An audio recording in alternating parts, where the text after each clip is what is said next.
This is Audible. Chapter 38. Stone and Milton had to look twice as the motorcycle pulled to a stop in front of them at Union Station. Reuben lifted up his goggles and rubbed his bloodshot eyes. "Reuben, what happened to your pickup truck?" an amazed Stone asked. "Found this baby in a junkyard, if you can believe it. Spent the last year fixing it up." "What is it?" Stone asked. "It's a 1928 Indian Chief motorcycle with sidecar," Milton answered promptly. "How the hell did you know that?" Reuben said, glaring at him. "I read about it in an article 6.5 years ago in Antique Motorcycle magazine while I was waiting at the dentist. I was there for a crown prep." "A crown prep?" Reuben asked. "Yes, it involves isolation with rubber sheeting and drilling to shave off the enamel, which leaves a post of dentin approximately 2 millimeters in diameter, but without exposing the nerve. The permanent crown is made of porcelain. It's quite nice. See?" He opened his mouth and showed them. Reuben said impatiently, "Thank you for the bloody dental lesson, Dr. Farb." "Oh, there's hardly any blood, Reuben," replied Milton, who'd entirely missed the sarcasm of his friend's remark. Reuben sighed and then proudly ran his gaze over the pin-striped candy apple red motorcycle with attached sidecar.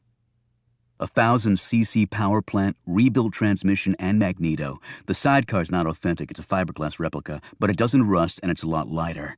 I got most of the parts off eBay, and a friend of mine had some extra cowhide leather that I used to reupholster the sidecar seat. And it's a left-mount sidecar, which is pretty damn rare. One in this condition would sell for north of 20 grand, and I've only got about 1/10 of that in it. Not that I'm thinking about selling, mind you, but you never know. He held out a black crash helmet to Stone that had goggles attached. "Where exactly do I ride?" Stone asked. "In the sidecar, of course. What the hell do you think it's for, a damn flower pot?" Stone put on the helmet and adjusted the goggles, then opened the small door, stepped into the sidecar, and sat down. It was a very cramped space for the tall man. Reuben said, "Okay, let's go." "Wait a minute," Stone exclaimed. "Is there anything I should know about the motorcycle?" "Yeah, if the wheel on the sidecar goes off the ground, you can start praying." Reuben hit the Kickstarter and the motor caught. He revved it a couple of times, waved goodbye to Milton, and they sailed away from Union Station. Reuben steered the motorcycle west on Constitution Avenue. They cut past the Vietnam Veterans Memorial, where war veteran Reuben gave a respectful salute to the wall, looped around the Lincoln Memorial, and passed over Memorial Bridge, which carried them into Virginia. From there they headed south on the George Washington Parkway, which was referred to locally as the GW Parkway. As they raced along, they drew curious stares from people in vehicles they passed. Stone found that if he angled his legs just so, he could nearly stretch them fully out. He sat back and gazed over at the Potomac River on his left, where a powerboat had just passed 2 crew teams racing each other. The sun was warming, the breeze inviting and refreshing, and for a few moments, Stone allowed his mind a respite from the many dangers that lay ahead for the Camel Club. Reuben pointed to a road sign and shouted over the whine of the engine.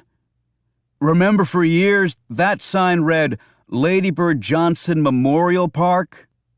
"Yes, until someone informed them she wasn't dead," Stone called back, "and named it after LBJ, who is." "I love the efficiency of our government," Reuben cried. "Only took them about a decade or so to get it right. It's a good thing I don't pay taxes, or I'd be really ticked off." They both watched as a jet lifted off the runway at Reagan National Airport, heading north, and then did a long bank and eventually turned in the southerly direction they were traveling. A few minutes later, they entered the official city limits of Old Town Alexandria, one of the most historic places in the country. It boasted not one, but 2 boyhood homes of Confederate General Robert E. Lee, as well as Christ Church, where the posterior of none other than George Washington had graced the pews. The town was chock full of wealth, ancient but beautifully restored homes, rumpled cobblestone streets, wonderful shopping and eclectic restaurants, a vibrant outdoor life, and an inviting waterfront area. It was also home to the federal bankruptcy court. As they passed the court, Reuben said, "Damn place. Been through there twice." Caleb knows people who can help you with your money. And I'm sure Chastity could provide valuable services to you, too. I'm certain sweet Chastity could service my needs, but then Milton would be really mad at me. Reuben called out with a roguish wink. And I don't need help with the money I have, Oliver. I just need help with getting more of it. He turned left, and they pulled down a side street, heading toward the river, until it dead-ended at Union Street. Reuben found a parking space, and Stone extricated himself from the sidecar with some difficulty. "What the hell happened to your face?" asked Reuben, who'd obviously just noticed these injuries. "I fell." "Where?" "In the park. I was playing chess with TJ, and then I was having coffee with Adelphia. I tripped over a tree root when we were leaving." Reuben grabbed his friend by the shoulder. "Adelphia, Oliver, that woman is mental. You're lucky she didn't drop a lethal Mickey in your Java. Mark my words, one night she's going to follow you to your cottage and slit your throat." He paused and then added in a low voice, "Or worse, try and seduce you." Reuben shivered, apparently at the thought of Adelphia as a seductress. They walked past Union Street Pub and then crossed the street and headed toward a shop near the corner. The sign above the door read, "Libri Quator Sententiarum." "Where the hell did that come from?" Reuben asked, pointing at this plaque. "I know I haven't been here in a while, but didn't this place used to be called Doug's Books?" That name wasn't attracting the desired upscale clientele, so they changed it. "Libri Quator Sententiarum. That's real catchy. What does it mean?" "It's Latin for 4 books of sentences."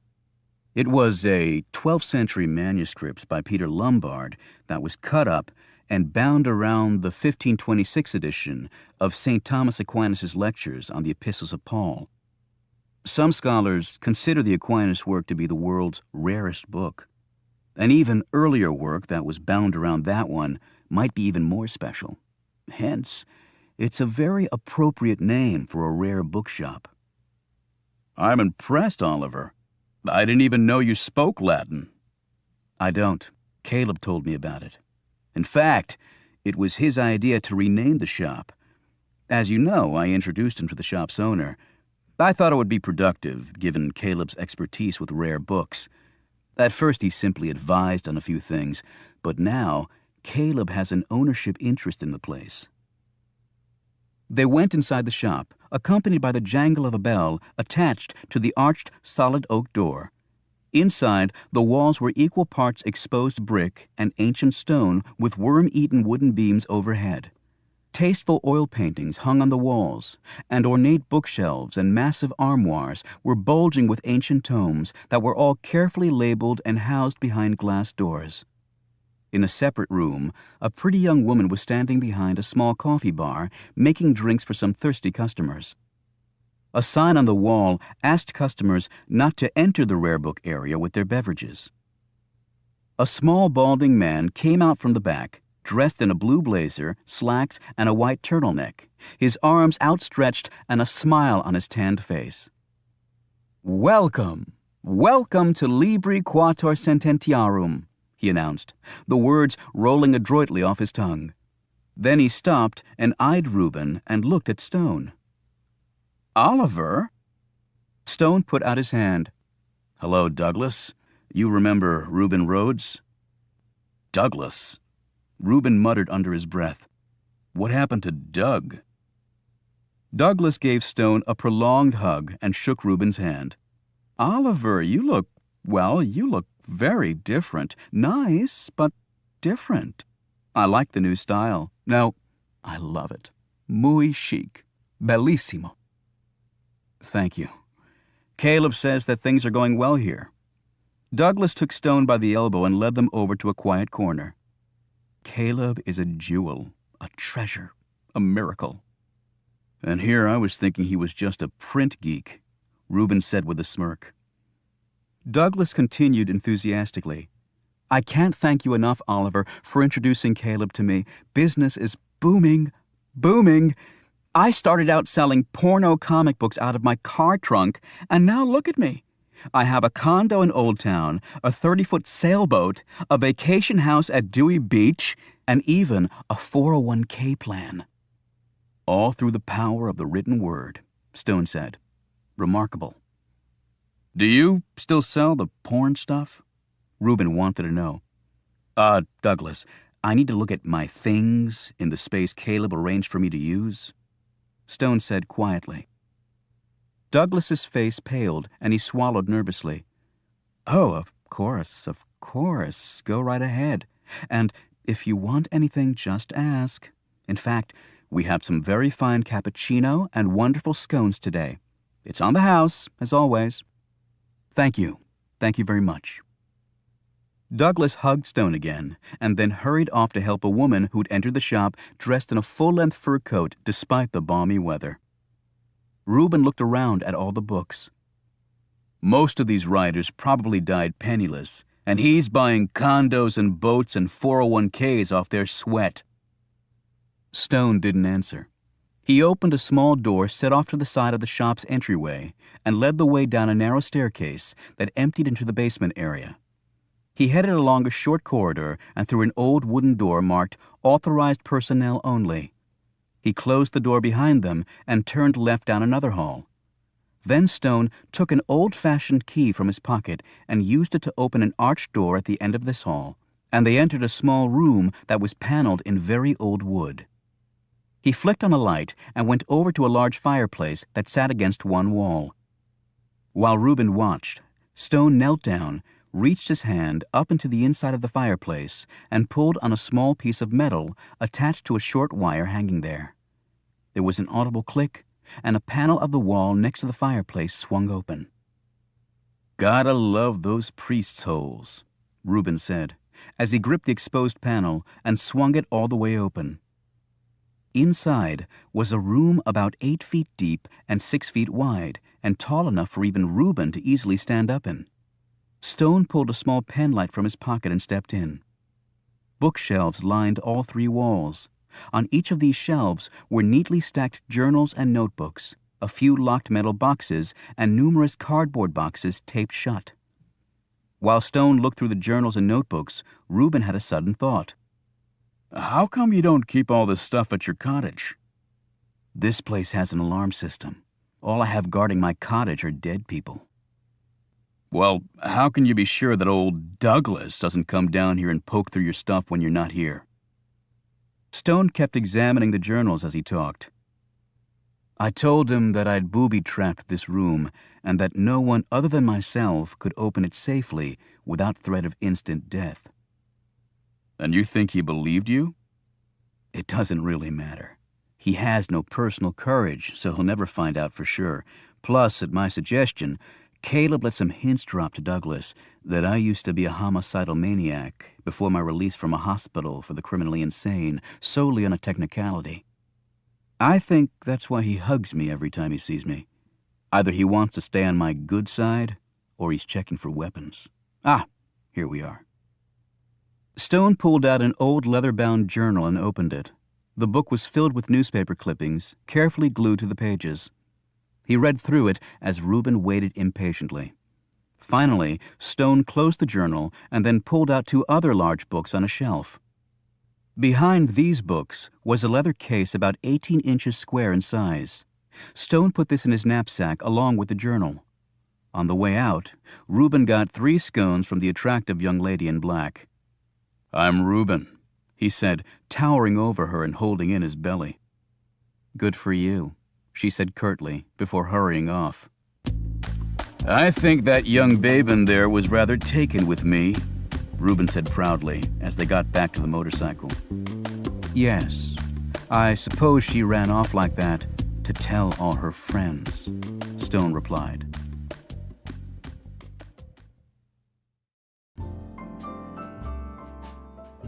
Chapter 39. It took Alex Ford about an hour to decide what to wear on his night out with Kate Adams. It was a humbling and embarrassing 60 minutes as he realized how long it had been since he'd gone on a real date. He finally decided on a blue blazer, white collared shirt, and khaki pants with loafers on his big feet. He combed down his hair, shaved off his 5 o'clock shadow, dressed, chewed a couple of breath mints, and decided the big, somewhat weathered lug staring back at him in the mirror would just have to do. D.C. traffic had reached the critical stage where there was no good time or direction to be driving, and Alex was afraid he was going to be late. However, he lucked out after skirting an accident on Interstate 66 that left a clear field ahead. He took the Key Bridge exit, crossed the Potomac, hooked a right onto M Street, and soon found himself cruising up 31st Street in posh Georgetown. It was a place named after a British king, and certain elements of the area retained that regal dignity that some might equate to outright snobbery. However, on the main shopping drag of M Street and Wisconsin Avenue, the tone was decidedly funky and modern, with gaggles of underdressed kids crowding the narrow sidewalks, yakking on their cell phones, and checking each other out. Yet in the upper regions of Georgetown, where Alex was heading, lived famous families with enormous financial portfolios and nary a tattoo or body piercing in sight. As Alex passed one stately mansion after another, he started growing more nervous. He had guarded some incredibly powerful people over the years, but the service prided itself as being an elite agency with a blue-collar nature. Alex was solidly in that mold, and much preferred the lunch counter at the local IHOP to a 3-star restaurant in Paris. Well, there was no going back now, he told himself. The road he was on dead-ended at R Street, near the massive Dumbarton Oaks mansion. Alex hung a left and continued on down R until he found the place. Okay, she wasn't kidding about the mansion status, Alex said, as he stared up at the brick and slate-roofed behemoth. He pulled into the circular driveway, got out and looked around. The grounds were formal, with the bushes all cut to the same height and shape, and the late summer blooms presented in all their colorful and symmetrical glory. The moss was growing lushly around the stone slabs that led to an arched wooden door that accessed the backyard. Or with palaces such as this, it was probably referred to as the rear grounds, Alex thought. He checked his watch and found he was about 10 minutes early. Maybe Kate wasn't even here yet. He was about to drive around the block to kill some time when he heard a lilting voice calling out to him. "Yoo-hoo! Are you the Secret Service man?" He turned and spotted a small, stooped woman scurrying toward him, a basket of cut flowers hooked over one arm. She had on a wide-brimmed sun hat with white cottony hair poking out, beige canvas pants, and an untucked long-sleeved jean shirt. Large black sunglasses covered most of her face.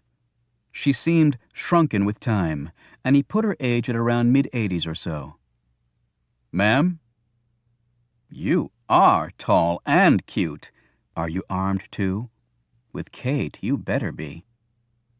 Alex glanced around, briefly wondering if Kate was playing a joke on him, and this odd woman had been hired as part of the gag. He didn't see anyone and turned back to the woman. "I'm Alex Ford." "Are you one of those Fords?" "Sorry, afraid there's no trust fund in my future." She took off her glove, stuck it in her pants pocket, and put out her hand. He shook it, but then she didn't let go. She pulled him toward the house. "Kate isn't ready yet. Come on in, have a drink, and let's talk, Alex." Alex allowed himself to be led along by the woman because, frankly, he didn't know what else to do. She smelled of strong cooking spices and even stronger hairspray. When they reached the house and went inside, she finally let go of his hand and said, "Where are my manners? I'm Lucille Whitney Houseman." "Are you one of those Whitney Housemans?" Alex said with a grin. She took off her glasses and smiled back coquettishly. "My father, Ira Whitney, didn't found the meatpacking industry. He just made a fortune off it. My dear husband, Bernie, may you rest in peace," she added, looking at the ceiling and crossing herself. Now his family made their money in whiskey, and not all of it legally. And Bernie was a prosecutor before he became a federal judge. It made for some interesting family gatherings, I can tell you. She led him into a vast living room and motioned for him to sit down on a large sofa placed against one wall. She put the flowers in a cut crystal vase and turned to him. Now, speaking of whiskey, name your poison. She went over to a small cabinet and opened it. Inside was a fairly complete bar. Well, Mrs. Do you go by both names? Just call me Lucky. Everybody does, because lucky I've been my whole life. I'll have a glass of club soda, Lucky. She turned and looked at him sternly. I know how to make lots of cocktails, young man, but club soda ain't one of them, she said in a scolding tone. Oh, rum and coke then? I'll make a Jack and Coke, honey, with the emphasis on the Jack. She brought him the drink and sat down next to him with her own glass. She held it up. A Gibson. I fell in love with them after I saw Cary Grant order one on that train in North by Northwest. Cheers. They tapped glasses and Alex took a sip of his. He coughed. It tasted like she'd let the Jack run solo. He looked around the living room.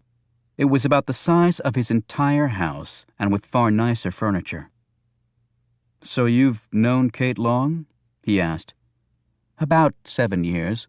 Although she's only lived with me for 3. She's wonderful. Smart as a whip. Beautiful. A real pistol. But then I'm not telling you anything you don't already know. Plus, she makes the best buttery nipples I've ever tasted. Alex nearly choked on his drink. Excuse me? Don't get all excited, honey. It's a specialty drink. Bailey's and butterscotch schnapps. She is a bartender, after all. Oh, right. So are you one of the agents who guard the president? Actually, starting tomorrow, I am, Alex said. I've known every president since Harry Truman, she said wistfully. I voted Republican for 30 years and then Democratic for about 20. But now I'm old enough to know better, so I'm an independent. But I loved Ronnie Reagan. What a charmer. He and I danced at one of the balls. But of all the presidents I've known, I have to confess that I liked Jimmy Carter best. He was a good, decent man, a real gentleman, even if he did lust in his heart. And you can't say that about all of them, can you? No, I guess you can't. So you know President Brennan, then?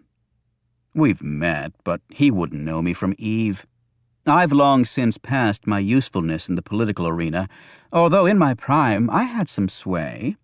Georgetown was the place to be for all that. Kate Graham, Evangeline Bruce, Pamela Harrington, Lorraine Cooper, I knew them all. The dinner parties we had. The national policy we came up with sitting around drinking and smoking, although the ladies were often separated from the gentlemen. But not always. She lowered her voice and looked at him with raised pencil-thin eyebrows that looked painted on. Because the sex we had, oh my Lord. But not any orgies or anything like that, honey. I mean, you're talking about government people, public servants, and it's hard to get up early and work those long hours after sex orgies. It takes it out of you. It really does. Alex suddenly realized his mouth had opened wider and wider as he listened to her. He quickly closed it. So, Kate lives in the carriage house? I've wanted her to move in here. The place has 8 bedrooms after all, but she won't. She likes her space. All women do. And she can come and go as she wants. She patted his leg. So this is your first date with her. That's sweet. Where are you going? I'm not sure. Kate picked the place. She gripped his hand again and looked directly into his eyes. Okay, honey, let me give you some advice. Even the modern woman likes the man to take charge every once in a while. So next time, you pick the place. Be decisive about it. Women hate men who can't make up their minds. Okay, but how do I know when else she wants me to take charge? Oh, you won't. You'll just screw it up like every other man does. Alex cleared his throat. So does she date a lot? Okay. You want the 411 on Kate, don't you, honey? Well, Kate only brings someone around every few months. Nobody's stuck yet, but don't let that discourage you. She usually brings home some fancy-pants lawyer, lobbyist, or big-shot government type.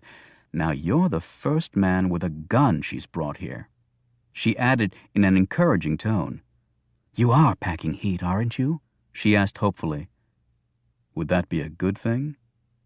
Honey, all civilized women throw their underwear at dangerous men. We just can't help ourselves.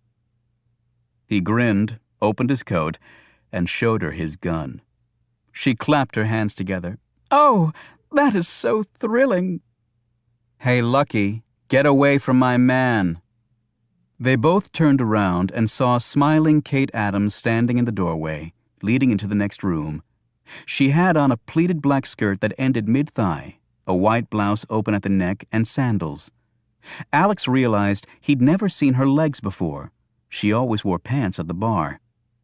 She gave Lucky a hug and a kiss on the cheek.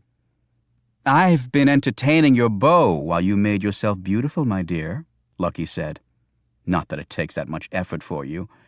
Oh, it's just not fair, Kate.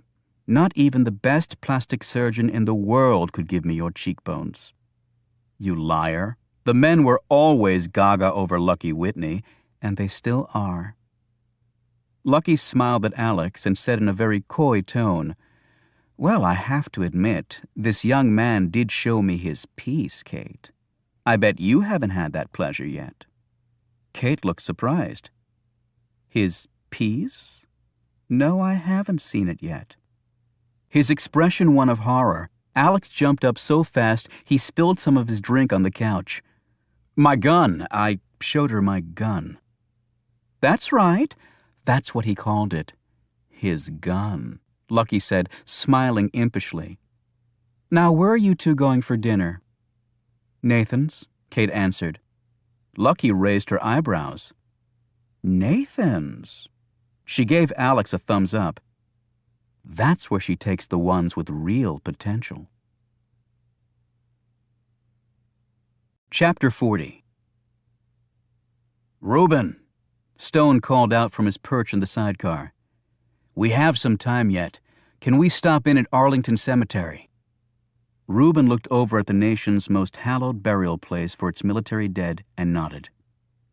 A few minutes later, they passed through the visitor's entrance and walked past the Women in Military Service Memorial.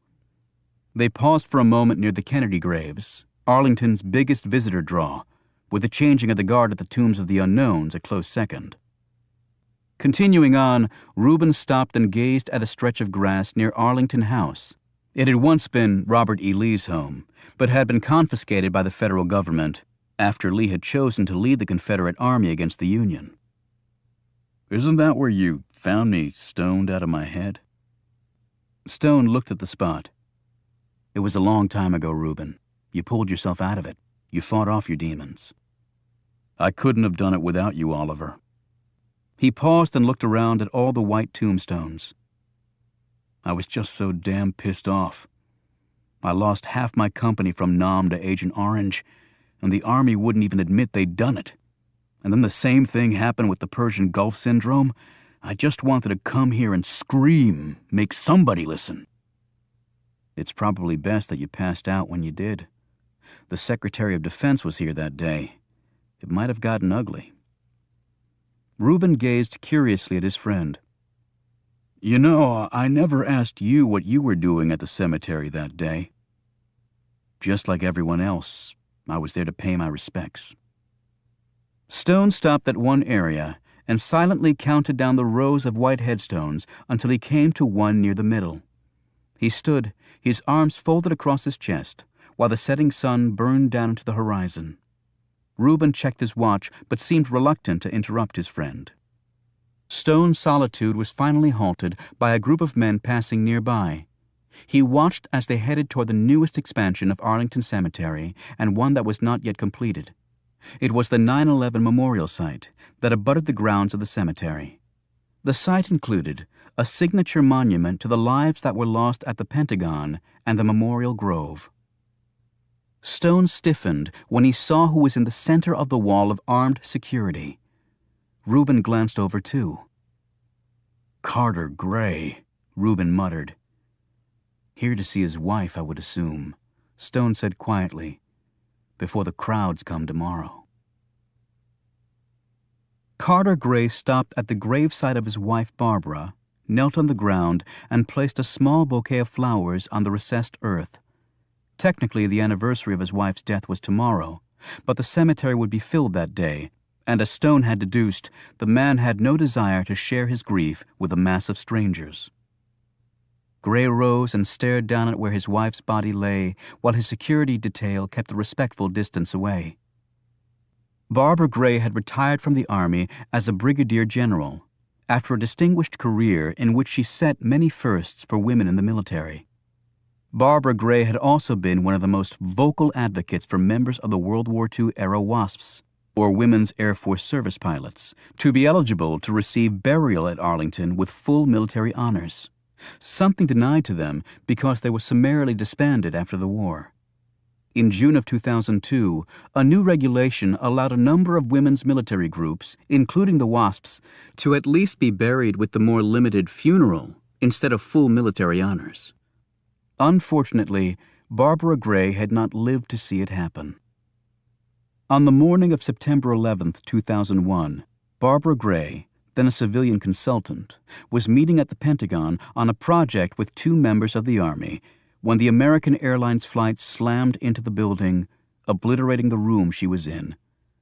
As an appalling footnote to this tragedy, the Gray's daughter Maggie, a government lawyer, had just arrived at the Pentagon to meet her mother. Her body was virtually cremated in the initial explosion. As Carter Gray stood there looking at his wife's grave, the image of that morning cut deeply into him. And then the waves of guilt followed, for he should have been in that building too. Gray was supposed to meet his wife and daughter at the Pentagon before they all headed out on a long-planned family vacation. He'd been caught in traffic and was running about 20 minutes late. By the time he got to the Pentagon, his family was gone. As he finally pulled his gaze from the consecrated ground, Gray looked around and spotted the two men staring back at him from a distance. He didn't recognize the large man, but there was something familiar about the other. Then he watched as the two men turned and walked off. Gray lingered by his wife's grave for another 10 minutes, and then, his curiosity getting the better of him, he headed to the spot where the two men had been standing. He realized this section of graves was familiar to him. He started looking at the headstones, his gaze moving swiftly down the neat rows of markers until he stopped at one. The next moment, his security staff was hustling after Gray as he rushed down the walkway. As he drew closer to the exit, he stopped and bent over, sucking in huge amounts of air as his security team circled him, asking if he was all right. He didn't answer them. He didn't even hear them. The name on the grave marker that had caused his pell-mell rush was pinballing around his mind. There was no body in the casket under that marker, Gray well knew. It was all a sham, all part of a cover-up. Yet the name on the marker wasn't a fraud. It was a real man who, it was thought, had died in the defense of his country. John Carr, Gray said the name, one he had not uttered for decades. John Carr, the most accomplished killer Carter Gray had ever seen. Nathan's wasn't that crowded yet, and Alex Ford and Kate Adams were seated at a table in a corner near the bar area and ordered some drinks. "Lucky's a real pistol," Alex said. "How'd you hook up with her?"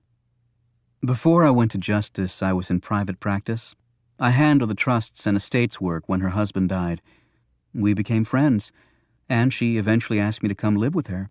I said no at first, but she kept asking, and Mr. Wright had failed miserably to show up at my door in the meantime.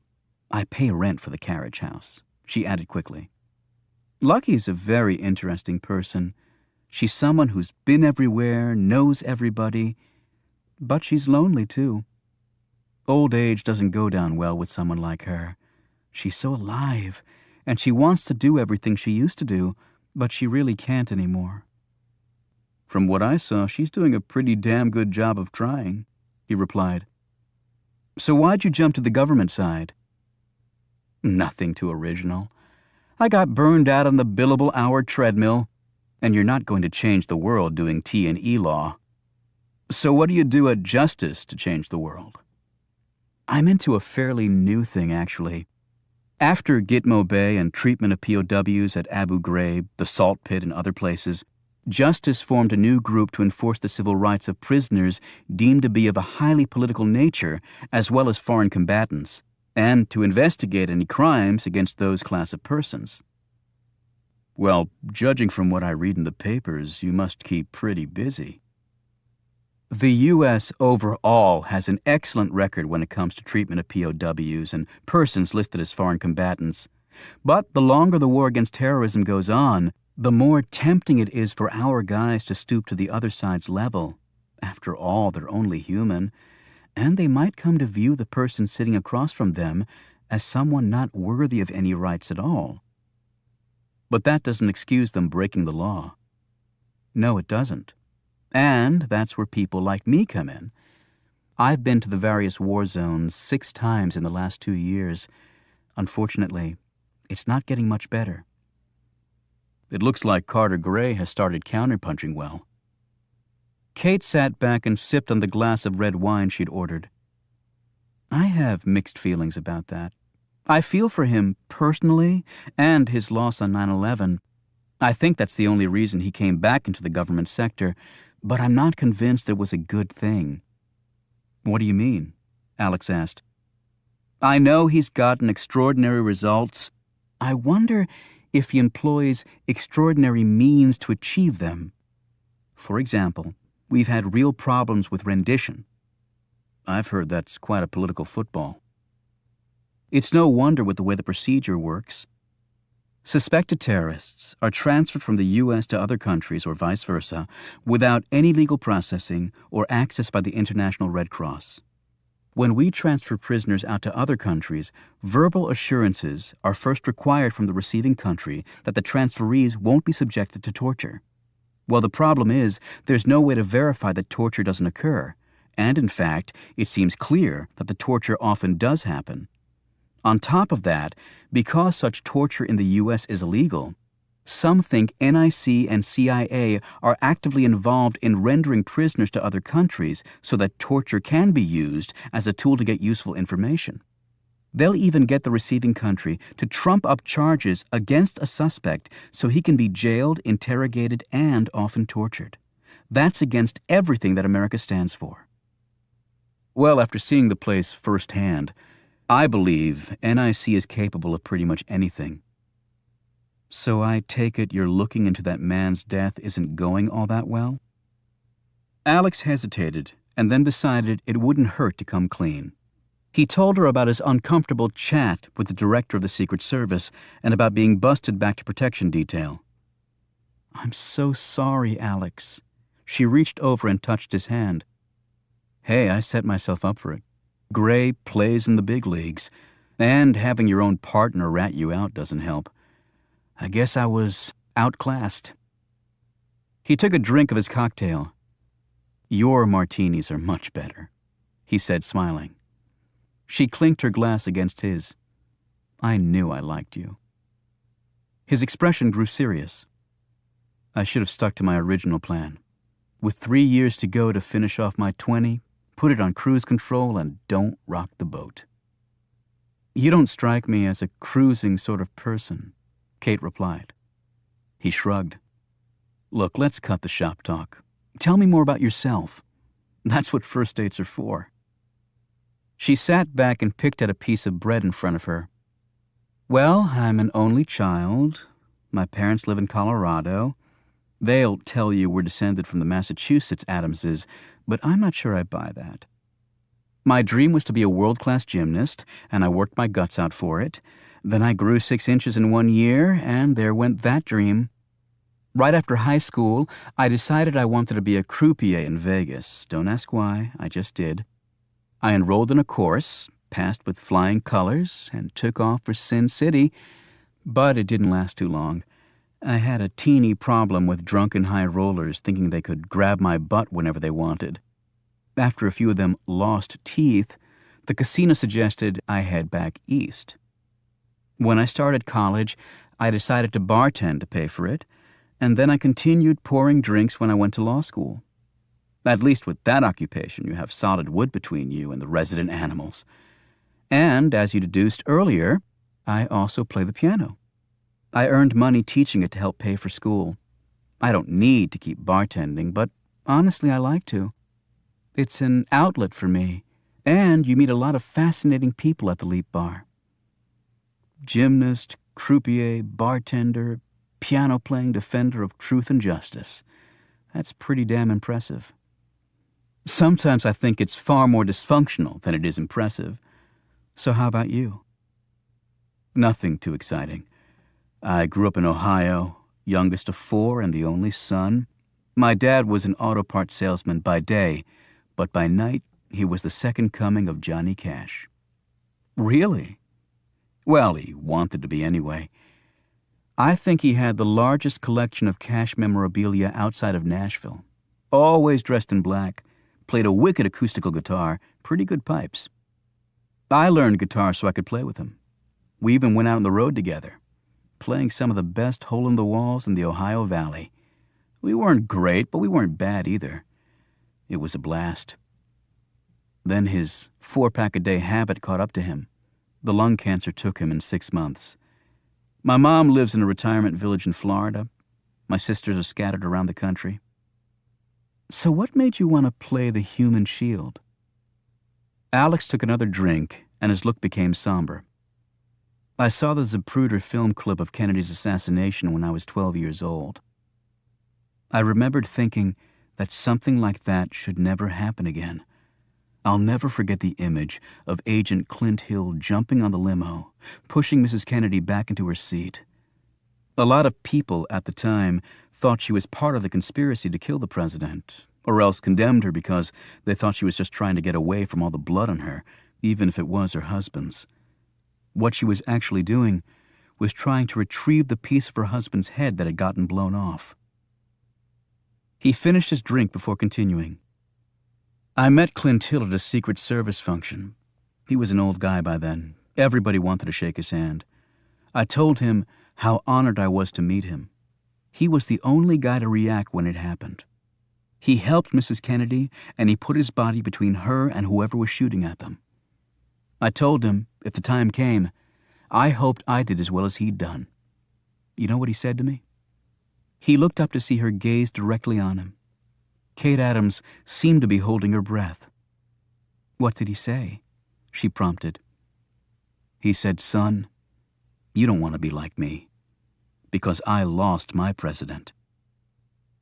There was a long silence, and finally Alex broke it. I can't believe that I'm sitting here dishing out this depressing crap. I'm not really like that.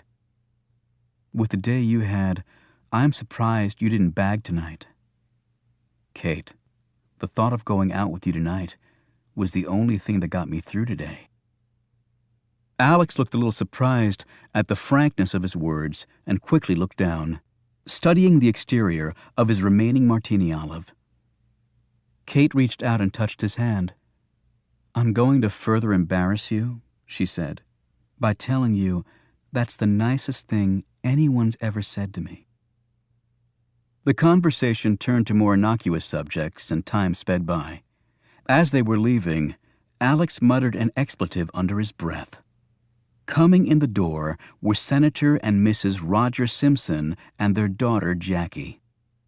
Alex tried to duck by, but Jackie spotted him. "Hello, Alex," she said. "Agent Simpson?" Alex replied curtly. "These are my parents." Roger Simpson and his wife looked like twins, very tall and fair-haired. They towered over their petite, dark-haired daughter. "Senator, Mrs. Simpson," Alex said, nodding at them both.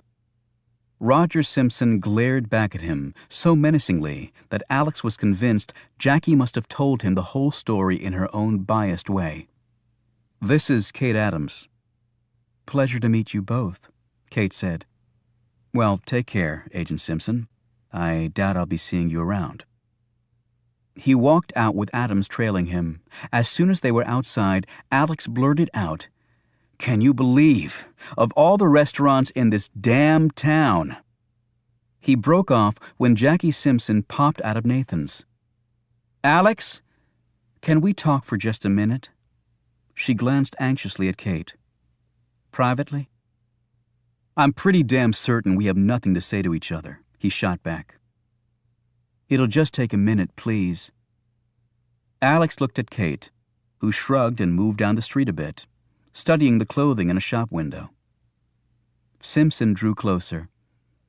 "Look, I know you're upset as hell at me, and you think I ratted you out. Well, you're batting 1,000 so far. It didn't happen like that.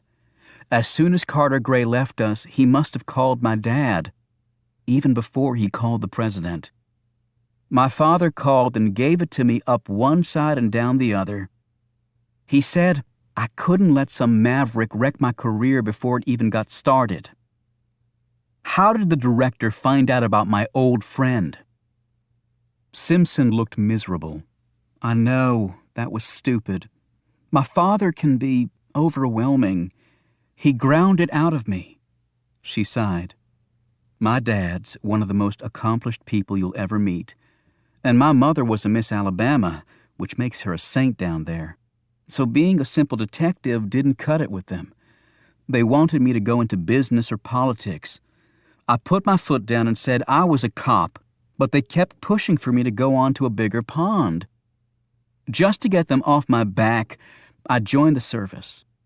Dad pulled strings, so I got assigned to WFO. His dream is for me to be the first female director of the service. All I ever wanted to be was a good cop, but for them that wasn't enough." "So are you going to do what your parents want your whole life?" "It's not that easy. He's a man that's used to people obeying him." She paused and looked up at him. "But that's my problem. I just wanted you to know that I'm really sorry for what happened, and I hope I get a chance to make it up to you." She turned and walked back inside before he could reply. When Kate rejoined him, he explained the gist of the conversation.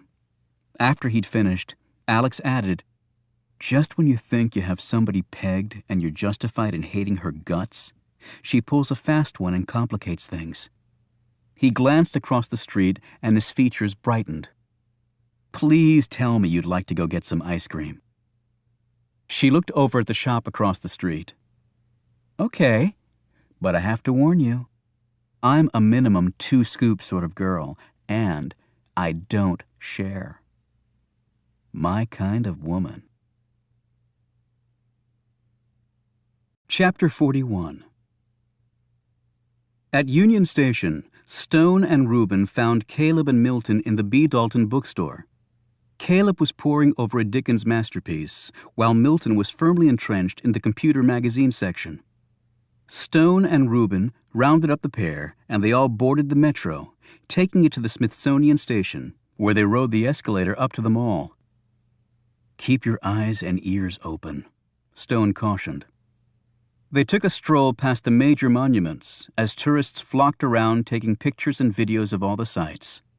The Camel Club eventually reached FDR Park, where the FDR Memorial, a fairly recent addition to the mall, was located.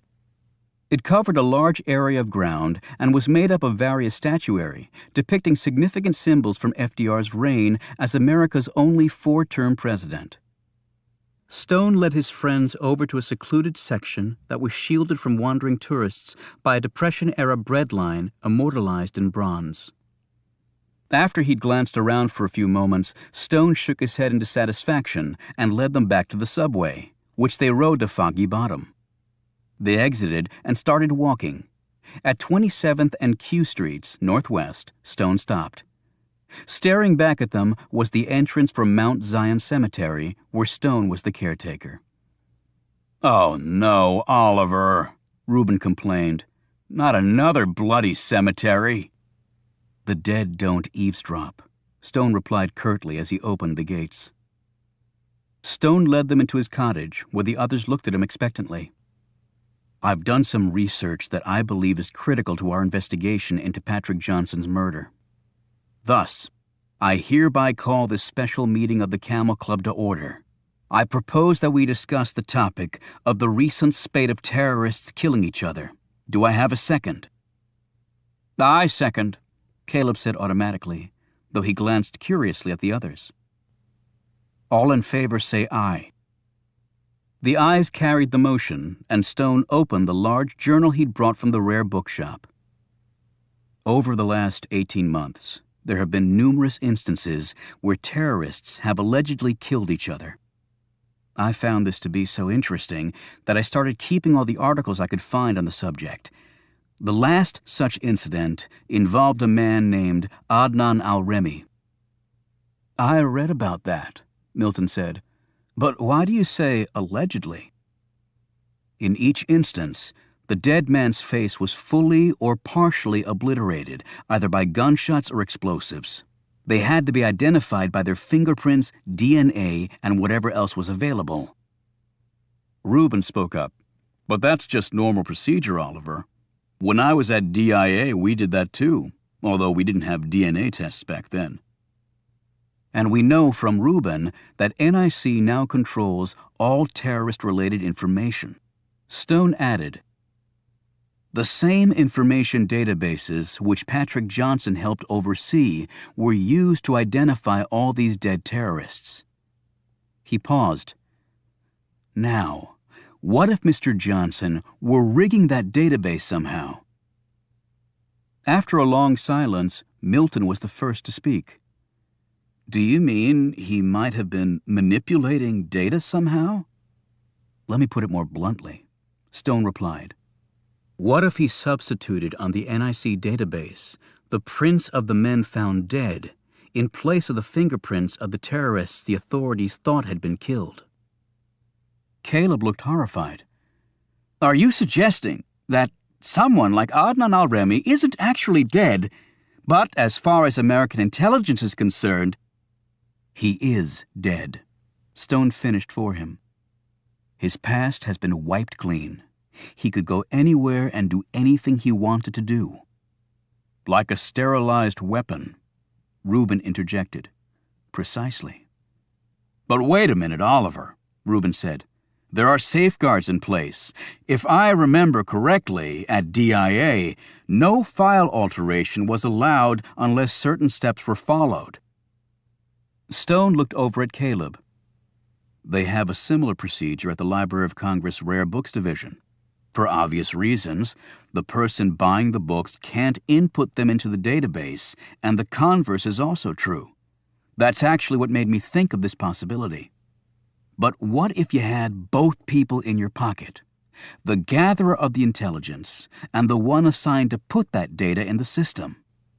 And what if one of them was senior? Perhaps very senior." Reuben finally sputtered. "Are you suggesting that Carter Gray is involved in this? Come on, whatever else you say about Gray, I don't think you can reasonably question his loyalty to this country."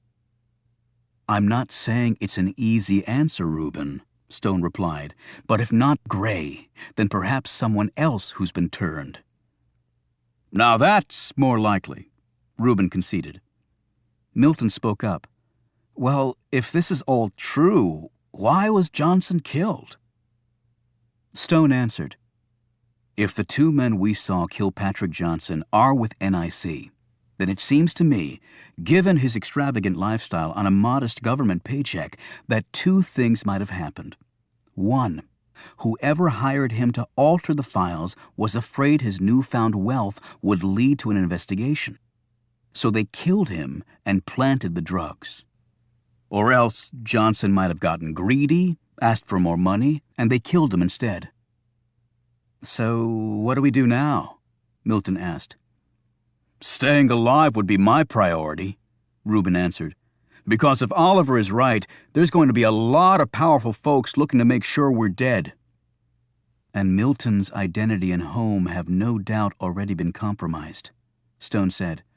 As for the men after us, I propose that we turn the tables on them. How? Caleb asked. Stone closed his notebook. We have the home address of Tyler Rinke. I suggest we follow up on that. You want us to go marching right into the man's crosshairs? Reuben exclaimed. No, but there's no reason why we can't put him in our crosshairs. Ice cream in hand, Alex and Kate strolled down to the Georgetown waterfront, near the spot where hundreds of years ago George Mason operated a ferry.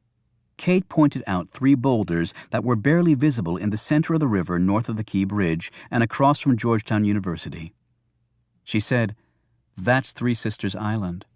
Legend has it 3 nuns drowned at that spot when their boat overturned, and then the boulders sprung up to symbolize their deaths and warn others." The Potomac's current is deceptively calm, Alex added. Not that anyone would want to swim in it these days. When it rains hard, you usually get some sewer overflow. When they built Interstate 66, they were also going to build a spur off it that included a bridge across the river at that point. They were going to call it the Three Sisters Bridge, but there were so many weird construction accidents they finally gave up. Some said it was the ghosts of the nuns. You believe in stuff like that? Alex asked. Stranger things have happened. I mean, look at some of the conspiracy theorists in this town. Most are probably crazy, but some of them turn out to be right. I know a guy who falls into the category. His name's Oliver Stone. The guy's flat-out brilliant, if a couple paces off the sidewalk of life. Oliver Stone? You're kidding. Not his real name, of course. I think it's just his little joke aimed at people who believe he's a quack. One of the most interesting things about him is he has no past, at least that I can find. Alex smiled. Maybe he's been on the run all these years. Sounds like a man Lucky would like to meet. So does she still throw her underwear at dangerous men? What? A surprised Kate asked. Never mind. Alex ate a spoonful of ice cream and looked over at Roosevelt Island. Adams followed his gaze. She finally said, So would you care to talk about it? Bartenders are great listeners. Alex motioned her to join him on a bench near the riverfront. He said, Okay, here's what's bugging me. The guy swims to the island and shoots himself. Does that sound likely? Well, it was the island where he and his fiancée went on their first date. Right. But why swim to the island? Why not just drive to it or walk? There's a footbridge that crosses over the parkway and empties right into the parking lot of the island, and so does a bike trail. Then you jump the gate, go over to the island, get stoned, and blow your brains out without schlepping through the Potomac. They found his car a good ways upriver, which means it was a long swim, in street clothes and shoes, and carrying a pistol in a plastic baggie. It's not like the guy was Mark Spitz or Michael Phelps.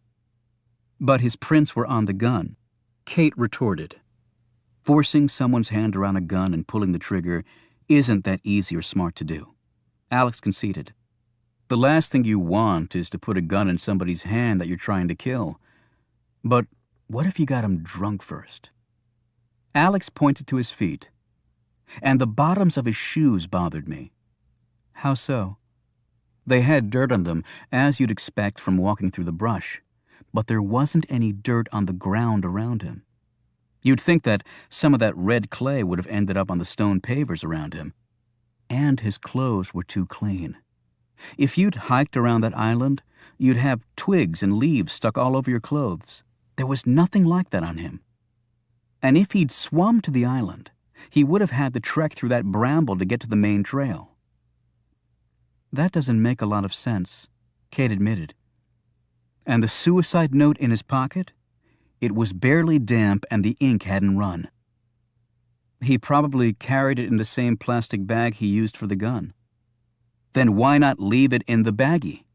Why pull it out and put it in a soaking wet pocket that might cause the ink to run and the message to be lost? And while Johnson was wet when he was found, if he'd really swum all that way, I would have expected him to be soggier and grimier than we found him. I mean, the Potomac can get pretty foul around here. But he was wet. Yeah, but if you wanted it to seem like someone had swum all that way, what would you do? Kate thought for a moment. Dunk him in the water. Right, you dunk him in the water. And then there's motivation. No one I talked to knew anything about Johnson dealing drugs. Hell, his fiancée was so ticked she threatened to sue me for even suggesting it might be true. Like I always said, Secret Service doesn't miss the details. But come on, it's not like we're inherently better than the FBI with this stuff. They should have seen it too. I think there's a lot of pressure from up top to put this to rest the easy way. If someone brought him to the island and they didn't want to use a car for fear of being seen, what would they do? As they were talking, they saw a police boat slowly pass.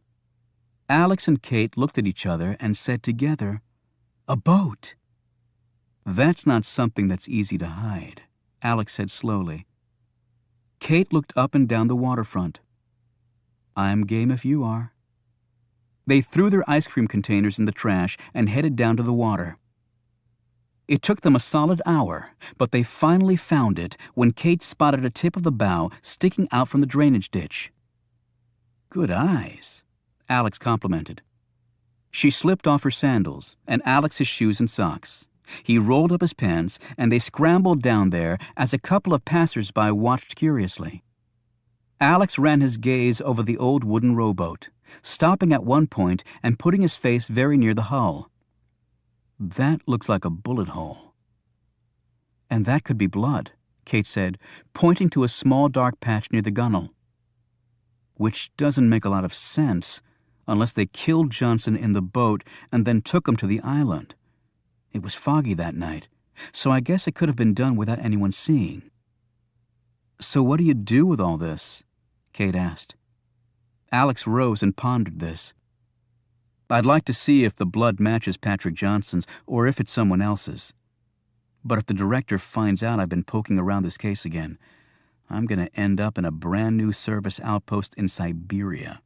That is, if he doesn't kill me with his bare hands." "I can nose around," Kate offered. "No, I don't want you anywhere near this. Some of the thoughts going through my head are downright scary. For now, we'll just have to leave it alone." Chapter 42. Captain Jack looked at the note that had just been delivered. The message was coded, but he'd memorized the key and quickly deciphered it. It was hardly good news. "Gray met with me today. He accessed some files, but I can't find out which ones because he put an override on. He mentioned the resurrection of the dead to me personally. I discovered he made the same statement to other senior people here. He's obviously fishing to see who'd jump at the bait. That's why I sent this by courier. Go ahead with plans. I will hold down this end. Communicate via Charlie 1 from now on." The problem with trying to communicate in this day and age was that it was virtually impossible to do so in secret if you used modern technology. Spy satellites were everywhere, and faxes, computers, cell and hardline phones, and emails were all potentially monitored. It was no wonder terrorists had resorted to couriers and handwritten messages. Ironic that modern surveillance technology was driving them all back to the Stone Age. Charlie 1 was simple to use. Coded messages on paper delivered by a trusted messenger with the paper destroyed after being read. The Secret Service advance team would be arriving in Brennan very soon. Shortly after that, the president would fly into Pittsburgh on Air Force One, and the most heavily guarded motorcade in history would make its way to Brennan. There they would be confronted by what some would consider a ragtag army of mostly 40-something men and one young woman. Yet Captain Jack would bet on his crew. He took his lighter and burned the letter to ash. After she'd said her final prayer of the day, Jamila stood in front of her bathroom mirror and studied her features. Today was her 24th birthday. However, she thought she looked older than that. The last few years had not been kind to her. There had never been enough food and not enough clean water, and there were far too many nights of sleeping without a roof over her head. And bullets and bombs dropping all around you aged you faster than anything else. At least she now had enough to eat. America was the land of abundance, she'd often been told. They had so much, she thought, and it was hardly fair. It was said that there were homeless people here and children who went hungry, but she didn't believe that. It couldn't be possible. That was just American propaganda to make people pity them. Jamila swore in Arabic at this thought. Pity them? She was 24 years old, alone, and halfway around the world from where she belonged. Her family was all gone, murdered. She felt the lump in her throat growing, and a moment later she was choking back the tears. She quickly wet a towel and put it over her face, letting the cool fabric dry the tears. Recovered, she grabbed her purse and van keys and shut the door to her apartment, being careful to make sure it was securely locked. She had been told that there would always be one of Captain Jack's men watching her van wherever it was parked. They could not afford to let the vehicle be stolen. There was not time to get another one like it. Captain Jack was a strange man, she thought. An American who spoke fluent Arabic was not common. He seemed to know the customs and history of the Islamic world better than some Muslims. Jamila had been instructed that whatever he told her to do, she must obey. It had not seemed right at first, taking orders from an American, yet after meeting him in person, there was an aura of authority around the man that she couldn't deny. Driving her van around the area in the evening had become a ritual for Jamila. It was as much to unwind after a long day of playing nanny to 3 energetic boys as it was to commit to memory the various roads and shortcuts necessary to her task. She drove into downtown Brennan and passed by Mercy Hospital. Adnan al-Remi was not on duty, but Jamila wouldn't have known him if she saw him.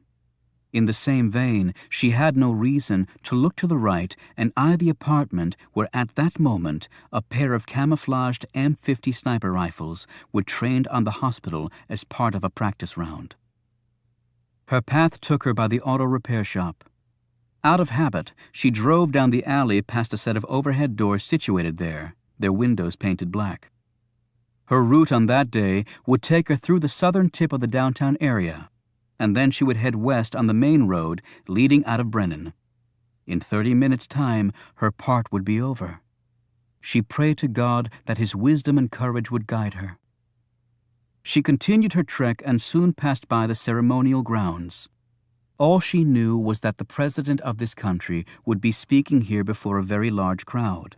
Other than that, the grassy piece of earth meant little to her. Her travels had taken her past the home of George and Lori Franklin, her employers. It was a very pretty home, if you liked the traditional architecture of America. But what Jamila enjoyed best about the Franklins' home was the backyard.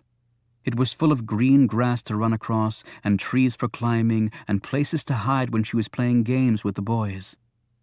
Having grown up in a desert climate, Jamila had to admit that America was a very beautiful country, at least on the outside. Jamila's route back to her apartment took her past the Franklin's house once more. As the van glided by, Jamila instinctively looked to the upper dormer windows where the 3 boys slept in 2 rooms. She had found herself becoming more and more attached to them. They were fine children who would no doubt grow up as haters of Islam, of all that she believed in. If she could only have them for real, she would teach them the truths. She would show them the real light of her faith and her world. They might find that the differences between them were far outweighed by their similarities. Jamila pulled the van to a stop as she thought about this. For so long, she'd been told that American and Islam were not capable of being reconciled. And yes, that must be true. They are destroying my country, she reminded herself. They are a violent nation with an army second to none. They took what they wanted, whether it was oil or lives. And yet, as she gazed around the peaceful neighborhood, all that was hard to imagine. Very hard.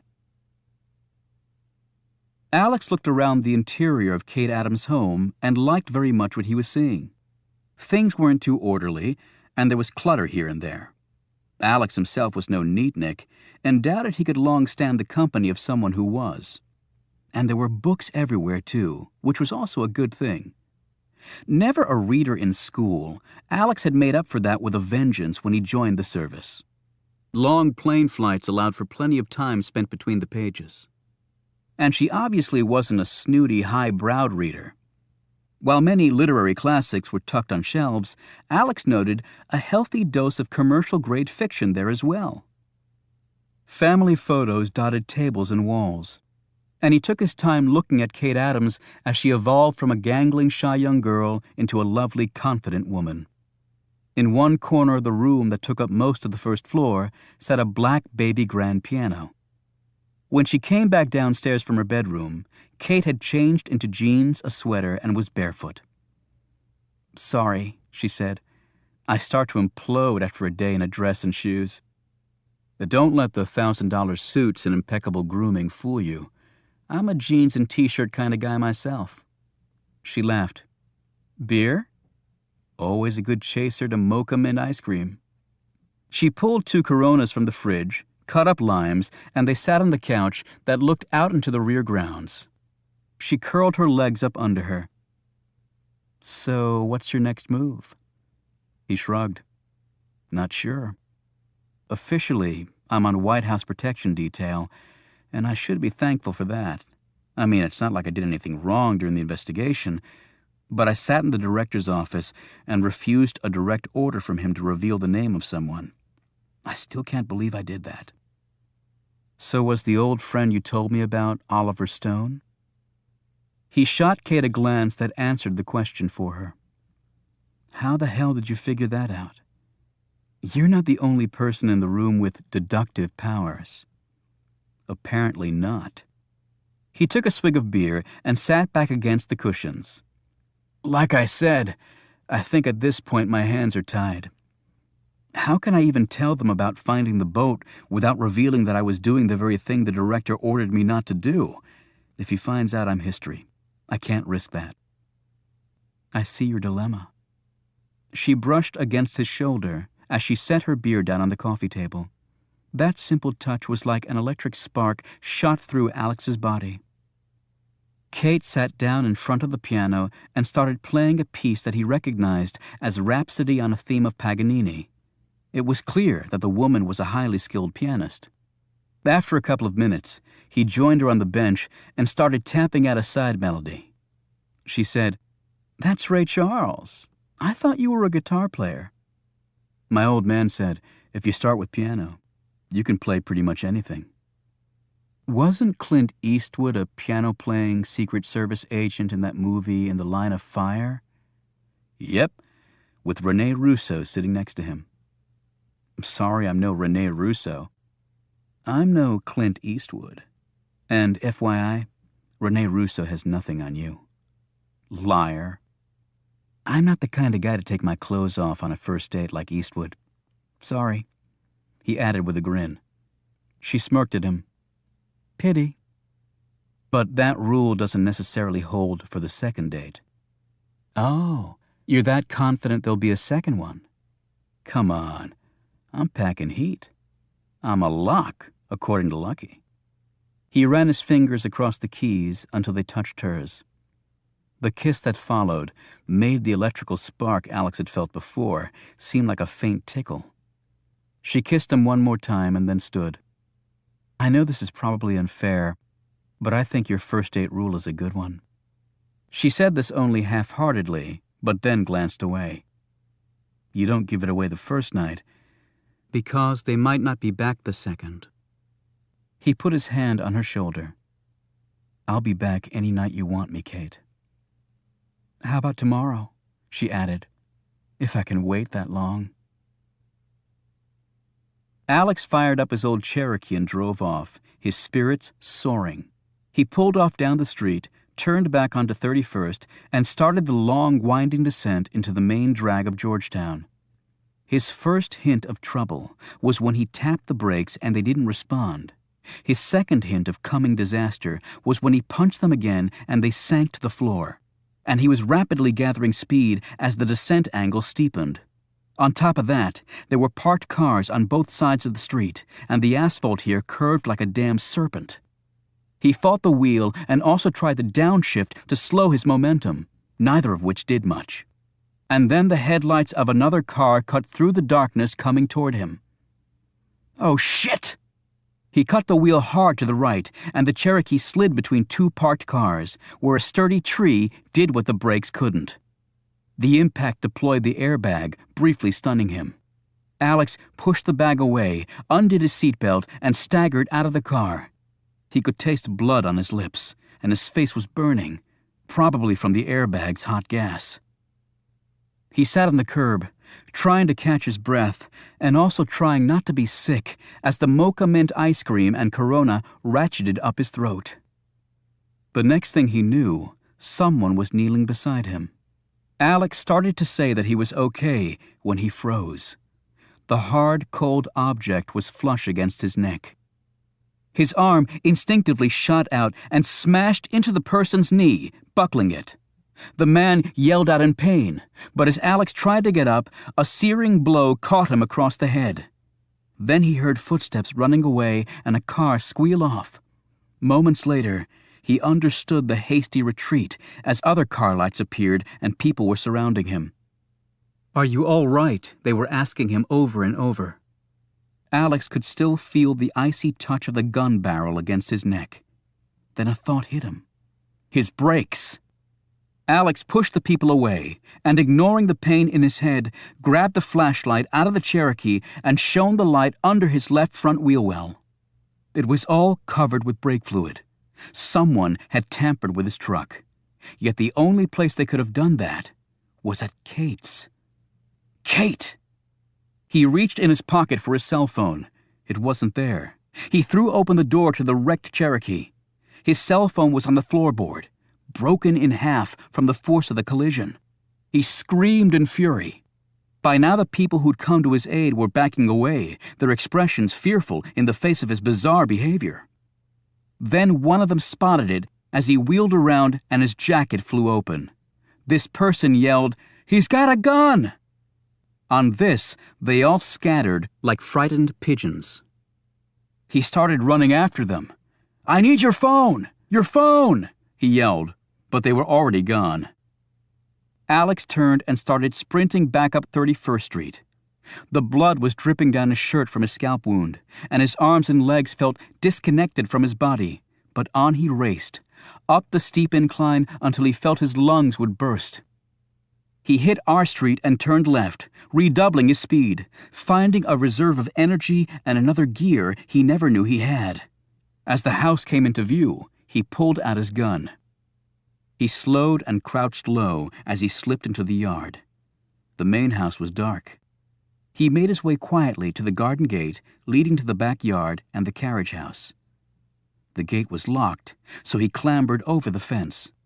His feet touched the grass on the other side, and Alex squatted down to reconnoiter the area and catch his breath. His head was pounding, and his ears were ringing so badly he didn't know if he could even hear. He moved, crouching through the cover of the bushes toward the carriage house. There was a light on upstairs. He took several deep breaths, forcing himself to stay calm as he gripped his cig. He inched forward, his eyes scanning the grounds through the bushes. If someone is out there drawing a bead. Then a light came on the first floor of the carriage house. Alex watched through a window as Kate came into his line of sight. Her hair was pulled back in a ponytail. She was still barefoot, but now wore only a long t-shirt. He inched forward some more as his gaze veered from Kate to the outside of the carriage house, to the line of bulky Leland cypresses that surrounded the rear grounds. If Alex were sniping, that's the spot he would have chosen. He took one more calming breath and went into pure protection mode. This meant his gaze was steady and moved in and out in grids, with Kate representing the center of his protection bubble. It was rumored that when Secret Service agents went into this groove, they could actually count the beats of a hummingbird's wings. That was ridiculous, of course, but all Alex wanted to do was prevent the lady from being hurt. All he wanted to do was see the gun before it fired. He'd had all those years of training to do this very thing. Please, God, let it be enough. And that's when he spotted it. Across the yard and to the right, behind a giant rhododendron, the almost invisible glint of a rifle's optics. He didn't hesitate. He brought his gun up and fired. It was a long shot for a handgun, but he didn't care if he hit the shooter. He just wanted to drive him away. He placed the shot directly behind the optics. As soon as he fired, the rifle barrel fully appeared, jerking upward and discharging. A split second later, Alex put 6 more bullets into the same area. Next, he heard Kate scream.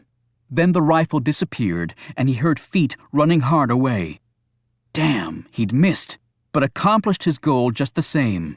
Still, the bastard had gotten off a shot. Alex sprinted for the carriage house. Bursting through the door, he heard Kate scream again.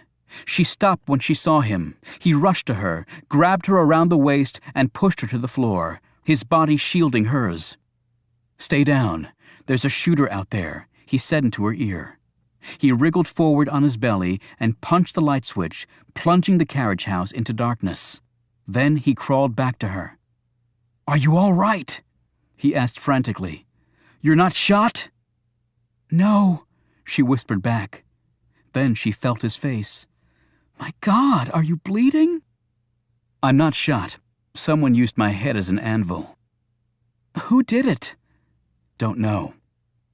He caught his breath and leaned his back against the stove, his gaze on the door, his hand clenched around his pistol. Kate crawled forward, reached up, and pulled a roll of paper towels off the counter. "Kate," he said harshly, "stay the hell down.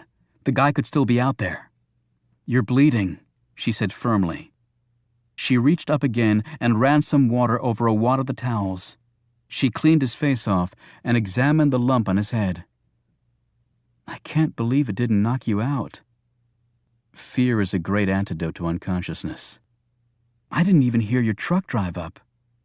"My Cherokee was put out of commission, brake line cut. I had quite the roller coaster ride down 31st. "Then how'd you get back here?" "I ran." She looked astonished. "You ran? All that way?" "I figured the only place they could have tampered with my brakes was at your place. I had to get back here. I had to make sure you were okay." This came out in one long, breathless purge of his emotions. She stopped cleaning the blood off him, even as her mouth started trembling. Then Kate wrapped her arms around him, her face nestled against his neck. Alex put an arm around her. What a hell of a first date. Chapter 43.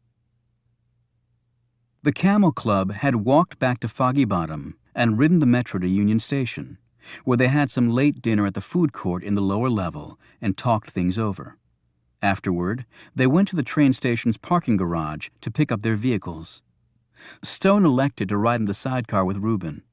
He turned to Caleb and Milton, who were getting into the Malibu. "All right, you two can go to your condo, Caleb. I believe you'll be safe there, but please keep vigilant." "Wait a minute," Caleb said sharply. "Where are you and Reuben going?" Stone hesitated. "I'll just have Reuben drop me back at my cottage." Caleb scrutinized his friend. "You're lying. You're going to Percival, where that man lives." "Tyler Rinke," Milton stated, glaring at Stone. "You're going out there," Caleb continued. "And you don't want us along because you're afraid we might get in the way." "Consider, Caleb, that you and Milton don't really have any experience at this sort of thing, whereas Reuben and—" "I don't care," Caleb snapped. "We're going." "I'm afraid I can't allow that," Stone replied evenly. "If we're discovered, he'd have all 4 of us instead of simply 2. Caleb said with dignity, "Can't allow it. We are adults, Oliver, and full members of the Camel Club. And if you don't agree to let us go, I'll follow right behind you, blowing my horn the whole way, and let me tell you, my car's horn sounds like a damn cannon going off. And I've already located his house on my computer using MapQuest, Milton said. It's very difficult to find without precise directions, which I happen to have in my pocket. Stone looked at Caleb, Milton, and finally Reuben, who shrugged. All for one and one for all, Reuben said. Stone finally nodded, albeit grudgingly. Shouldn't we just take my car then? Caleb said. No, Stone replied as he eyed the motorcycle. I've actually grown fond of riding in this contraption, and it also might come in useful tonight. They headed west, picking up Route 7 in Virginia, heading northwest, passing very close to NIC headquarters as they zipped through Leesburg. A sign at one of the intersections indicated the direction and proximity of the intelligence center. It had always amazed Stone that there were actually signs to NSA, CIA, and other highly sensitive places, yet he supposed they had visitors too. Still, it certainly put a crimp in the secret part of the business. Rinky's place was very, very rural. They wound up and down back roads for a half hour after leaving Route 7, when Milton finally saw the route sign they wanted. He motioned for Caleb to pull off to the side of the road. Reuben slid in behind them, and he and Stone climbed off the motorcycle and joined them in the car. Milton said, His house is 0.2 of a mile up that road. I did a cross-search of other addresses up there. There aren't any. His house is the only one. Bloody isolated, Reuben said, looking around nervously. Stone commented, Murderers are notorious for wanting their privacy. So, what's the plan? Caleb asked. I want you and Milton to remain in the car. Oliver, Caleb argued immediately. Just hear me out, Caleb. I want you and Milton to remain in the car, but first we're going to drive up the road and see if anyone's home. If they are, we leave. If not, you and Milton will come back here and serve as our lookout. This is the only road in or out, correct, Milton? Yes. We'll communicate by cell phone. If you see anyone coming, call us immediately, and we'll take the necessary actions. What are you going to do? Caleb asked. Break into the man's house? You know, Oliver, he's probably got an alarm system, Reuben ventured. I would be surprised if he didn't. So how do we get in then? Reuben asked. Let me worry about that. The house was indeed dark and presumably empty, since there was no car visible and the house didn't have a garage. While Milton and Caleb stood guard in a hidden location near the entrance to the road, Reuben and Stone drove up on the Indian, parking it in a clump of trees behind the house and making their way on foot. It was a 2-story old clapboard with chipping white paint. Stone led Reuben to the rear. The door here was solid, but there was a window next to it. Stone peered through the window and motioned Reuben to look too. A greenish glow emanated from a new-looking object on the wall opposite the door. He's got a security system all right, Reuben muttered. Now what? Stone didn't answer him. He peered closer at the screen. We'll have to assume he has motion detectors. That complicates things. Suddenly, something flew at them from the inside of the house, accompanied by twin slashes of emerald. It hit the window and bounced off.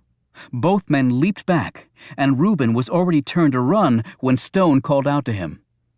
It's all right, Reuben, Stone said. Mr. Rinky has a cat.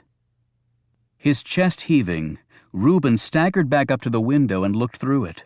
Peering back up at him was a black tabby with a white chest and huge luminous green eyes. The room they were looking into was the kitchen, and the cat had apparently launched itself from the countertop when it noticed their presence. Damn cat. I bet it's a female, Reuben said, grimacing. Why do you say that? Because women have always tried to give me heart attacks, that's why. Actually, the presence of the animal simplifies things greatly, Stone said. How the hell do you figure that? Security systems with motion detectors do not cohabit very well with cats. Reuben snapped his fingers. Pet corridors where the motion doesn't hit. Exactly. Stone was pulling something from his pocket. It was the black leather case he'd taken from his secret room. He unzipped it. Inside was a first-class burglary kit. Reuben stared at these felonious instruments and then looked up at his friend and said, "I don't want to know." The window to the kitchen was opened within 10 seconds. How'd you figure the window wasn't wired to the security system?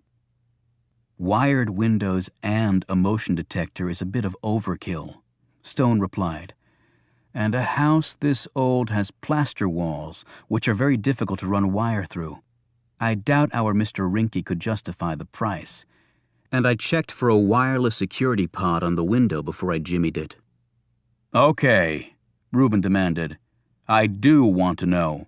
How the hell do you know about stuff like wireless window security pods? Stone glanced at him with an innocent expression. The library is open to the public, Reuben. They climbed inside, and the cat met them immediately, rubbing up against their legs and waiting patiently to be stroked. All right, before we enter any room, we need to find the motion detector. Then I'll send the cat across the room, and we'll follow its lead, Stone said. Be prepared to crawl on your belly. Great! I might as well be back in Nam, Reuben groused.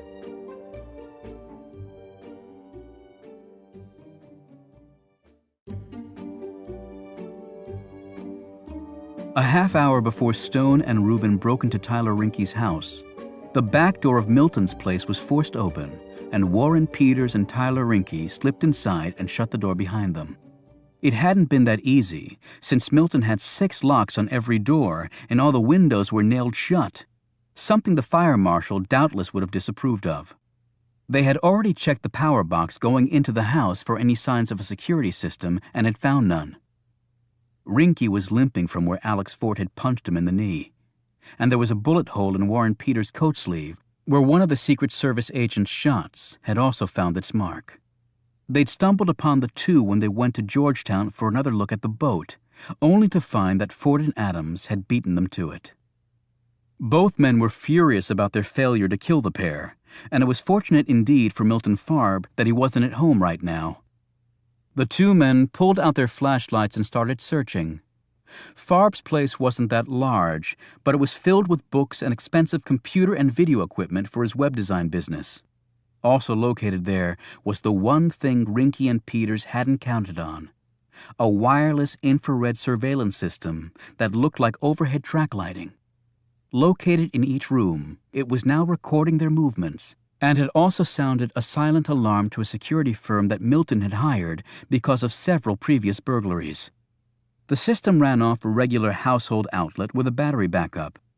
He'd stopped using a loud alarm because in his neighborhood the police took their time coming, and the alerted thieves had always been long gone before their arrival.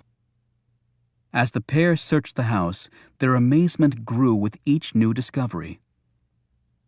"This guy's a freaking nutcase," Peter said as they explored the kitchen.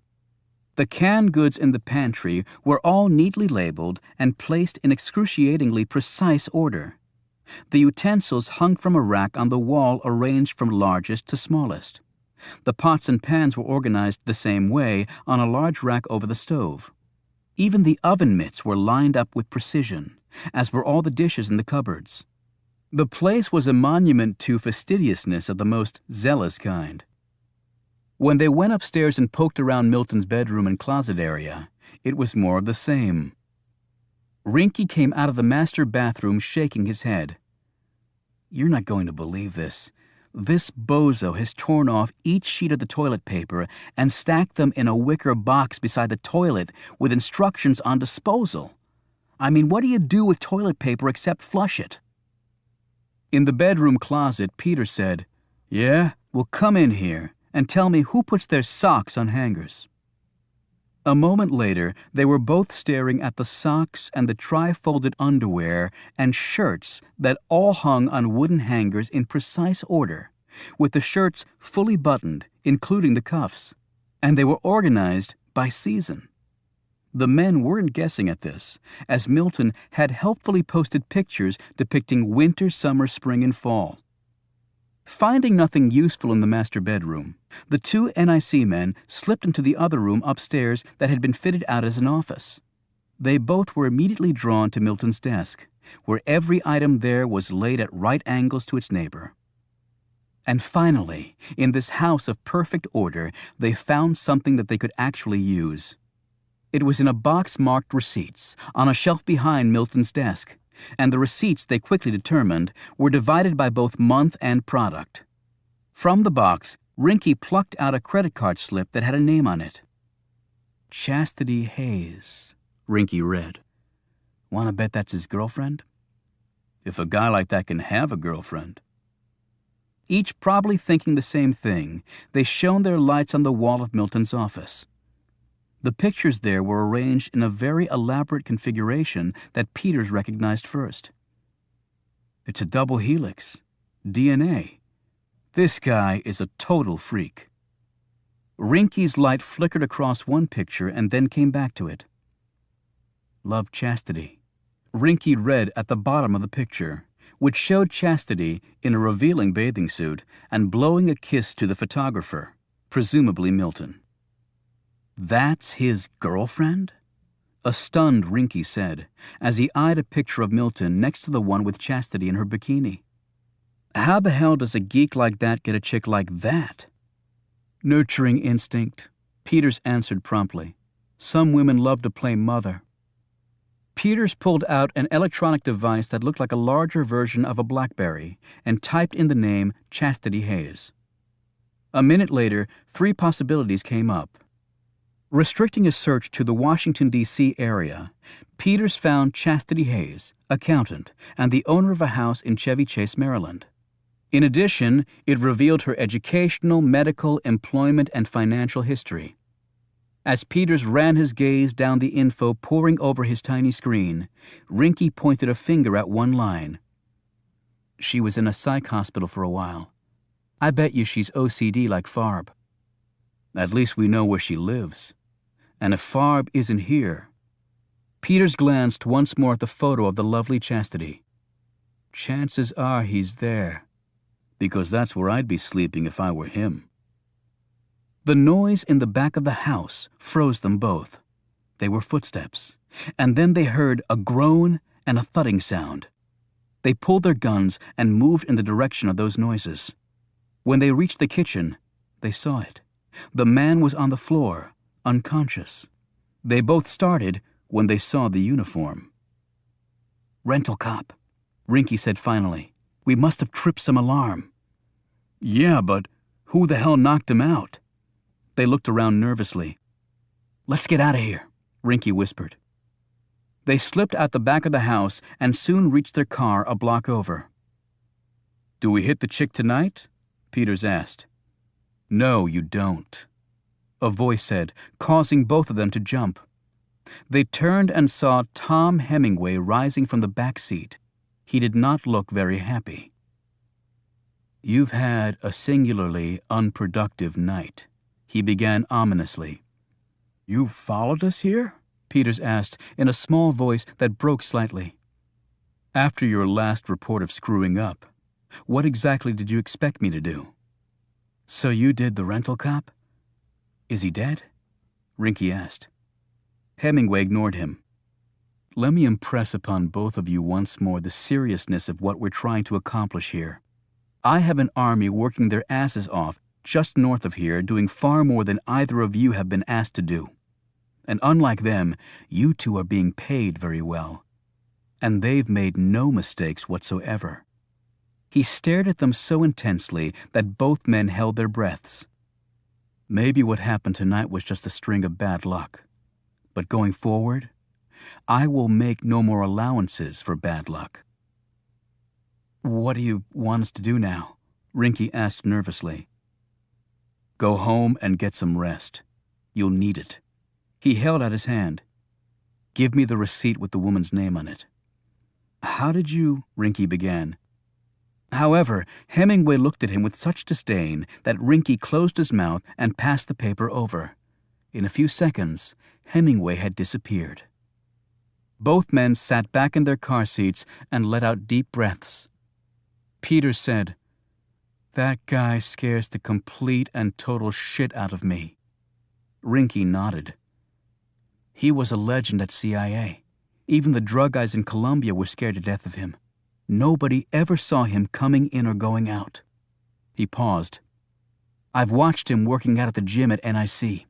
He looks like he's carved out of granite, and he's quick as a cat.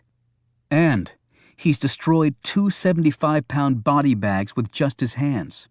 They won't even let him use his legs on the heavy bags anymore, because he was breaking them with just one kick."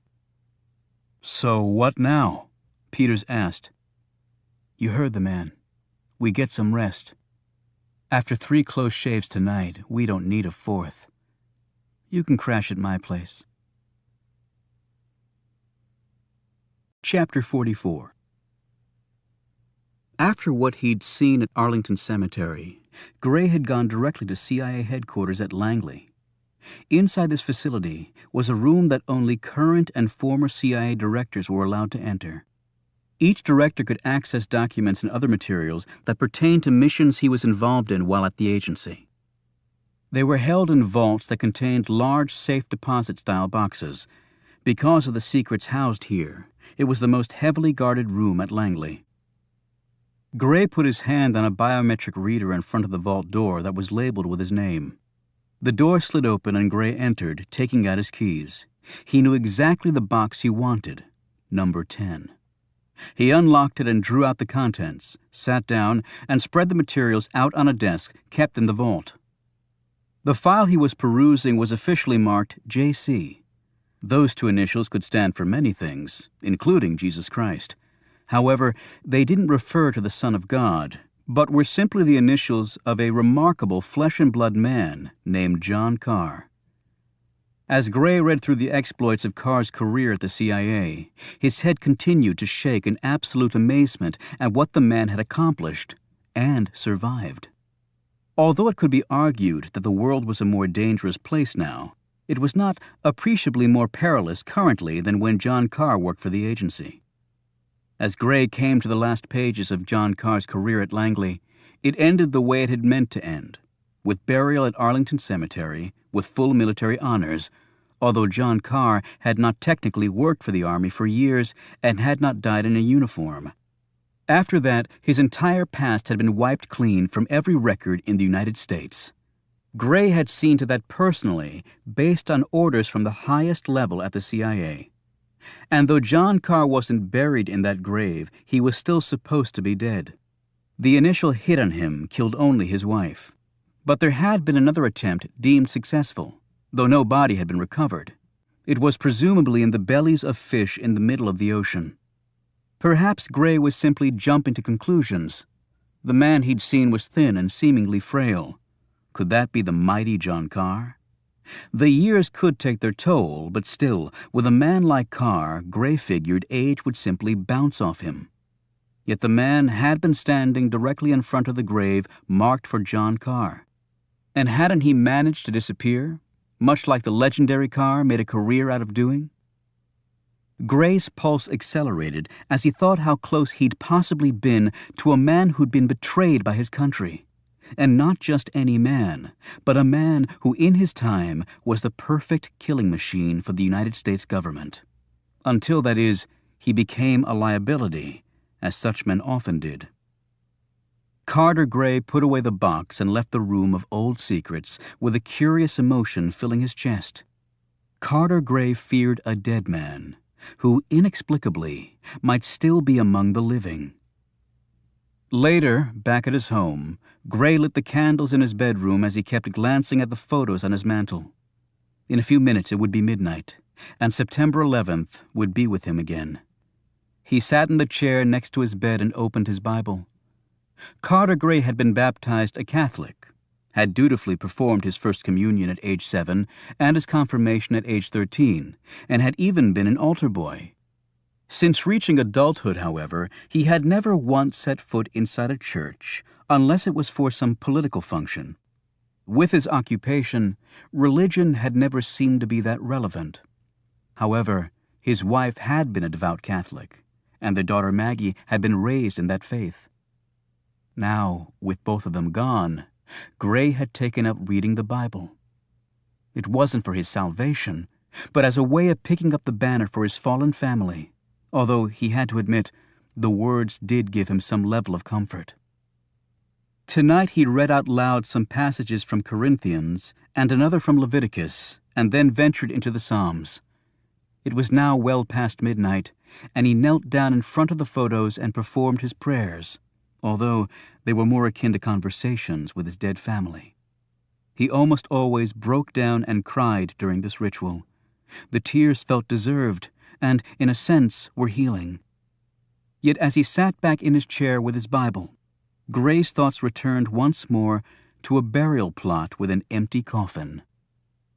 Is John Carr dead or alive?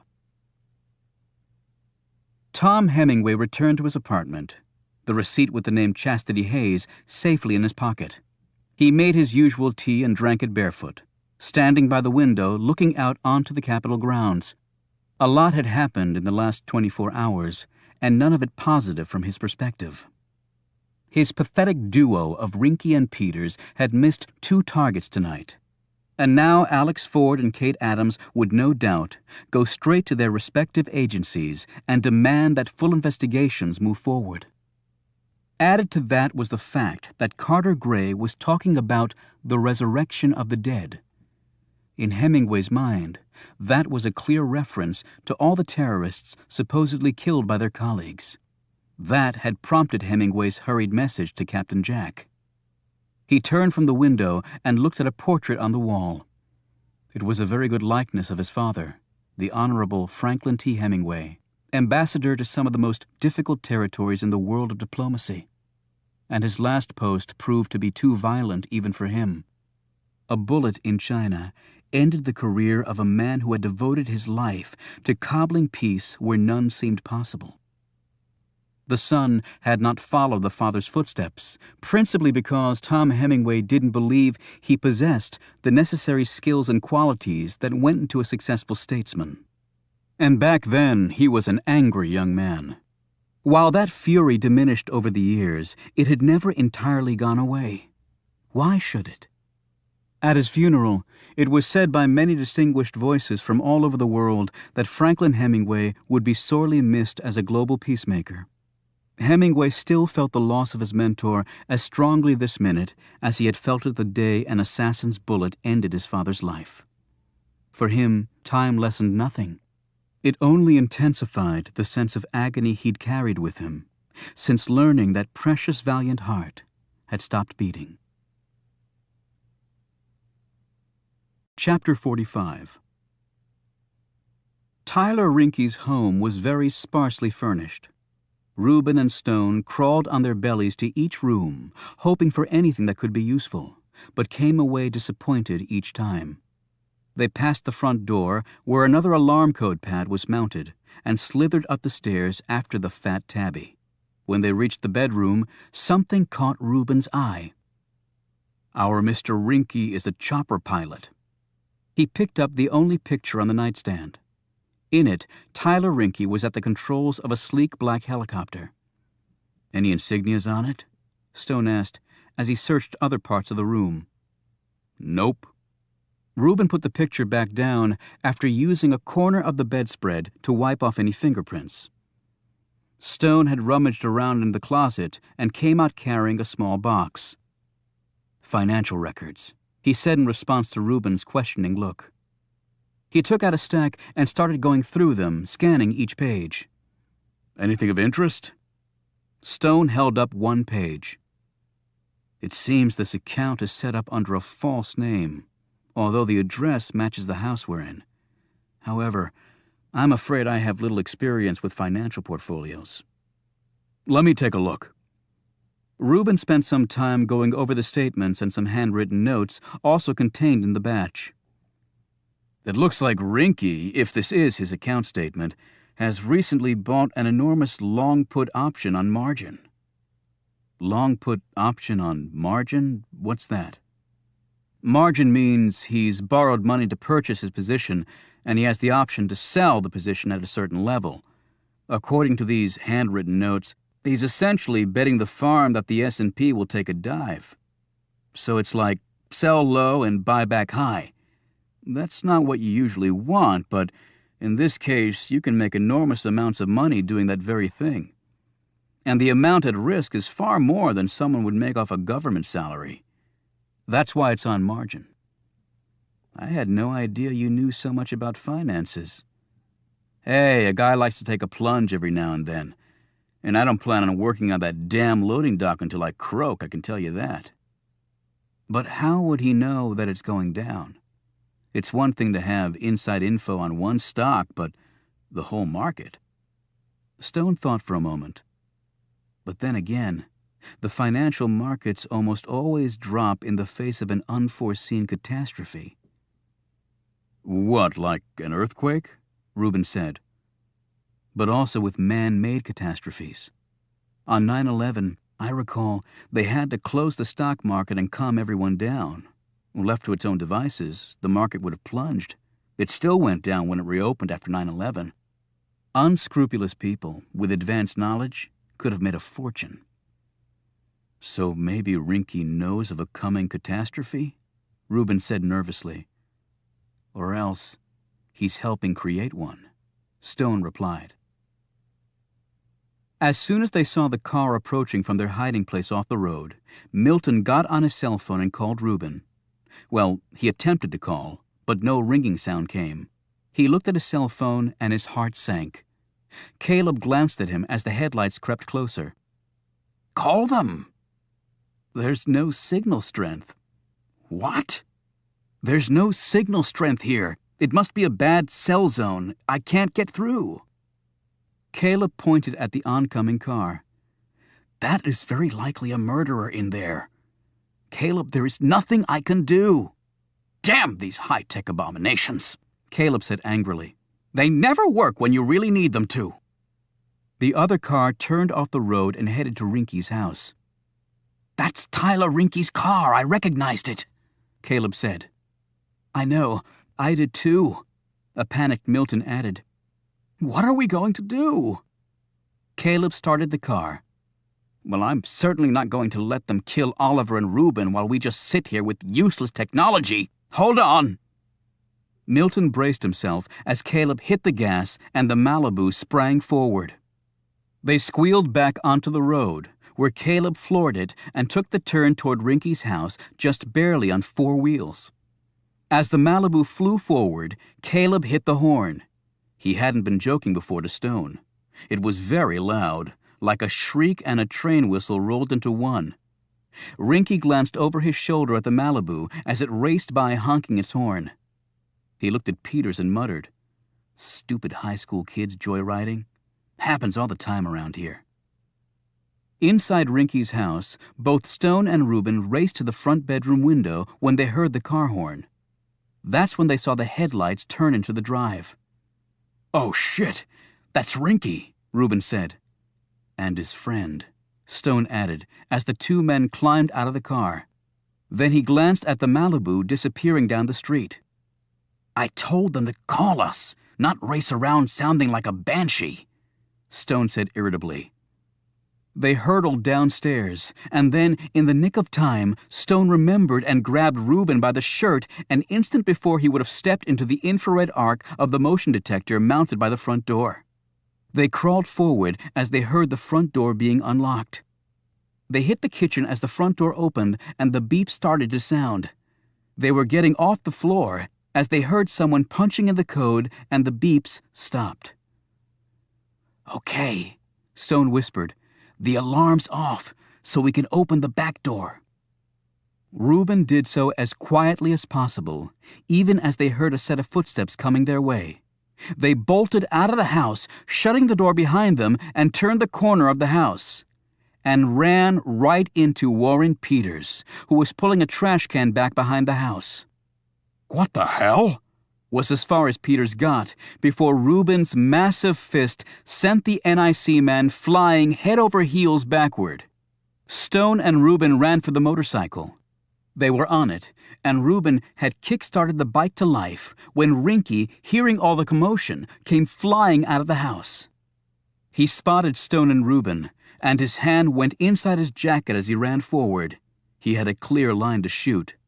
What he didn't count on was a rusted Malibu going partially airborne, driven by a crazed rare book specialist with a terrified OCD genius counting madly in the co-pilot seat.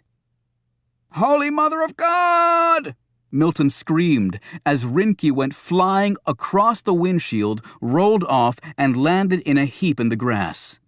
Then Milton resumed his ritual counting. Peters had staggered to his feet by this time. However, Caleb, his mind and body seemingly possessed by the spirit of a youthful daredevil, rammed the Malibu into reverse, put the gas pedal to the floor, and sped backward, the wheel spitting gravel like machine gun bullets. Peter screamed as the car bore down on him. He got off one shot and dove out of the way. He was coming up for another attempt when the motorcycle flew past him. As Reuben drove, Stone was sitting on the lip of the sidecar, swinging his helmet by the strap. It caught Peters on the side of the head, and he went down for the count. It was a full 10 minutes before Peters and Rinky began to stir. By the time they'd regained consciousness, the Camel Club was long gone. Chapter 46. The authorities' response to what had happened to Alex Ford and Kate Adams was not exactly encouraging. According to the police, the brake line seemed to have popped all by itself. Not unusual for a vehicle that old, the police said. And there was no evidence of any shooter at Kate Adams' home other than what Alex had said he'd seen and heard. 2 of his bullets were found embedded in the fence behind where he shot. No other slugs were recovered. It was the next morning, and Alex was sitting in Jerry Sykes' office listening to the official version of last night's event. Sykes stopped pacing and looked at him. "The people who tried to help you after your accident reported you were acting in a bizarre manner and then you took off running. Alex, all this crap just isn't like you. Is there something going on in your life you want to talk about?" "Absolutely nothing, other than someone wanting me dead," Alex said stonily. Sykes dropped into his chair and picked up a mug of coffee. "Why in the hell would anyone want you dead?" "Some guy put a freaking gun to my head, Jerry. I didn't take the time to ask him why." "And nobody saw this guy except you. So again, I'm asking you, what happened between yesterday and today to make somebody want you dead?" Alex hesitated. He wanted to tell Sykes about the discovery of the boat, but figured that admitting he disobeyed another order from the director would be the end of his career. "I've got a lot of years of damn good service behind me. Why all of a sudden would I start making this sort of crap up?" "You put your finger on it. You've put in a lot of years. The director cut you a break yesterday. He could have canned your ass on the spot. Hell, I probably would have if I'd been in his shoes. Don't blow a gift from the top, Alex. You're not getting another one." "Fine. But can you at least put someone in Kate Adams' house? I didn't imagine that optics reflection." Sykes sat back. "I'll call the DC police and ask them to have a car make some extra rounds, but that's all, and consider that a gift." Sykes looked at his watch. "I've got a meeting, and I think you have a post to stand." "Right, in the White House," Alex said wearily. "No, actually, outside. You'll have to work your way back inside the place." The Camel Club held a hasty meeting at Caleb's condo early that morning. The first order of business was to congratulate the esteemed librarian and gutsy wheelman on his bravery. They had to wait a bit for that, however, as Caleb was in the bathroom, still throwing up after realizing just how close he'd come to dying. When Caleb finally emerged from the toilet, Stone said, "I would like the official record to reflect that Caleb Shaw has earned the deepest thanks of the entire Camel Club membership for his extraordinary bravery and ingenuity." A pale but smiling Caleb shook each of their hands. I'm not sure what came over me. I just knew that I had to do something. I've never been that scared since I was given the honor of handling Tocqueville's De la Démocratie en Amérique in its original paper wrappers. Reuben gave a fake tremble. Handling a Tocqueville gives me the piss shivers just thinking about it. However, we have to assume that Rinky and his partner have now made us, so to speak, Stone warned. I'm not so sure. I took my license plates off while we were watching the road, Caleb said as they all stared at him in surprise. After Milton got their license plate and ran it so easily, I was terrified they'd do the same if they saw mine, he explained. Just then, Milton's cell phone buzzed. Yes, he said. He listened for a bit and then clicked off and looked at the others.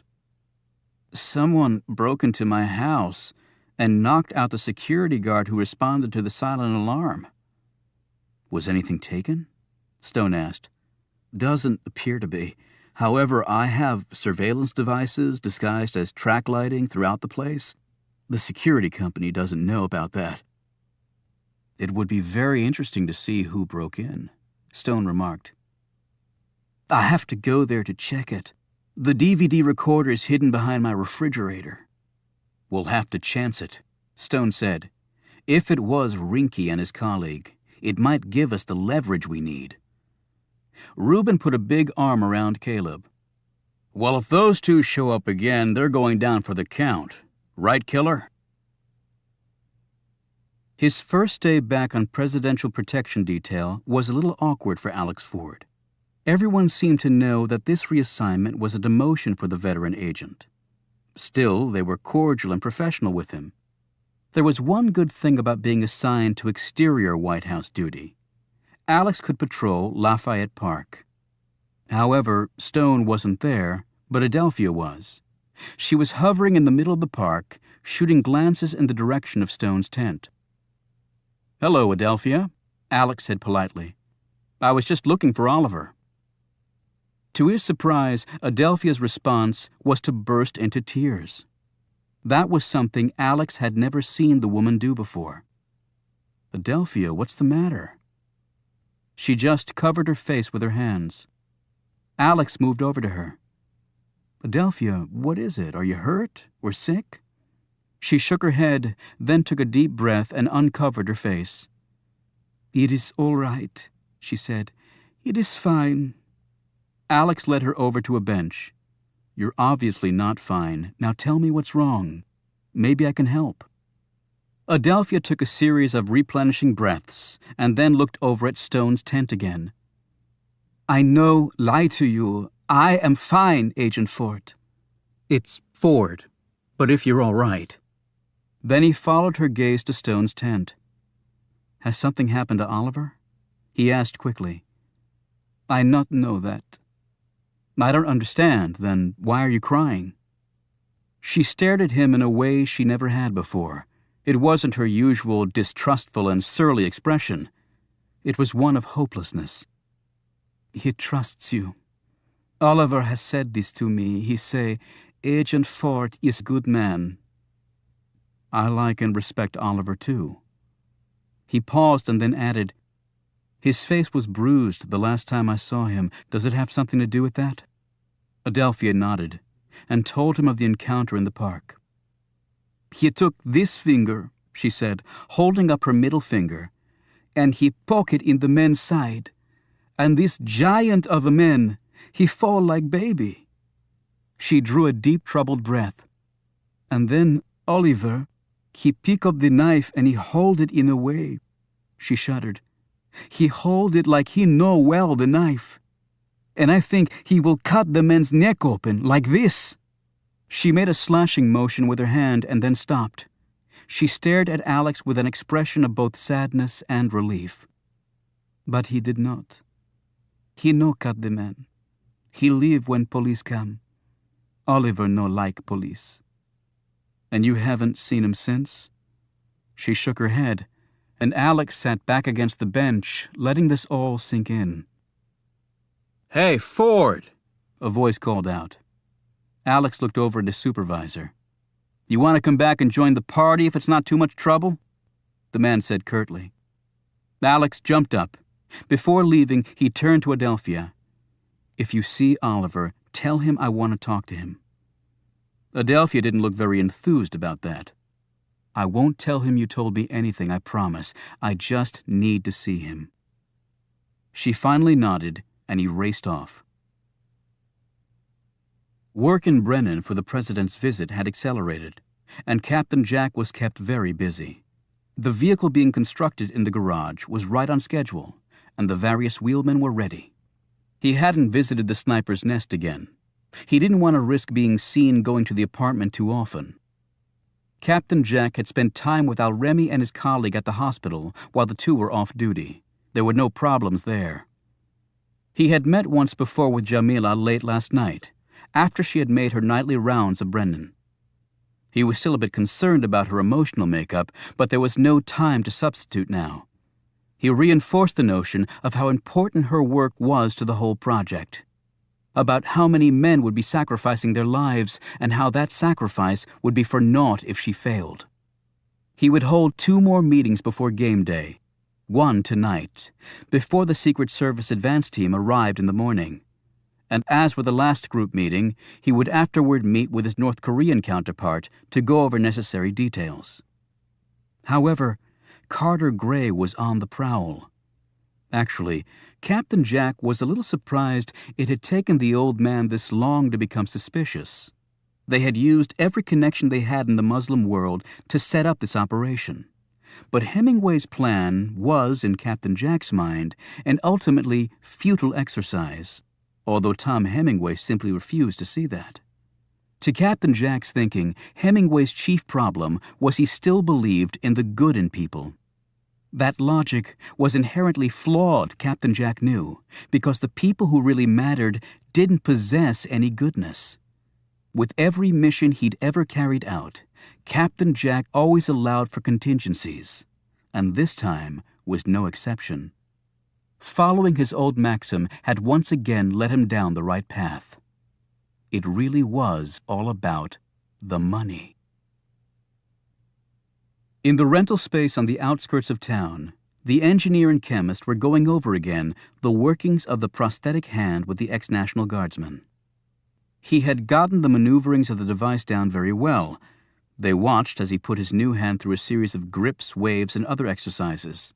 Then he executed the water bag implement flawlessly. Before leaving, he thanked them both. Afterward, the men packed up a duffel bag and headed into town, where they ran errands at a half-dozen businesses along the town center. At each place, they left a little present. These presents would further help lay a place in history for Brennan, Pennsylvania, although certainly not one the townspeople would have wanted.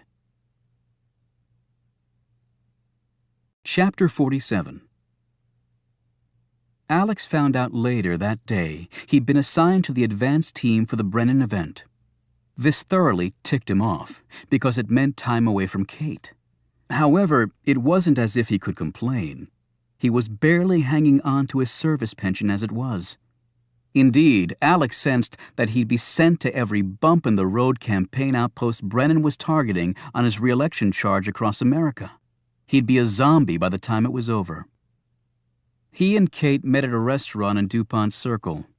She'd rebounded well from the frightening events of the previous night and was now determined to get to the truth. That spunk drew both admiration and terror from Alex. "I understand how you feel, Kate, but don't get carried away. These guys have guns, and they're obviously not afraid to use them." "More reason to get them off the streets," she said determinedly. "So when do you leave for Brennan?" "Crack of dawn.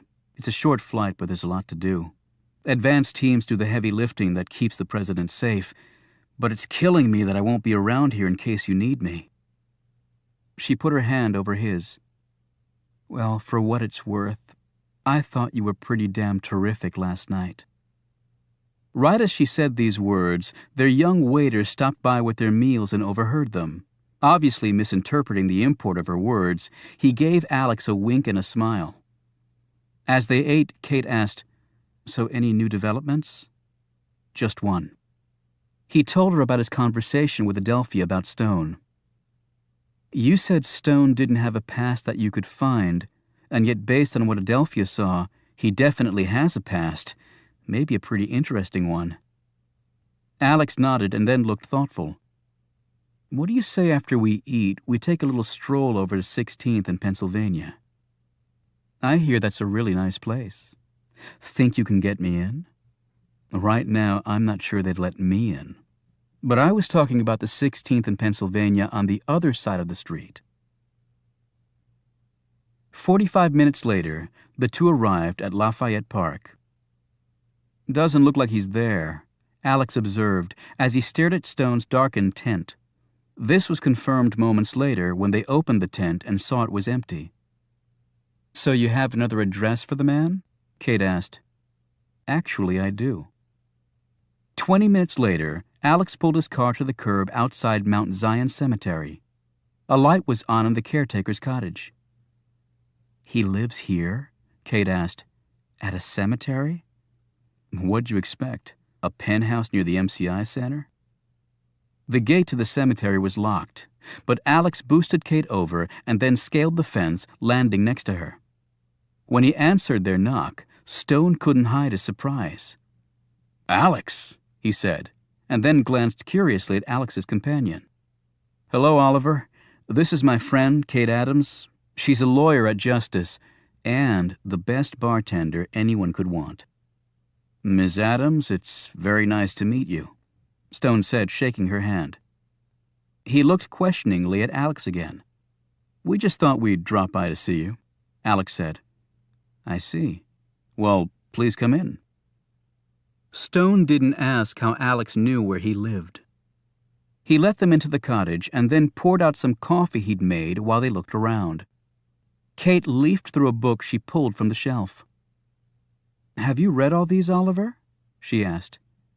"Yes," he said, "though most of them not more than twice, I'm afraid. Unfortunately, there's never enough time to read as much as one would want." She eyed Alex. "Solzhenitsyn, no lightweight stuff." "I think I read the Cliff Notes on him in college," Alex said. She held out the book. "Yeah, but in Russian?" Stone came out of the kitchen carrying 2 cups of coffee. "I like your home, Oliver," she said. "It's how I'd envision a college professor's place to look." "Yes, untidy, dusty, rumpled, and full of old books." Stone glanced at Alex. "I understand you're on the advance team to Brennan, Pennsylvania." Alex gaped. "How the hell did you know that?" "White House detail can often be very tedious, and people pass the time by talking shop. And voices carry amazingly there, if one is actually listening, which I'm afraid that few people really do anymore." Kate smiled at Stone as they all sat down in chairs around the fireplace. "Alex said you were quite extraordinary, Oliver, and I've found I can thoroughly rely on his opinion of people." "Well, Miss Adams, I can assure you that Alex is truly special." "Please call me Kate." "Yeah, and if I get any more special," Alex said, "I'll be pumping gas for a living." He glanced at Stone. "Your face looks like it's healing." "It was nothing to begin with. A little ice. I've suffered worse." "Really? Care to talk about it?" Alex said. "You would find such a discussion terribly boring, I'm afraid." "Try me," Alex said pointedly. A voice reached them from the street. They all got up and went to the door. There was Adelphia standing outside the locked gates calling to Stone. "Adelphia?" Stone quickly went and let her in. After they'd settled back around the fireplace, Stone introduced Adelphia to Kate Adams. Kate put out her hand, but Adelphia simply nodded at her. The woman had obviously not planned on Stone having any company.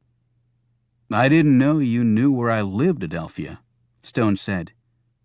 "You know where I live. It work both way," she snapped. Suitably rebuked, Stone sat back in his chair and stared at his hands. Oliver was just telling us that his face is much better, Alex said quickly, giving the woman what he hoped would be a clear segue into her concerns.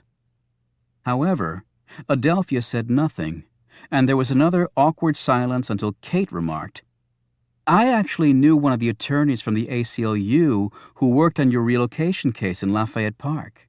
He said it was a tough battle. I believe the Secret Service were very aggressive in not wanting us back for security purposes. Stone agreed. Adelphia suddenly broke in. But then the rights of people, they win out. People here have good rights. That is why this country is great country. Stone nodded in agreement. Yes, Adelphia continued. My friend Oliver, he has sign. It say, I want truth. Don't we all? Kate said with a smile. But sometime truth, it must come from inside a person, Adelphia said forcefully, as she touched her chest. One who asks for truth, they too must be truthful. Is this not so? She looked around the group as she said this. Stone was clearly uncomfortable with the direction of the conversation. He responded slowly. The truth comes in many different shapes, but sometimes, even when the truth is staring someone in the face, he fails to see it. He abruptly stood. Now, if you'll excuse me, I actually have someplace I have to be. It's pretty late, Oliver, Alex said. Yes, it is late, and I hadn't anticipated visitors tonight. His meaning was clear. They all stood and hurriedly walked out with mumbled goodbyes. Alex and Kate gave Adelphia a lift back to her apartment. From the back seat, she said, He is in trouble. I know that this is true. What makes you so sure? Alex asked. He come by the park today with his friend, the giant one. He on a motorcycle, riding in a sidecar. She added this last in a tone implying that doing such was a criminal act. A giant man? Oh, you mean Reuben, Alex clarified. Yes, Reuben. I not like him much. He has, how you say, the shifty pants. You mean shifty eyes? Alex corrected. No, I mean the shifty pants. It's okay, Adelphia, Kate said. I know exactly what you mean. Adelphia shot her an appreciative look. But you still haven't told us why you think he's in trouble. Alex said, It is everything. He is not same. Something troubles him much. I tried to talk to him, but he will not speak. He will not. Alex looked at her, puzzled by the intensity of her response, and his suspicions were suddenly engaged. Adelphia, is there something else you want to tell us? She looked terrified for an instant and then assumed an expression of deep offense. What do you say, that I lie? No, that's not what I meant.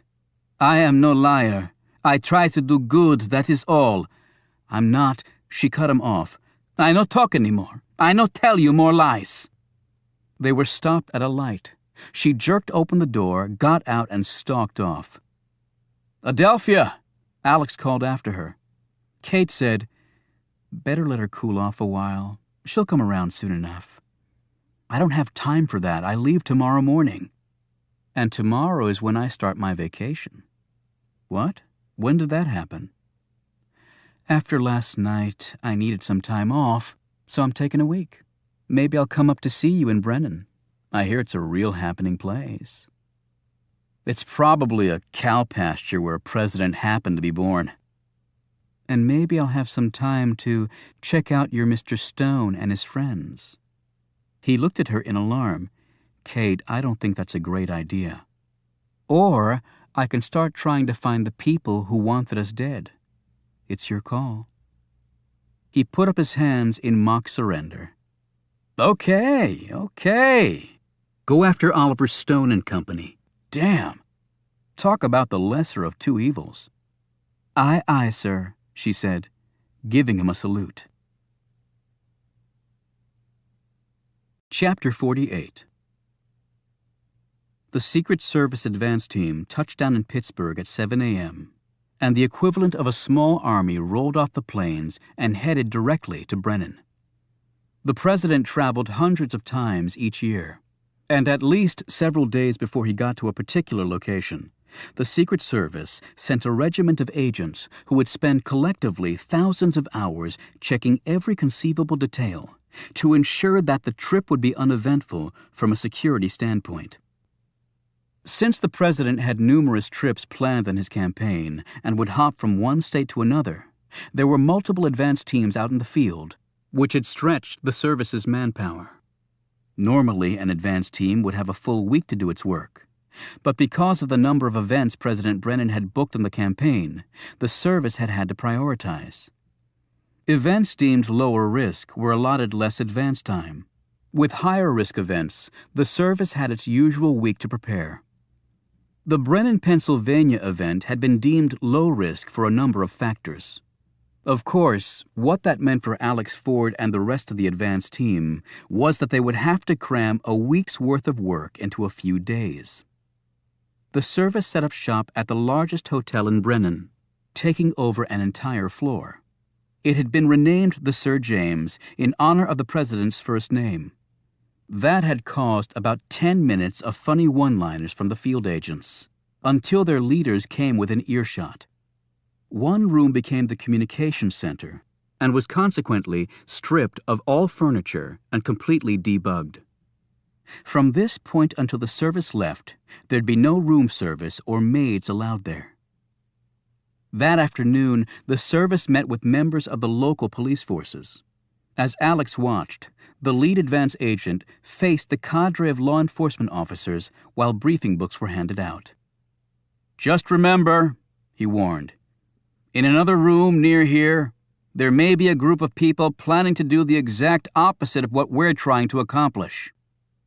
Alex had heard this spiel many times, but as he looked around the room, he couldn't believe that many of those present were buying the line. Still, Alex, with all his experience, discounted nothing. Secret Service agents were paranoid by nature. While Brennan didn't look like a potential trouble spot, no one had expected Bobby Kennedy to be shot in the kitchen of a hotel. James Garfield bought it at a train station. William McKinley went down at a rope line after having been shot by a man who wrapped his revolver inside a bandage. Lincoln was gunned down in a theater, and JFK in his open limo. Not on my watch, Alex kept telling himself. Not on my watch. Potential motorcade routes from the airport to the ceremonial grounds were discussed, and possible trouble spots with each were considered. Then the group broke into smaller units, and Alex found himself asking the usual questions of the local law enforcement. Had gun sales peaked? Were any police uniforms missing? Were there any local threats against the president? What were the locations of the nearest hospitals and potential safe houses? After that, they drove out to the site. Alex walked the ceremonial grounds and helped establish sniper posts. He eyed the area, locating what the service referred to as the assassin's funnel. You had to think like a killer. Where, how, and when could the person be expected to strike? The stage was finished, and a work crew was putting the finishing touches on lighting and sound, and the 2 giant TV screens that would allow the crowd to see the president up close, at least digitally. To Alex's experienced eye, the place looked reasonably doable from a protection point of view. The single entry and exit for vehicular traffic was both bad and good for obvious reasons. Still, the president wouldn't be here that long, 2 hours tops. As Alex drove back into Brennan, he looked around the small town. It had long been a service myth that the best time to rob a bank was when the president was in town, because every cop within 20 miles would be watching him and not the townspeople's money. Alex had a feeling that adage would be pretty accurate here. There were no cops anywhere. Back in his hotel room, Alex decided to go for a run. He'd gone through college on a track scholarship, and, despite his neck injury, he ran whenever he could. It was one of the few things keeping him from feeling totally washed up physically. He hit the main street and headed east, past the hospital, and then turned left and picked up his pace as he headed north. A van passed him. He had no reason to look over and didn't. He wouldn't have recognized the woman anyway. Nor did Jamila look in his direction as she drove by with the 3 boys in the back. Next, Alex passed an auto repair facility with its blacked-out windows. Hidden behind them was a lot of work going on as a new vehicle was fashioned. If Alex had been aware of the plot, he would have charged into the garage and arrested everyone there. But he wasn't aware, so he just kept jogging. Indeed, the downtown area of Brennan held little interest for Alex because the president would never be coming here. The ceremony at the dedication grounds would constitute the entire program. After he'd showered back at his hotel room, Alex went to volunteer for another chunk of work that night. Might as well do all he could to get back into the service's good graces. While Alex was working away up in Brennan, Kate was busy too. She'd risen very early that day and eaten breakfast with Lucky. She asked the older woman a favor, which Lucky quickly granted. After that, Kate had gone to the carriage house, sat down at her small desk, and planned out her attack on Oliver Stone. Alex had said that he'd run Stone's prints through all the usual databases and come up with zilch. To Kate, that could only mean one of 2 things.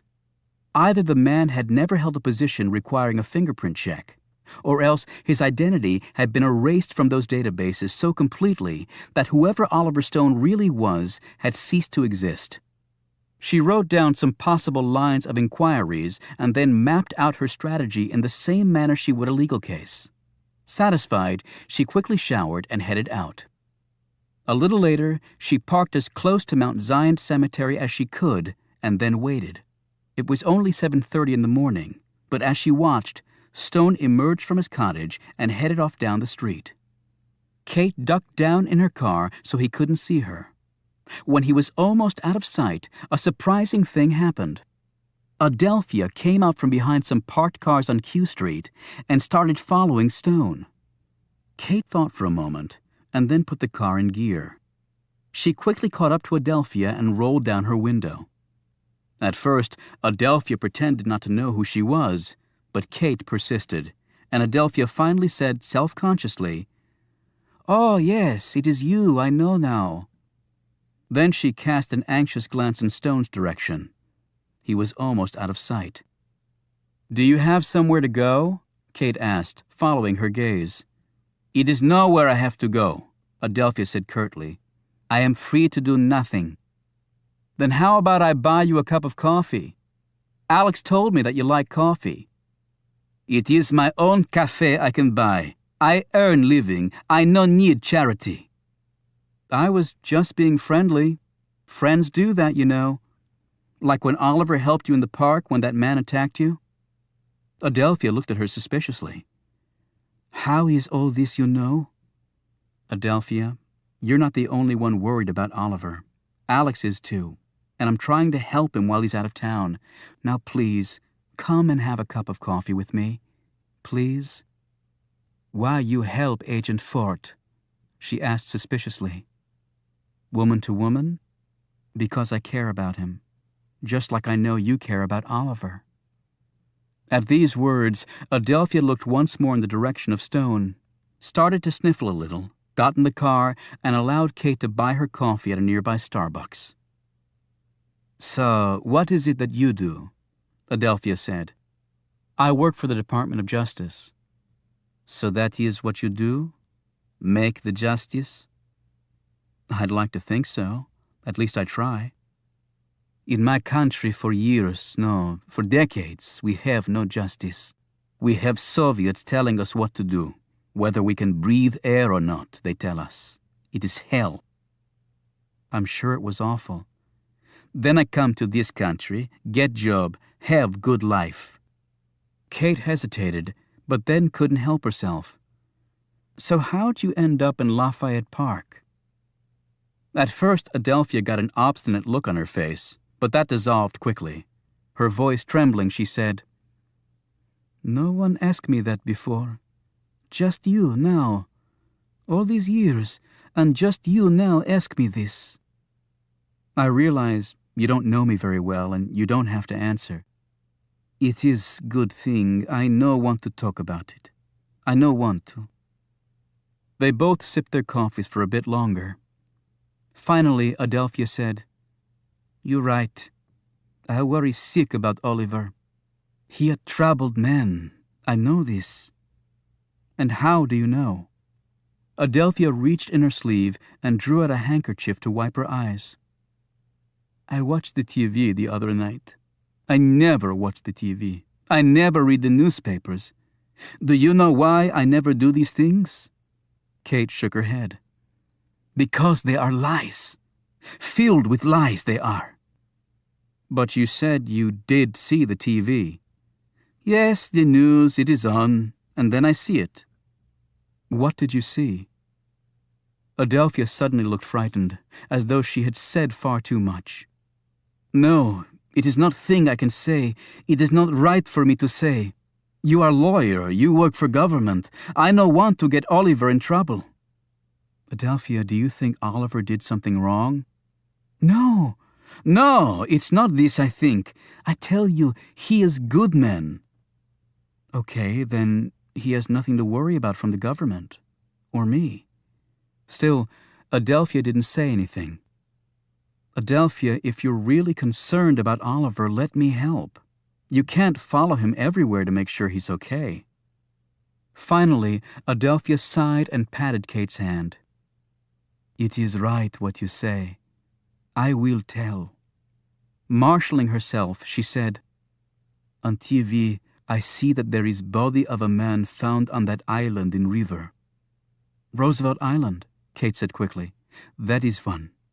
But what does that have to do with Oliver?" "Well, you see, I want to take the cafe with Oliver, but he has meeting to go to." "Meeting? What sort of meeting?" "Ah, that is what I say. What sort of meeting in middle of night? But off he go. Now me, I am angry with this meeting and no cafe. So I pretend to go away, but I see him get in cab, and I get in cab too. I have money. I too can take cab."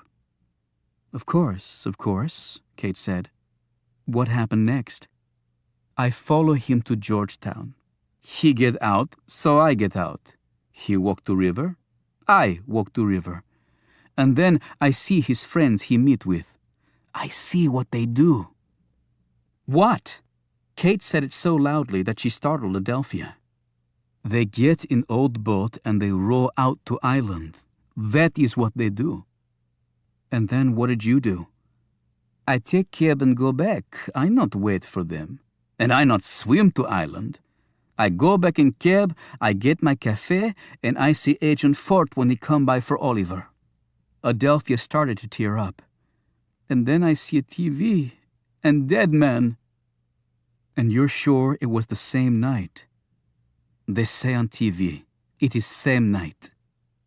"Adelphia, you say you don't believe that Oliver did anything wrong, and yet you saw them row out to that island, and then a man was killed there." "They say he killed by gun. Oliver no has gun." "You can't be sure of that. And what about the others, his friends?" Adelphia laughed. "I know these men. Except for the big one, they are little frightened mice. One, he work at library. He love books. He has brought me some. The other one, he checks things." "Checks things?" "You know, he counts and hums and whistles and grunts. I know not what it was, but Oliver say it to me. He call it OD, something like that." "OCD?" "That is it." "Do you know their names, the friends?" "Oh, yes, this I know. The bookman, his name is Caleb Shaw. Sometime he dress in old clothes. Oliver say it is hobby. I say little bookman, he is crazy." "And the others?" "The counting one, he is Milton Farb. He is smart, that one. He tell me things about the world I not know." "And you mentioned the big one." "Yes, Shifty Pants. His name is Reuben Rhodes. Rhodes, like in Greece, is how I remember. So what do you think happened on that island if none of them killed the man? Do you not know? Adelphia said breathlessly. She lowered her voice and said, It is they see who did it. They see killer. Kate sat back against the bench. Her first thought was she had to tell Alex about all this. But then she wondered if that would be wise. Doubtless, his first reaction would be to come back. That would get him in even more trouble with the service, and she didn't know if anything Adelphia was telling her was true. She had a sudden thought. Adelphia, would you mind coming with me to look at something? Where? Adelphia asked suspiciously. It's nearby. I promise it won't take long. Adelphia reluctantly agreed, and they drove to a parking lot near the Georgetown waterfront. Kate said, Can you describe this boat you saw them in? It was long, about 12 feet maybe, and old, it all rotted. They take it from old junkyard down that way, she added, pointing south. Kate led her over to the river wall. I want you to stay here. She slipped down some rocks located to the side of the seawall and reached the drainage port. If you lean over a little, I think you can see it all right. She pulled some brush out of the way, exposing the bow as Adelphia leaned over. Is this the boat you saw them in? Yes, that is boat. Oh my God. Chapter 49. Oliver Stone waited outside the high-rise condo building, watching well-dressed people emerge from the building and head off, probably to work, given the number of briefcases he saw. And then she came out. Jackie Simpson carried only a small purse over her shoulder. She didn't look at Stone as she passed by. He waited a suitable time and followed her. His strides were long and hers short, so he had to constantly slow down. A couple of times he thought about approaching her, but both times something happened which had never happened to him before. He lost his nerve. However, when she stopped to buy a newspaper from a box, she spilled her change. He rushed to help her, laying the coins in her outstretched palm. His breath quickened when he saw it, but he merely smiled when she thanked him and walked off. When she arrived at WFO, he stopped and watched her go in the building. Petite, olive complexion, and an attitude. He'd known a woman just like that once. He turned and headed to a metro station. He had a very important meeting to go to. Emerging from the subway at an agreed-upon spot, he found the other members of the club waiting for him. They had decided that the safest way for Milton to retrieve his record of the break-in was to be escorted to his house by the security firm that had responded to the silent alarm. Arrangements were made, and Milton, followed at a discreet distance by the rest of the Camel Club in Caleb's Malibu, met 2 guards near his home, and the 3 men went in together. About 30 minutes later, Milton joined up with his friends, and they sat in Caleb's car. Stone said, "Did you get it?" Milton nodded and slipped a DVD out of his knapsack. "It was activated, so presumably there's something on it." He popped it in his laptop, and a minute later, they were looking at the darkened interior of Milton's house. "There," Stone said, pointing at a man coming around the corner.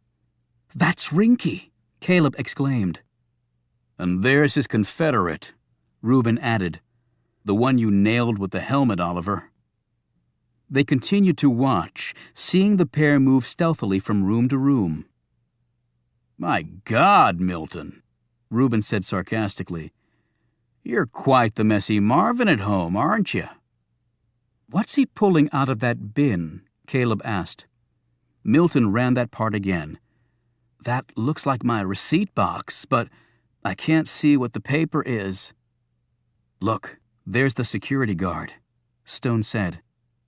They watched as the man advanced, and then something flew out of the darkness at him, and he crumpled. "What the hell was that?" Reuben asked. "A man in a mask," Stone said. At least one of them had the good sense to burglarize the place without showing his face. But it wasn't Rinky and the other guy, Milton said. Which clearly means there's someone else, Stone said slowly. But this tape gives us the leverage that we... He was cut off by the buzzing of Milton's cell phone. Milton answered, "Oh, hi, Chastity." Then his expression changed in a hurry. "What? Oh my God! What are you talking about?" Stone ripped the phone from his friend. "Chastity!" However, it was a man's voice on the line. "I think under the circumstances that we can call it even right now. So long as you don't act, neither will we." The phone went dead. Stone looked at the panicked Milton, who had tears welling into his eyes. "I'm sorry, Milton." Kate had spent the next morning and afternoon researching Milton Farb, Reuben Rhodes, and Caleb Shaw. She'd also gone on Google and found some material on Milton and his Jeopardy stint. However, Oliver Stone remained an enigma. Kate was certain of one thing. She believed the men had seen who killed Patrick Johnson. The bullet hole and blood on the boat seemed to indicate that they'd almost lost their lives as well. Armed with her newfound knowledge, she went back to Mount Zion Cemetery that afternoon and was fortunate to find Stone working in the grounds. "Hello, Oliver. Kate Adams. We met briefly the other night." "I remember," he said curtly. "Are you okay? You look worried." "Nothing too important." "Well, as you know, Alex is out of town, and I hope you don't think it's too forward of me, but I'd like to invite you to dinner tonight." "To dinner?" Stone looked at her as though she were speaking a language he was not familiar with. "At my house. Well, not exactly my house. I live in the carriage house. It's actually Lucille Whitney Houseman's home in Georgetown. Do you know her?" "I'm afraid I haven't had the pleasure," he said distractedly. "And I wanted to invite Adelphia and your other friends." Stone threw some weeds in a garbage bag. "That's very nice, but I'm afraid..." He stopped and looked at her sharply. "What other friends?" "You know, Reuben Rhodes, Caleb Shaw, and Milton Farb. I'm starting to collect rare books, and I think Caleb will be fascinating to talk to. And I'm a huge fan of Jeopardy, though I don't think I saw Milton when he was on. And Reuben's work at DIA all those years ago? How could that not be enthralling? And then, of course, there's you." She let that comment hang for a long moment. "I'm sure it'll be a wonderfully interesting dinner. They used to have them in Georgetown all the time, or so Lucky, that's Mrs. Whitney Houseman, tells me." Kate said this all in one long surge, hoping to overwhelm Stone into accepting, if only because his curiosity had to be piqued by now. He said nothing for about a minute as he knelt on the ground, apparently dissecting all she had said. "I've found that when one takes the time to learn that much about someone, there's usually a reason for the interest that's not readily apparent to everyone." "I wouldn't disagree with that," she answered. "However, I'm not sure tonight is good for us. We've had some bad news very recently." "I'm sorry to hear that. Alex and I had some bad things happen too. Some people tried to kill us. Funny, it was right after we discovered an old boat hidden in a storm drain in Georgetown that looked like it had a bullet hole in it and also some blood." "I see." Stone's calm response to what must have been a stunning revelation only increased her esteem for the man, along with her curiosity. "Well, then perhaps we should have dinner. I can contact my friends." "Around 7 will be great. Do you need the address?" "Yes. Mrs. Whitney Houseman no doubt resides in circles where the common masses do not often tread." She told him the address. "Now I'll just pop over to invite Adelphia. I'm sure she can catch a ride with you and your friends." "Kate, I really don't think that's a good idea." "Oh, I think it's a great idea," she said firmly. "And why is that?" he asked. "Because, Oliver, You strike me as someone who needs all the friends he can get right now.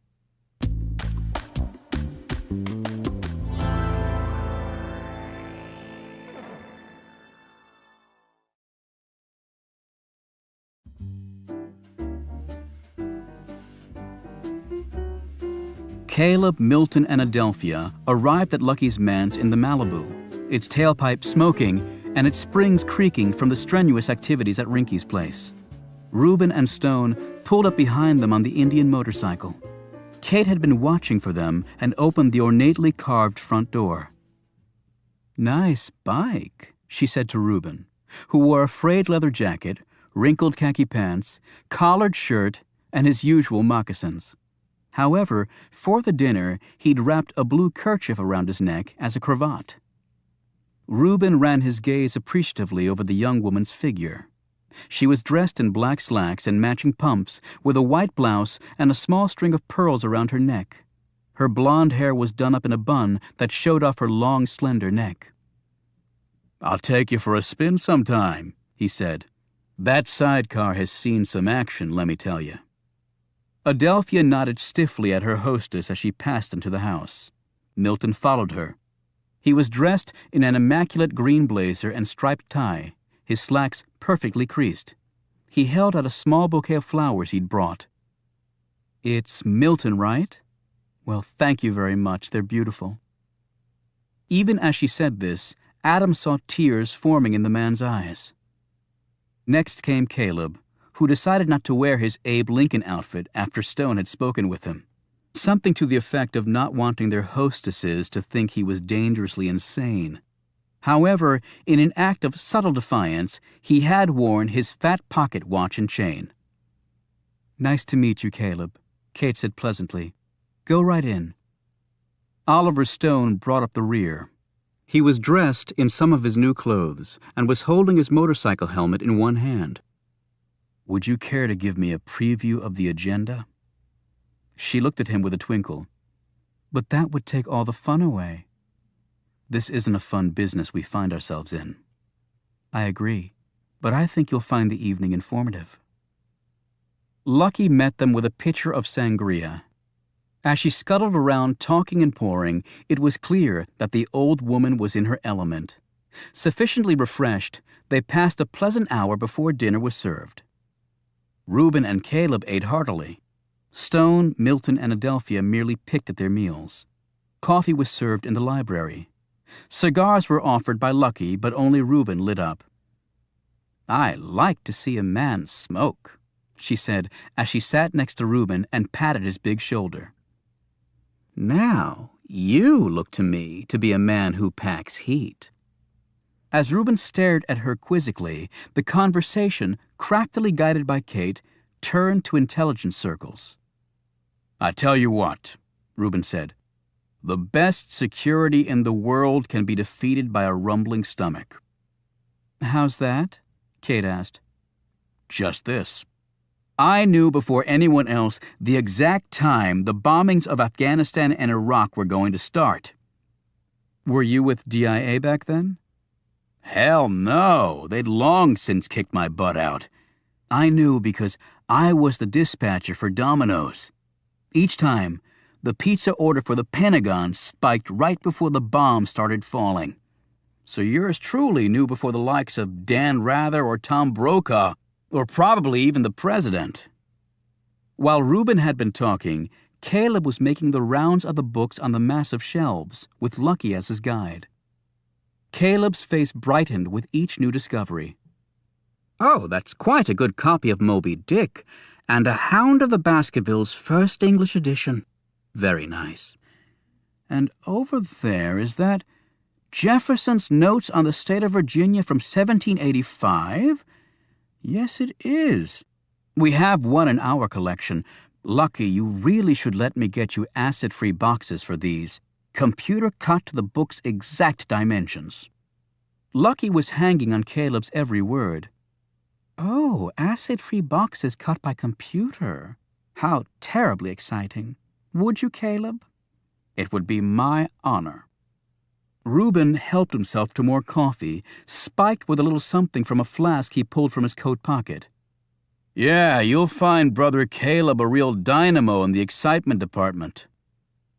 Lucky, Kate said finally, we're going to head out to the carriage house. I need to talk over some things with my friends.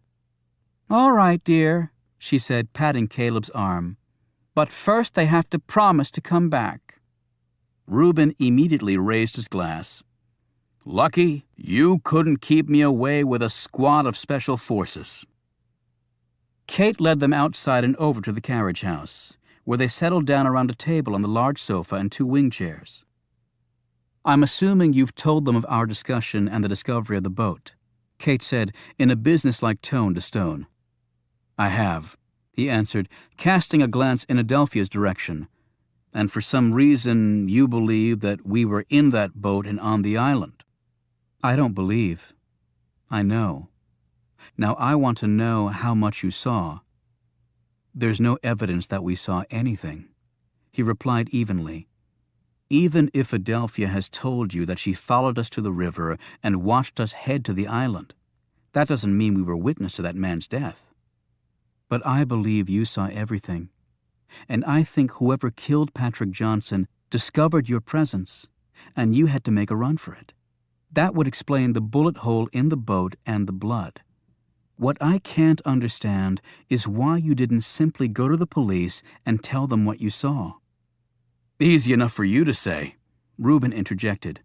They'd believe you, but look at us. We're a scruffy bunch with questionable pedigrees. So you're admitting you did witness the murder? Caleb started to speak, but Stone broke in. We're not admitting anything. Kate said, Oliver, I'm just trying to help you. And don't forget, someone tried to kill Alex and me after we found the boat. Reuben shot Stone a puzzled look. Oliver, you didn't tell us that. Milton blurted out, But what about Chastity? They've kidnapped Chastity. They all stared at him as tears fell down his twitching cheeks. If someone's been kidnapped, Kate said, the police should be notified immediately. It's not quite that simple, Caleb said, glancing at Stone, whose gaze was on the floor. We really can't go to the police. Kate looked at Stone. Oliver, she said quietly, as a team, we might be able to do something. Hell yes, we could, Reuben said. She's official, being with DOJ, and our sorry asses can only get things second and third hand. It is time to work together, Caleb chimed in. Stone still said nothing. Reuben put down his cigar. Okay, since our exalted leader is uncharacteristically mute, I hereby call a special meeting of the Camel Club to order. And I move that we tell Kate here everything. Do I have a second? Second, Caleb said immediately. All in favor? Reuben said, his gaze on Stone. The eyes carried. Reuben said, The Camel Club has spoken. What is the Camel Club? A puzzled Kate asked. Let me do the honors, Stone finally said. Chapter 50. You did what? Alex yelled into his cell phone. He'd been sitting in his hotel room the next morning, just strapping on his gun, when Kate called. See, that's why I waited until this morning to call you, she said, because I knew you'd be upset. What the hell did you expect me to do? Say, good job, Kate, and I'm really glad you're not a corpse. I told you I was going to check into Oliver Stone and his friends, and you said it was okay. But I didn't know they were eyewitnesses to Johnson's murder, which was the very thing I told you to stay away from in the first place. Well, I didn't know they were connected either, so just hear me out. I've got a lot to tell you. She spoke for several minutes, relaying what Stone had told her last night. When she finished, Alex shook his head incredulously. Okay. Let me get this straight. They saw the murder and didn't go to the police because they were afraid the police would think they were involved? I don't believe Oliver likes the police very much. Maybe it's to do with his past. And on top of that, they traced one of the murderers, went to his house, and were almost killed? Yes. And while they were burglarizing the killer's house, Milton Farb's home was broken into by these same guys, and they got them on film doing it. But Milton's girlfriend's been kidnapped by these people, and so they can't go to the police about that either. But they didn't tell you the names of the murderers. I think they only know one of their names. But they have them on film. Did you recognize them? They haven't shown me the film. Why the hell not? They want to show it to you first. Great. But I'm a 4-hour drive away with work out the gazoo, and the president will be here tomorrow. They won't budge on that, Alex. I tried. They'll only show it to you. I mean, come on. I work for the Justice Department, and they don't know me. It was a real effort for them to tell me as much as they have. Oliver trusts you, not me. Alex rubbed his hair, cupped the phone under his chin, and finished putting on his holster. Okay, so do you have a plan? Well, I was thinking we could come up to see you tomorrow. Tomorrow? Tomorrow POTUS is here, and he takes precedence over everything, Kate. You know that. I know, but I wanted you to meet with the Camel Club. The what? Oh, I'm sorry. That's what Oliver and his friends refer to themselves as, the Camel Club. It's sort of a conspiracy watchdog organization they've been running for years. Do you know, they were the ones who first got onto the scandal with the defense secretary years ago. You remember, right? He was taking kickbacks for directing government contracts to certain vendors. The Camel Club discovered that through a scrap of information they got from an assistant chef at the White House. It's really amazing stuff, Alex. Alex lay back on his bed and closed his eyes. An assistant White House chef is spying on the Secretary of Defense for something called the Camel Club? This is a joke, right? Please tell me this is a joke, Kate. Forget that. It's not important. Alex jumped up. Not important? Alex, will you please listen to me? They've done some incredible investigative work on this case. They really have. Alex managed to calm down. Okay. You all come up here, and then what? We attend the ceremony, and after that we all sit down, and they can show you the film and tell you the man's name. Then we can go from there. Meaning I take all this to the Secret Service? Right. With a name and these guys on film, we have solid stuff. And we have to get Chastity back. Milton is heartbroken. Who the hell is Chastity? Oh, I'm sorry. That's Milton's girlfriend. She's the one who was kidnapped. The FBI handles kidnappings. And every second that goes by, the odds are she won't be found alive. These aren't ordinary kidnappers. They have a lot more at stake. They've called and let Milton talk to her for a few seconds every couple of hours to show she's alive. I don't think they'll harm Chastity, for now, anyway. Things are at a stalemate. And how exactly does Patrick Johnson tie into all this? Well, they were sort of vague on that. I'm sure they'll explain it more fully to you. From the little they've told me, I think they actually have it figured out. Alex let out a long breath. He had a day crammed with final preparations ahead of him. He should be totally focused on his work as a Secret Service agent, and yet now he knew the main thing occupying his mind would be the Camel Club. God help me. Alex, are you there? I'm here, he snapped. So what do you think? Can we come up? Alex actually glanced at his gun, wondering for a fleeting second if it wouldn't just be easier to end it right now. Alex! Yeah, okay. Come on up. And can we bring Adelphia? She's been really worried about Oliver. Alex finally exploded. Oh, sure, Kate, bring Adelphia. And bring the freaking Monkey and Giraffe Club, too. And while you're at it, why the hell don't you pop over to the White House and snatch the president? I'd bet he'd get a real kick out of all this. And he'll probably give you a ride up here in Air Force One. And be sure and give him my name so he knows exactly whose ass he'll be reaming out when he gets here. Kate's voice was irritatingly calm. "Okay, I'm hanging up now. We'll see you tomorrow." The phone went dead, and Alex plopped back on the bed just as someone knocked on his door. "Ford, time to hit it. Let's go." It was his squad leader. "Alex, you ready?" he said again more loudly. Alex jumped up and opened the door. His squad leader stared back at him. "You okay?" "Never better," Alex said.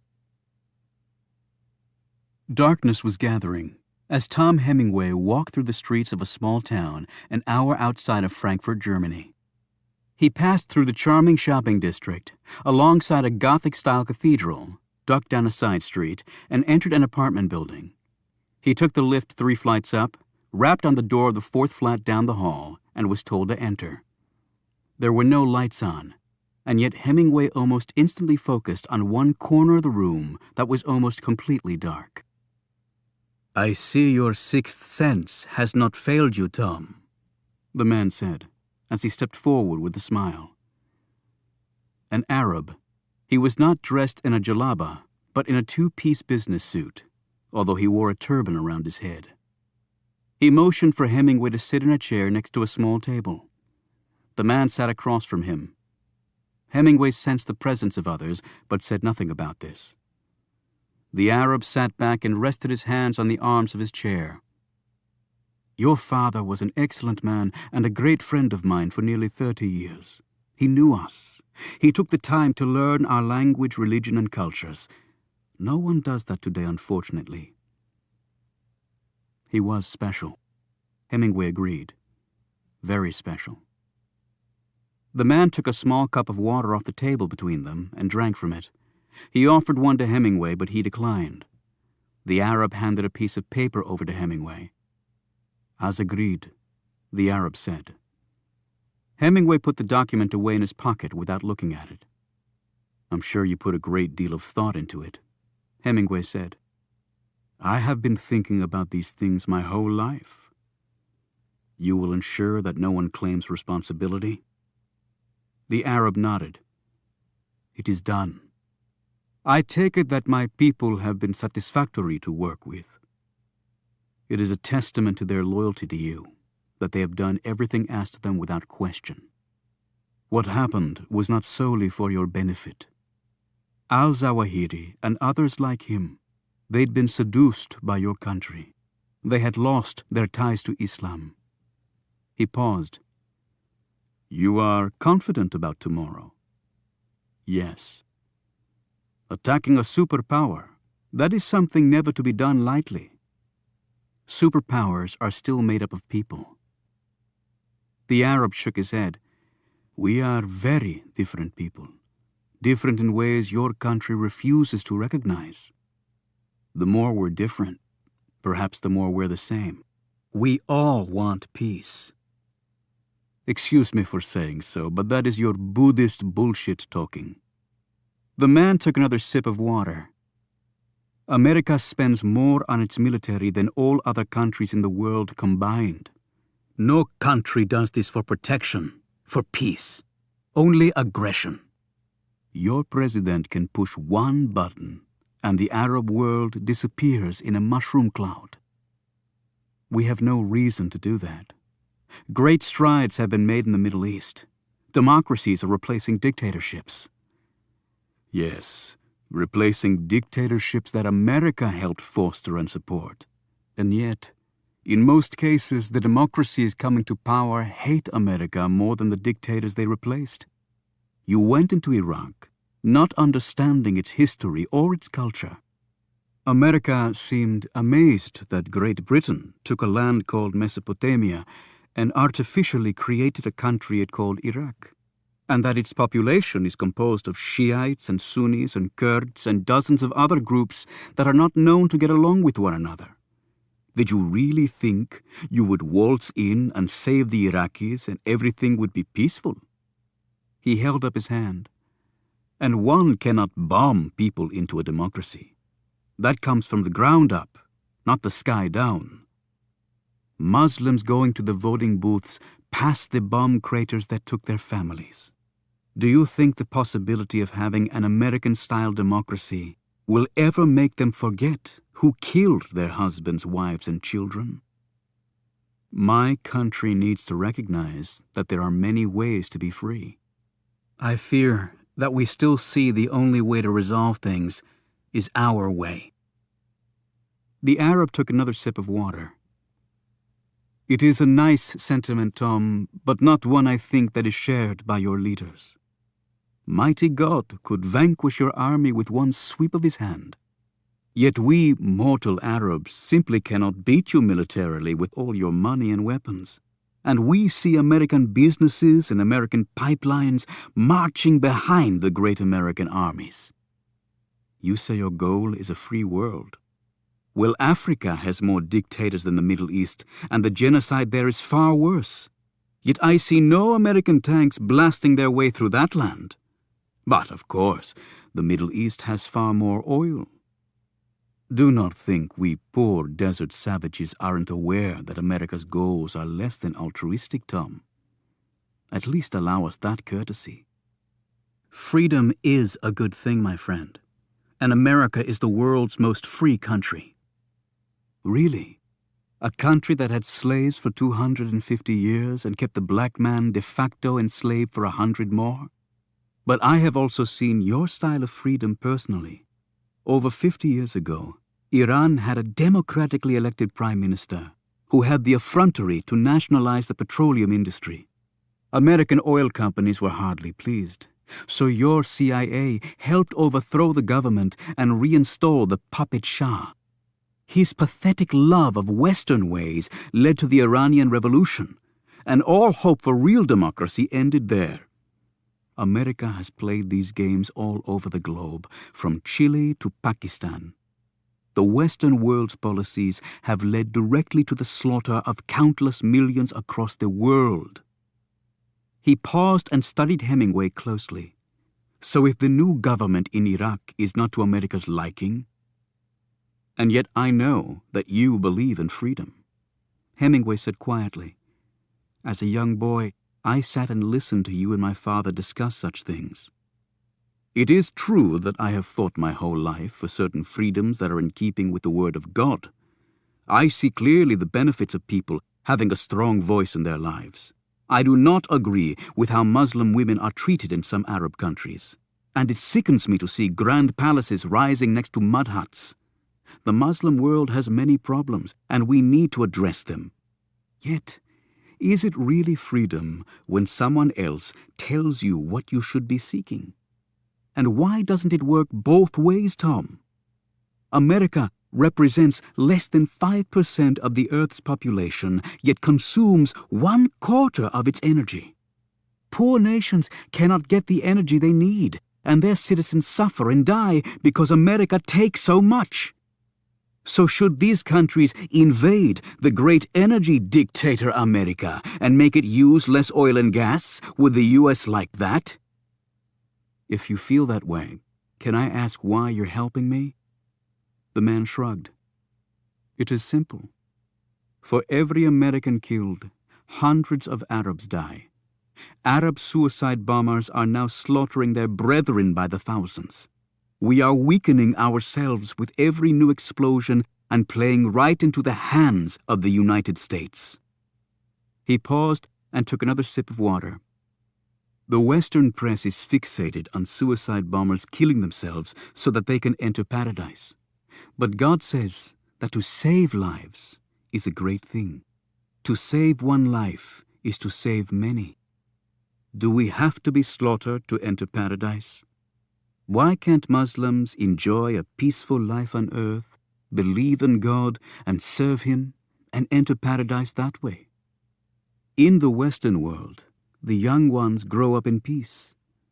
Do our children not deserve that right? Of course they do, Hemingway said.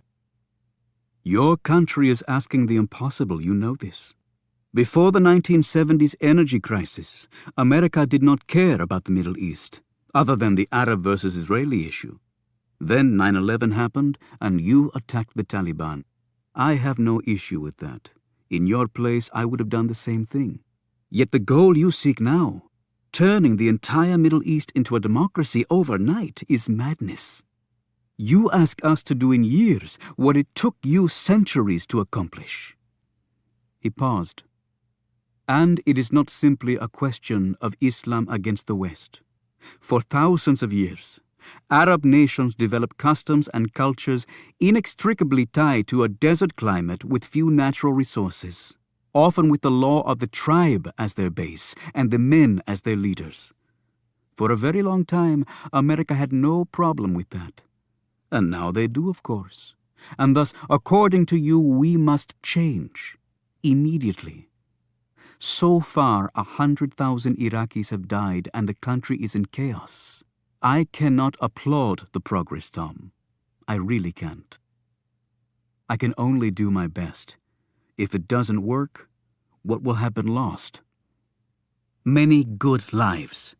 That is what will be lost, Tom," the Arab said sternly. "And that is no different than what's happening right now," Hemingway replied. "You have an answer for everything, just like your father." "It was in Beijing that he was killed?" Hemingway nodded. "Surely not the Chinese, though. They're vicious, but hardly stupid." Hemingway shrugged. "I have my suspicions.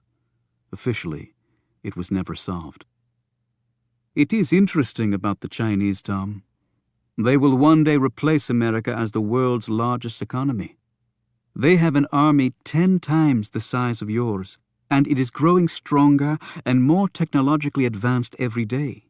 They have the capability to hit the United States with nuclear weapons. They kill and enslave millions of their own people, and yet you call them friends, while America crushes the Arab world under the pretense of freeing us. Do you know what we Arabs say? We say, 'Go and free your friends the Chinese.' But America does not do this. Why? Because the Chinese will not fight back with rifles and car bombs as we Muslims are forced to. Thus, you leave them alone, and you call them friends." My father didn't think of them as all that friendly, actually. A wise man. He has gone on to a better world now. I'm an atheist, so I'm not sure where he's gone on to. The Arab stared at him in sadness. "It is an insult to yourself not to believe in God, Tom." "I believe in myself. But when your physical being ceases to exist, where does that leave you?" The Arab paused and said, "With nothing." "It is my freedom to make that choice," Hemingway said firmly. The Arab rose from his chair. "Goodbye, Tom, and good luck. We will not see each other again."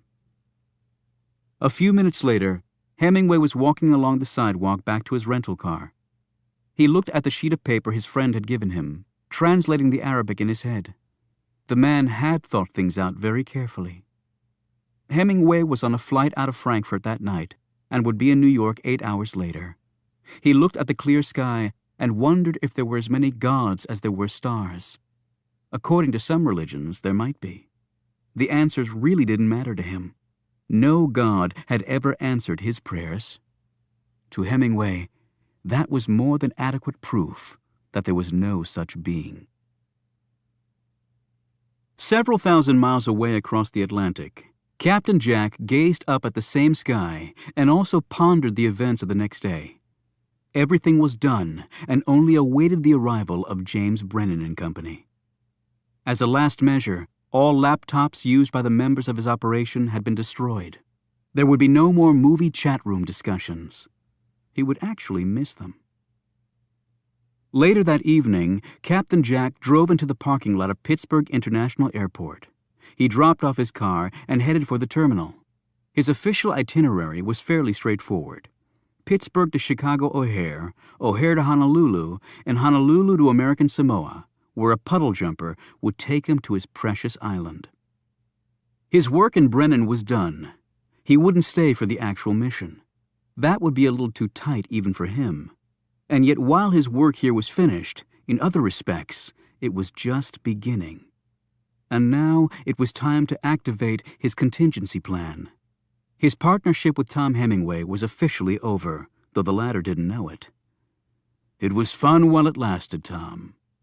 He now worked for the North Koreans. Captain Jack checked in for his flight but kept his bag, which was small enough to carry on. He went to a bar to have a drink. Afterwards, he hit the restroom. From there, he wandered the airport and then headed to the security lines. Yet instead of going through security, he exited the airport, went to a different parking lot, and picked up a car waiting for him there. He headed south.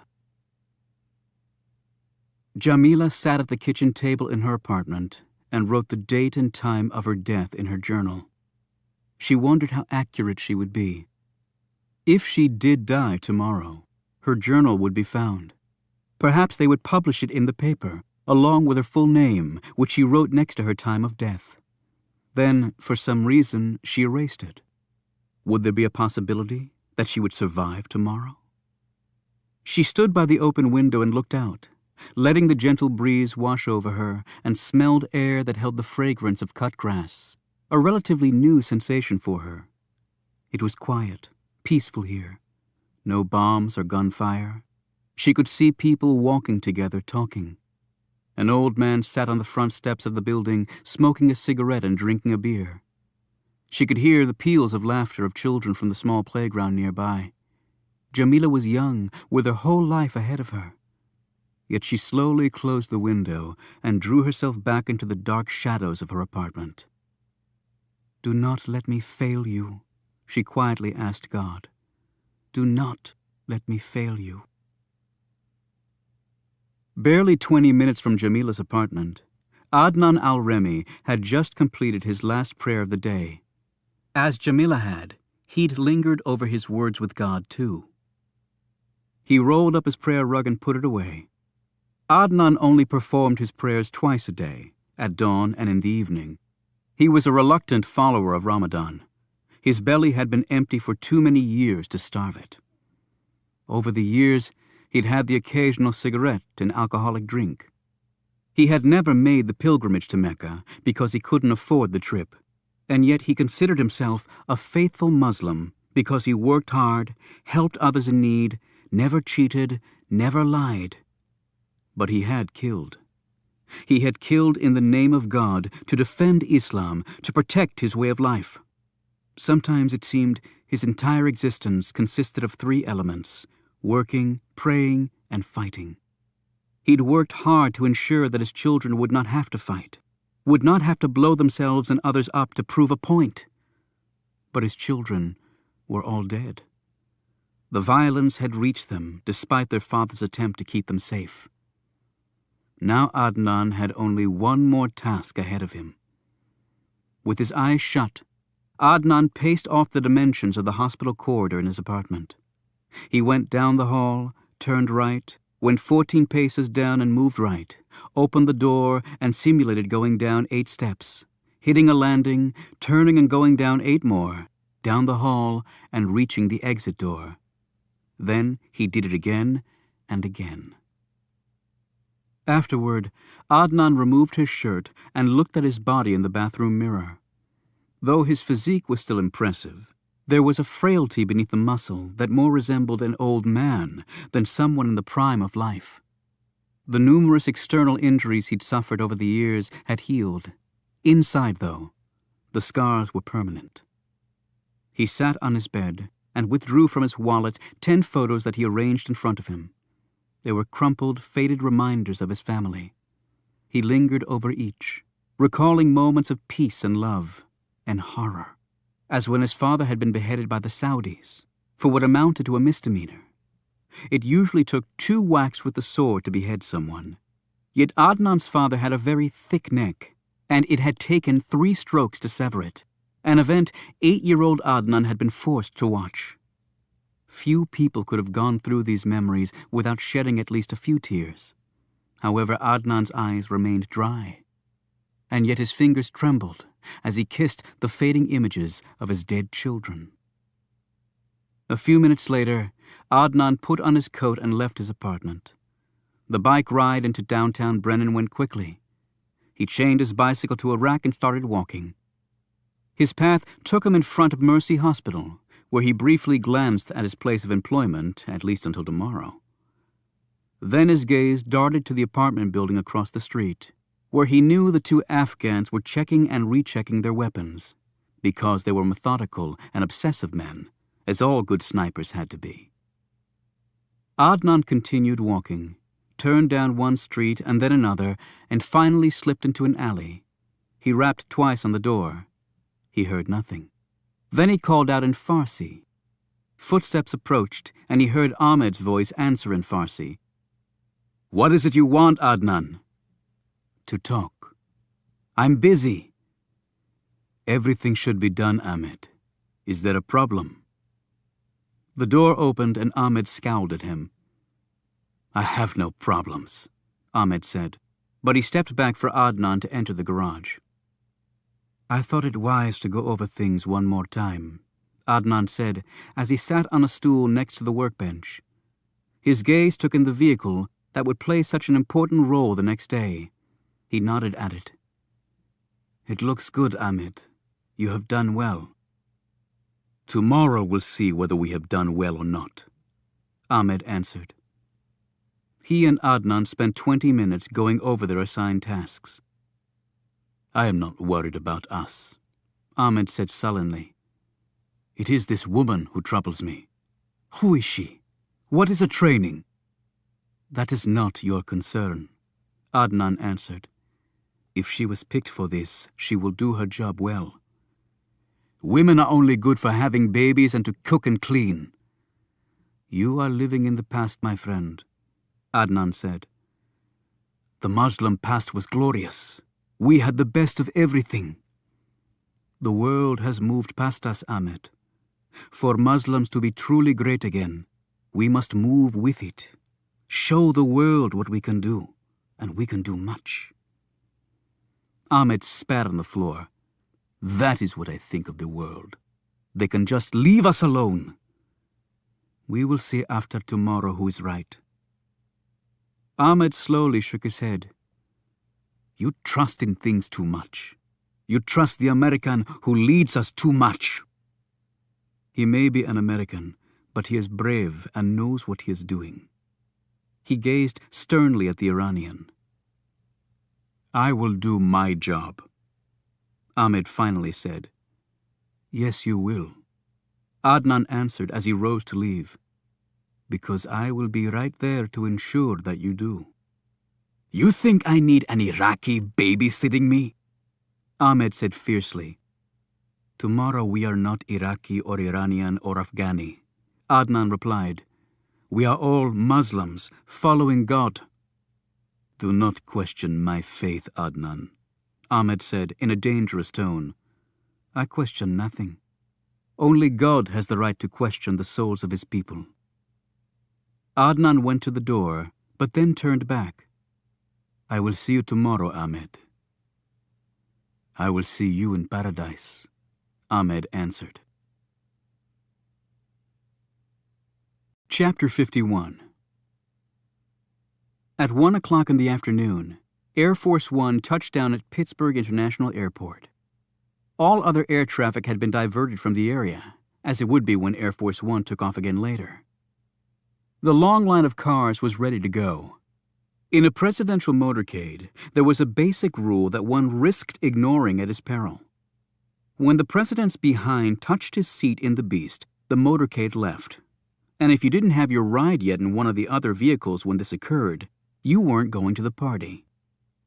The road the presidential motorcade took had long since been closed off by the Secret Service, and motorists sat in foul mood staring at the beast and the other 26 cars sailing by. In the presidential limo with Brennan was his wife, his chief of staff, the governor of Pennsylvania, and Carter Gray.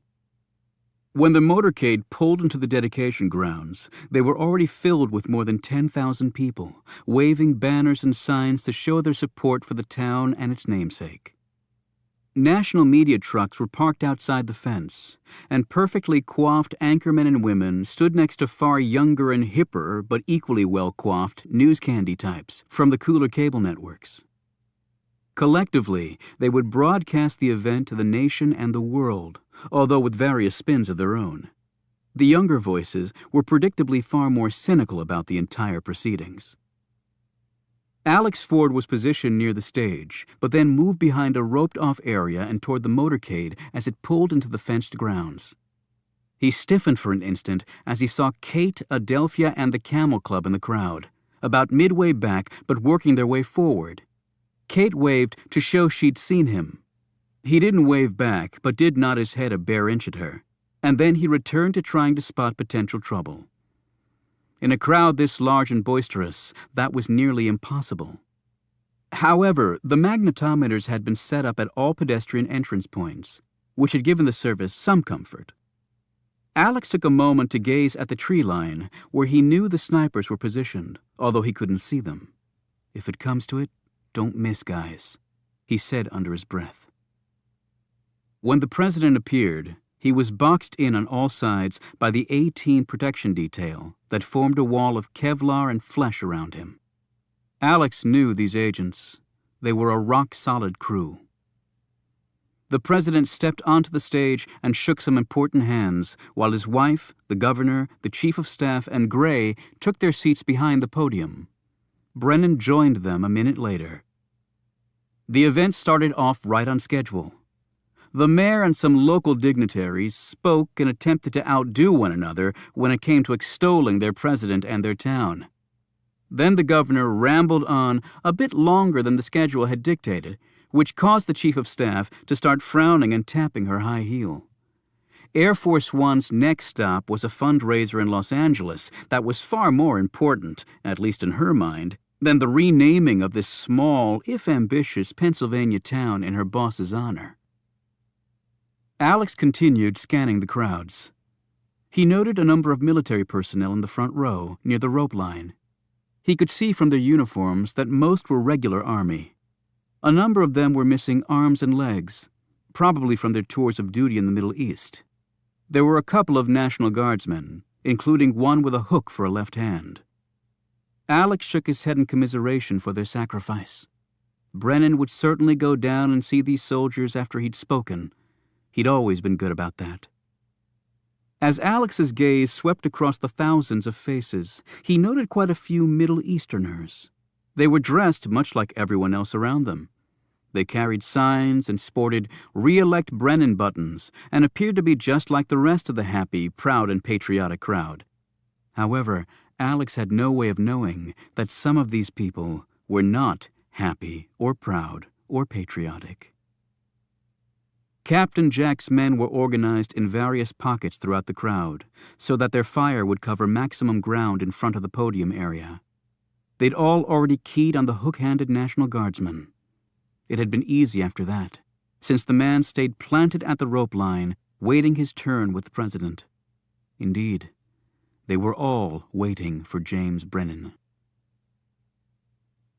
At about the time Air Force One had been making its final approach into Pittsburgh, a sleek black chopper was taking off from a helipad in downtown New York City and heading south.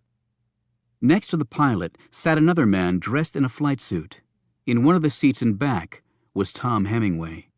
In his hand, he held a portable television set that he was watching intently. The crowds in Brennan were very large, and the crowds were already packed. That was what worried Hemingway most of all, the crowd. He checked his watch and told the pilot to hit it. The chopper shot across the Manhattan cityscape.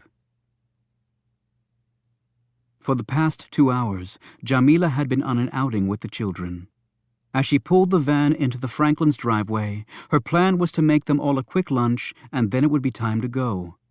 As she opened the door, carrying the baby on her hip with the 2 toddlers in her wake, she received a shock so paralyzing that she almost dropped the baby.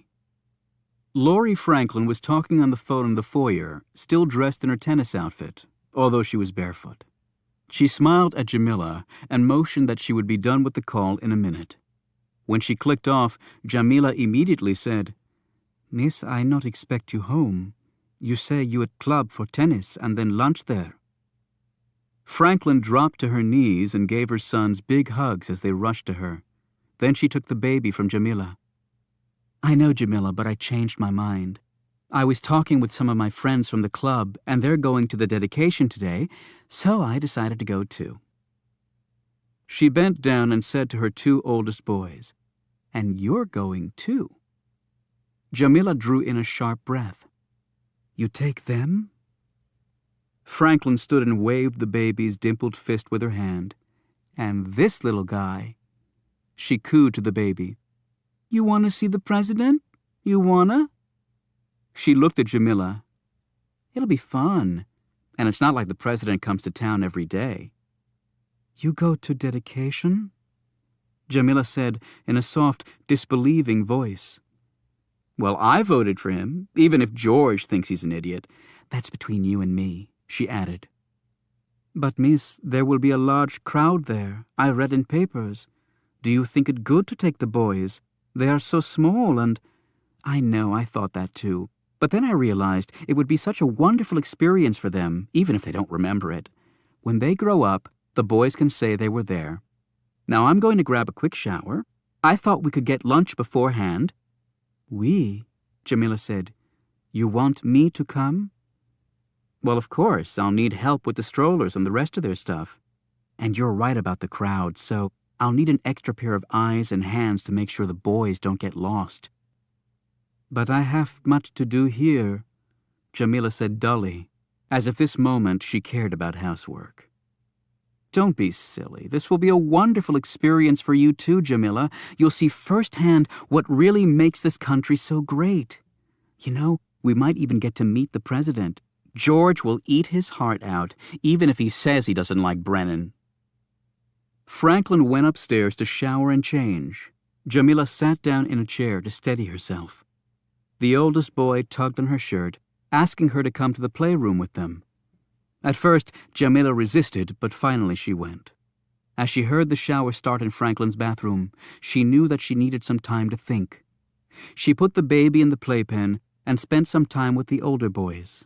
Then she went to the bathroom and ran some cold water over her face. The shower was still running upstairs. Jamila knew that Franklin didn't take quick showers.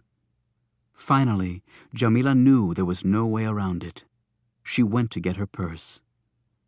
"A storm is coming," she said to herself, practicing it before she had to say it for real on her cell phone. It was 4 simple words, and then her problem would be over, and still her skin tingled.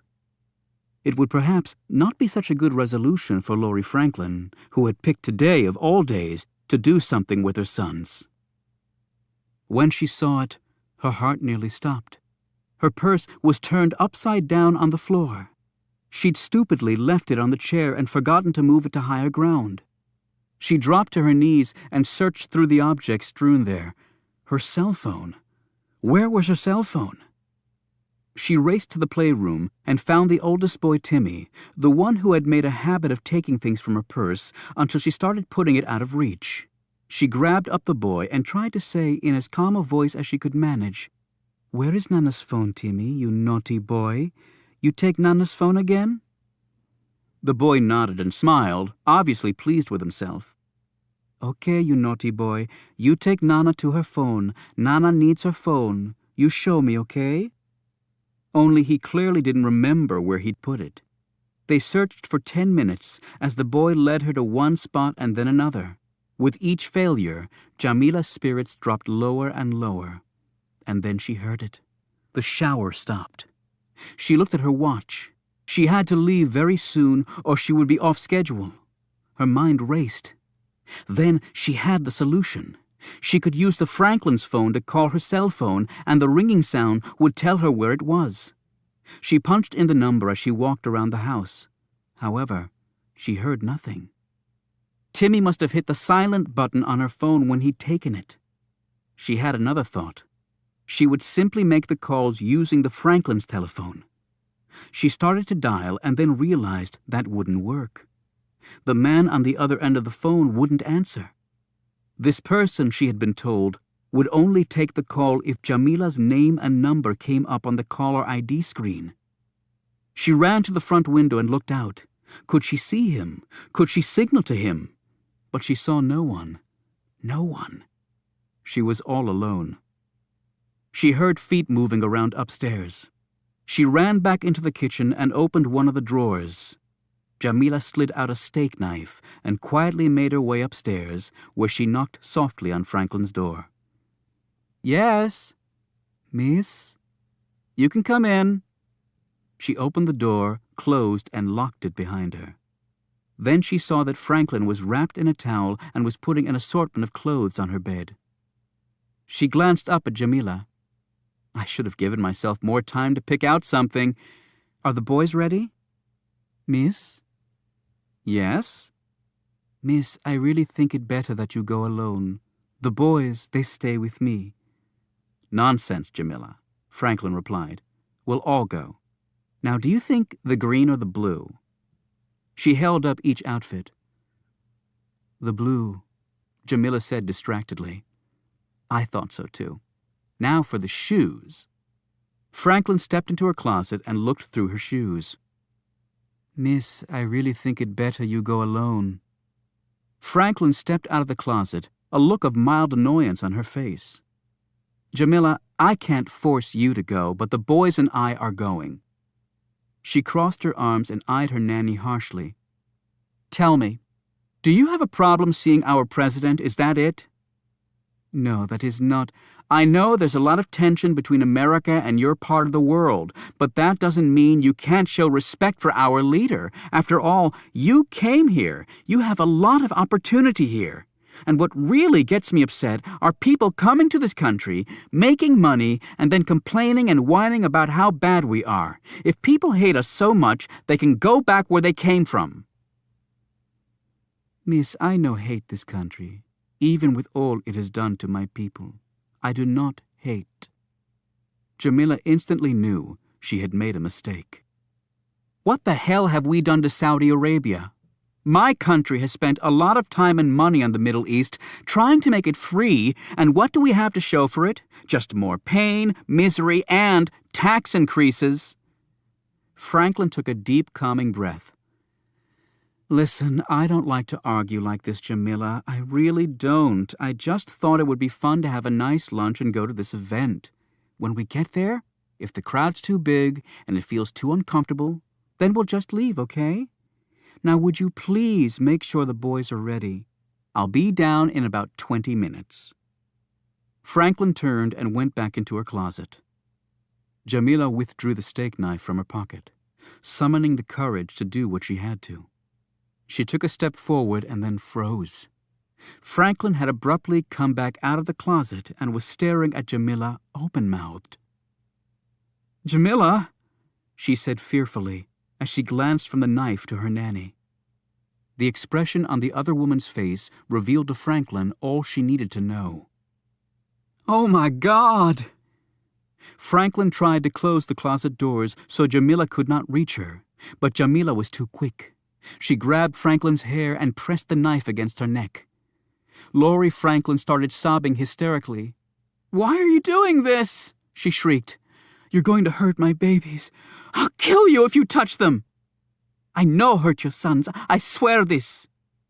"Then why are you doing this?"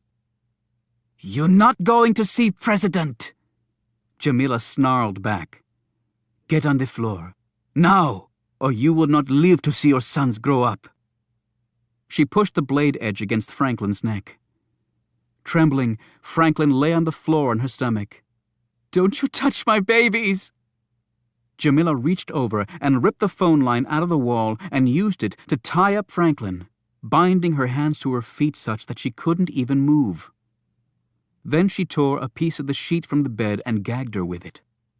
Just as she completed this, there was a tapping on the bedroom door, and she heard Timmy's voice asking quietly, "Mama? Nana?" As Franklin tried to call out through her gag, Jamila said as calmly as she could, "It is all right, Timmy. I'll be right there. You go back with your brothers." She waited until she heard the patter of his retreating feet and then looked down at Franklin. Jamila pulled a small vial from her pocket, poured some of the liquid from the vial onto a corner of the towel, and pressed it flush against Franklin's nose and mouth. The American thrashed and gagged and then slipped into unconsciousness. Jamila dragged the sedated woman into the closet and shut the door behind her. She went downstairs, readied the boys, and loaded them into her van. Now that events had started, Jamila didn't think. She simply did exactly as she had practiced. A minute after she'd driven away, the Franklins' downstairs phone rang, and rang. George Franklin hung up the phone in his office. He tried his wife's cell phone. When there was no answer there, he tried Jamila's number. Inside one of the pot drawers in the kitchen, Jamila's phone flashed but made no noise.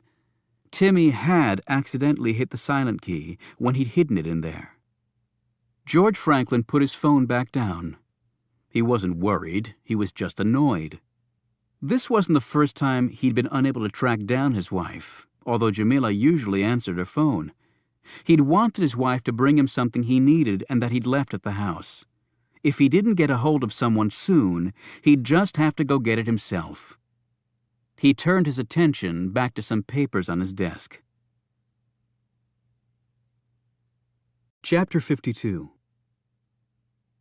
Brennan finished his speech and accepted a symbolic town key from the mayor while the crowd cheered.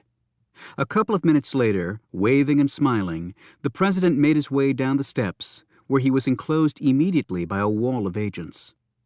About 20 yards away, Alex stood near the beast and scanned the crowd, which was certainly the largest this area had ever seen. Before the president hit the first members of the rope line, the senior agent posted there said, "All right, folks, just like we talked about earlier, all hands out where we can see them." Brennan headed to the soldiers first. Some disabled regular Army men, a couple of Marines, a young woman in dress blues, and some National Guardsmen. He shook hands, said thank you to the soldiers, smiled, and kept walking while photos were taken. He bent down to shake the hand of a soldier in a wheelchair, even as his Secret Service agents held onto his jacket, their gazes moving at whipsaw speed to each person within touching or shooting distance of the man. And then the president stepped in front of the disabled National Guardsman.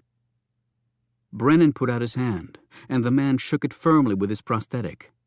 The feel of the artificial hand caused Brennan, who had obviously not noted it wasn't a real hand, to look slightly puzzled, but only for a second. He felt the moisture on his hand and subtly rubbed it against his other to wipe it off. He thanked the man for his service to his country, and the guardsman saluted his commander-in-chief with his other hand, or hook, rather. The president looked mildly surprised at this, too, but then moved on, saying his sound bites to the fans on the rope line and shaking hands with another National Guardsman, 2 older men, a young woman, and then an elderly lady who gave him a kiss. While this was going on, the First Lady, accompanied by the governor and the chief of staff, was making her way slowly down the steps of the stage, stopping to wave and chat along the way. Gray had also risen from his seat and was absently scanning the crowd. He looked like a man who'd rather have been anywhere except here. And then he abruptly stopped his random gazing as his eyes locked on Oliver Stone in the crowd, although Stone wasn't aware of this. Gray started to say something, but the words never got out of his mouth. The agent to the left of the president noted it first. Brennan was not looking well. Sweat had appeared on his forehead. Then he clutched his head, and next he ominously pressed the palm of his hand to his chest. "Sir?" the agent said. Brennan said, and then stopped, his breath coming quickly. He looked panicked. The agent immediately spoke into his wrist mic, and using Brennan's code name, said, "Ravensclaw's ill. Repeat, Raven—" The agent didn't get any further because he was suddenly on the ground. 6 other agents and 5 policemen around the president were also falling as the first wave of shots started. "Guns!" screamed a dozen different agents, and the Secret Service switched directly to emergency response mode. The crowd panicked and started to run in all directions, trying to get away from the violence exploding all around them. 4 of the Arab shooters were killed seconds after they'd fired by the counter-snipers at the tree lines. They were miraculous shots, considering the pandemonium that had flashed in front of their long-range scopes. Next, 3 Fedayeen rushed forward with the crowd toward the motorcade, each lighting a match and pressing it against a small pack concealed under their coats. An instant later, the trio was fully ablaze. One threw himself under the ambulance, and it became engulfed in flames. People raced away, fearing an imminent explosion as the fire neared the gas tank. A dozen agents sprinted forward and hurled themselves against the wall of the crowd, forming a protective perimeter around the president, who'd slumped to the ground, looking very pale. 5 more of these agents went down with the second wave of fire. The remaining agents grabbed the president and carried him to the beast, moving so fast and in synchronization that it appeared they were bound together as some elaborate mechanical insect. Yet 2 more agents were hit as the second firing sequence continued. They fell next to the prostrate form of Edward Bellamy, the president's personal physician, who'd been hit in the first volley of fire. By the time the agents reached the beast with the president, there were only 2 left standing. A cadre of police went to reinforce them, but a third wave of fire dropped almost all of them. The rest of the police were trying to control the crowd, which was climbing fences, rushing out of all the exits, and screaming in terror, as husbands grabbed wives and parents carried children as fast as they could from the nightmare scene. 3 more shooters dropped, their heads punctured by the federal countersnipers, who were now moving toward the president. But their progress was greatly impeded by the turbulent mob of citizens who only wanted to get away. The second wave of Fedayeen had commenced their attack, and more of the vehicles in the motorcade were now ablaze. Carter Gray stood transfixed on the stage. Gone was his momentary astonishment at seeing Oliver Stone in the crowd, replaced by the horror he was witnessing right now. The president's wife was screaming to her husband, but her cries were lost in the noise of the crowd. Surrounding her, Gray, and the chief of staff were 3 Secret Service agents, guns out. The unfortunate governor had stepped off the stage and gotten swept away by a crowd that was now almost as dangerous as the shooters or men on fire. Thousands of people were pushing against the stage in their panic to escape, and the supports holding it up were starting to groan under their collective pressure. During the course of the speech, Kate, Adelphia, and the Camel Club had kept edging forward so that at the conclusion of Brennan's remarks, they were only 2 rows back from the rope line. It was here that Reuben Rhodes was standing next to one of the first shooters. Yet he hadn't noted anything until the shot went off, because his attention was on the giant TV screens showing the president shaking hands. When he did see what was happening, Reuben instinctively yelled, "Gun!" And then he grabbed the man's arm and wrestled the weapon away. A moment later, the man was killed as a supersonic round smashed into his head. Reuben dropped the gun and grabbed Adelphia's and Kate's hands and pulled them away. They and the rest of the Camel Club started to frantically push their way to the fence. "Come on," Stone cried. "Just a little farther." Kate looked behind her, up near the beast. She was trying to spot Alex to make sure he was all right. And then she was being shoved forward and had to turn back around. Alex had reacted with the first wave of shots, his body operating on muscle memory. Pistol out, he pushed through to the small knot of agents now carrying the limp form of the president to the beast. Alex instantly took the place of one agent who was hit. They reached the beast and thrust the president inside. 2 agents followed. The agent assigned to drive the beast opened the driver's door and was about to jump in when he took a round and slumped to the grass.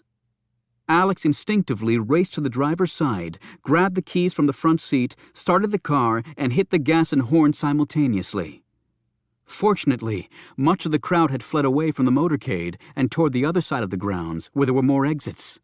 Yet there were still people running everywhere. For an instant, Alex had a sliver of an opening and he darted through it. Through the exit, the enormous engine of the beast responded when Alex smashed his size 13 shoe to the floor and the limo hit the parking lot and tore across it toward the road. Alex weaved in and out of streams of people running for their cars. He clipped the front end of a truck but kept going. Back at the dedication grounds, other cars in the motorcade started up and began to race after the beast. An instant before the first car in the line, a state trooper vehicle, reached the exit, the last Fedayeen set himself ablaze and threw himself onto the windshield. The troopers jumped from their cruiser before it totally ignited in flames.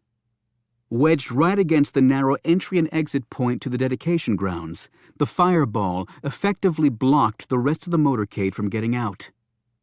Normally, the remaining cars would have smashed through the fenced-in area, but they were stopped from doing so by the thousands of fleeing people. At least the beast had gotten away. At least the president was safe, thought one struck agent before he lapsed into unconsciousness. The two agents in the back of the limo were examining Brennan. "Get the hell to the hospital! I think he's having a damn heart attack!" one cried out. Brennan was writhing in pain, clutching his chest and his arm. "Dr. Bellamy?" Alex asked. "Shot!" "And the ambulance has been blown up." Alex eyed the rearview mirror. There was no one back there. The 27-car motorcade had been reduced to one. He concentrated on the road ahead. Mercy Hospital was only 10 minutes from here. Alex planned to make it in 5. He prayed the president could hang on. Chapter 53.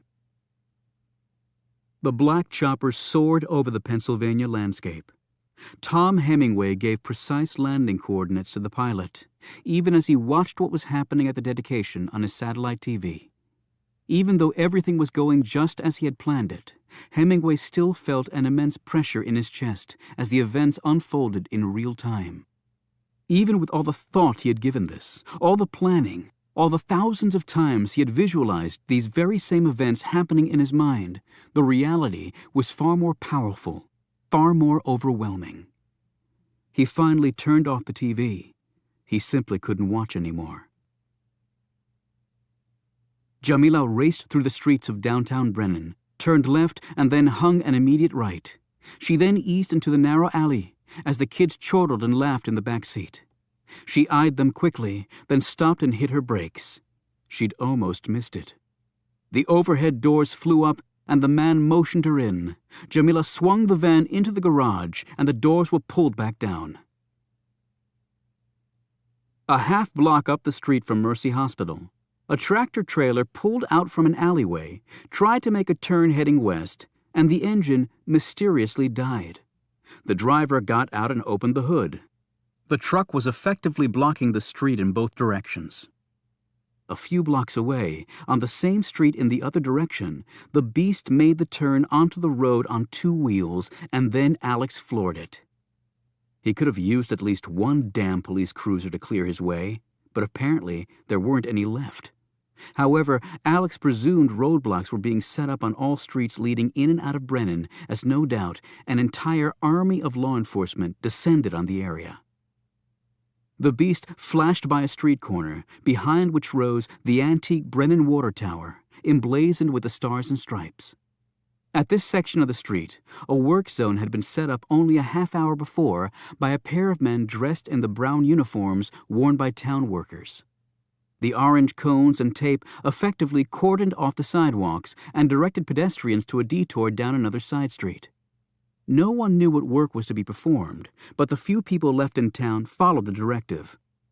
As soon as the beast cleared the area, 2 explosive charges set into the water tower's front supporting legs detonated.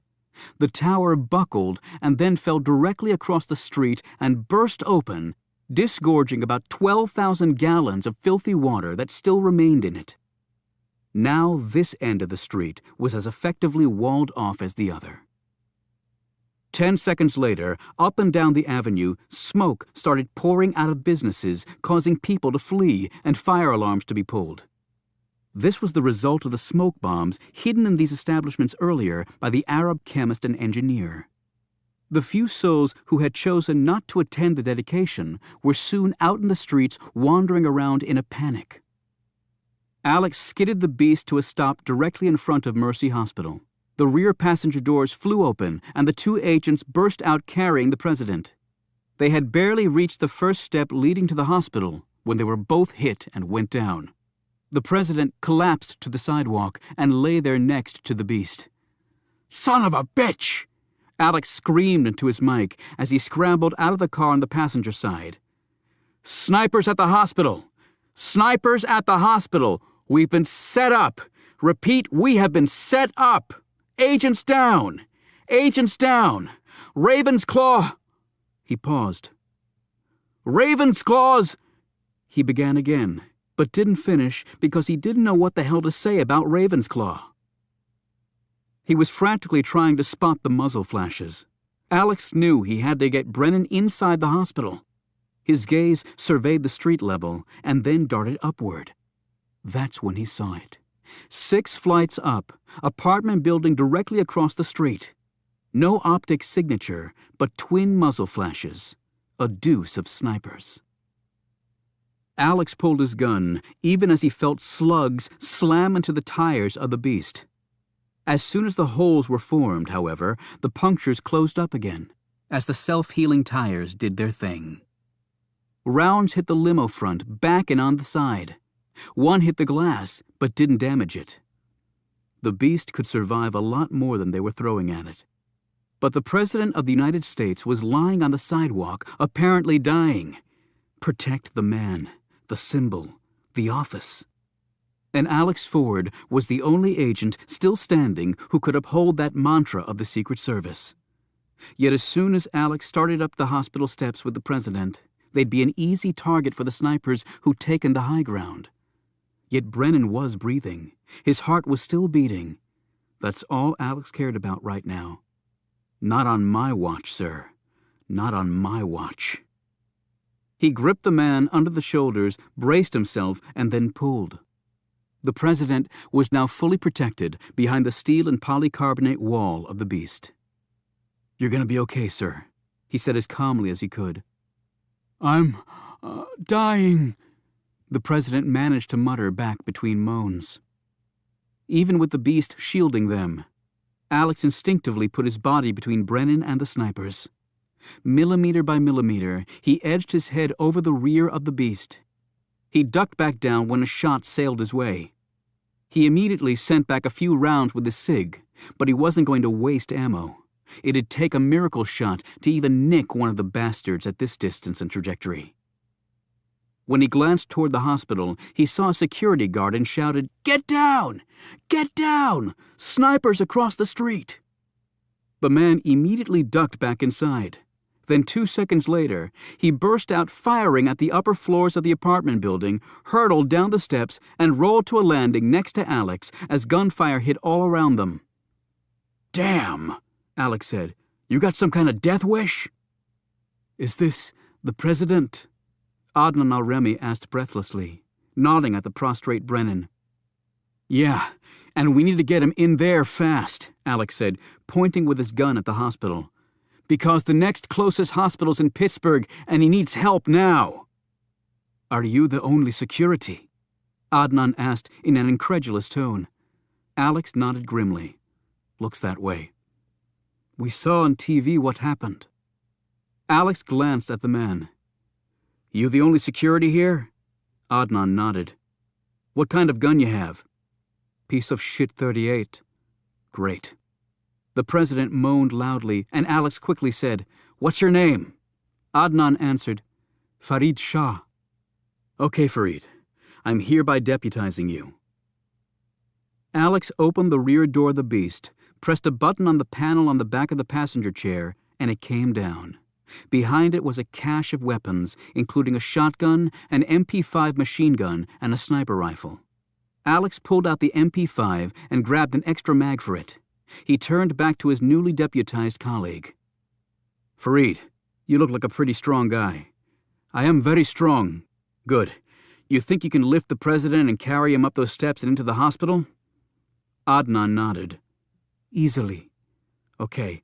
When I count to 3, you're going to do just that. I'm going to put this gun here on 2-shot bursts. That'll give you maybe 10 seconds to get up those steps. And Farid." "Yes?" "You got to do one thing for me, man." "What?" "I'm going to be between you and the President and the snipers. To get to you, they got to kill me first." Alex paused and swallowed hard. "But if I go down, and I probably will, they're going to have to go through you to get him. That means you got to carry him in front of you so that at all times there's a body between the President and the snipers. You got that?"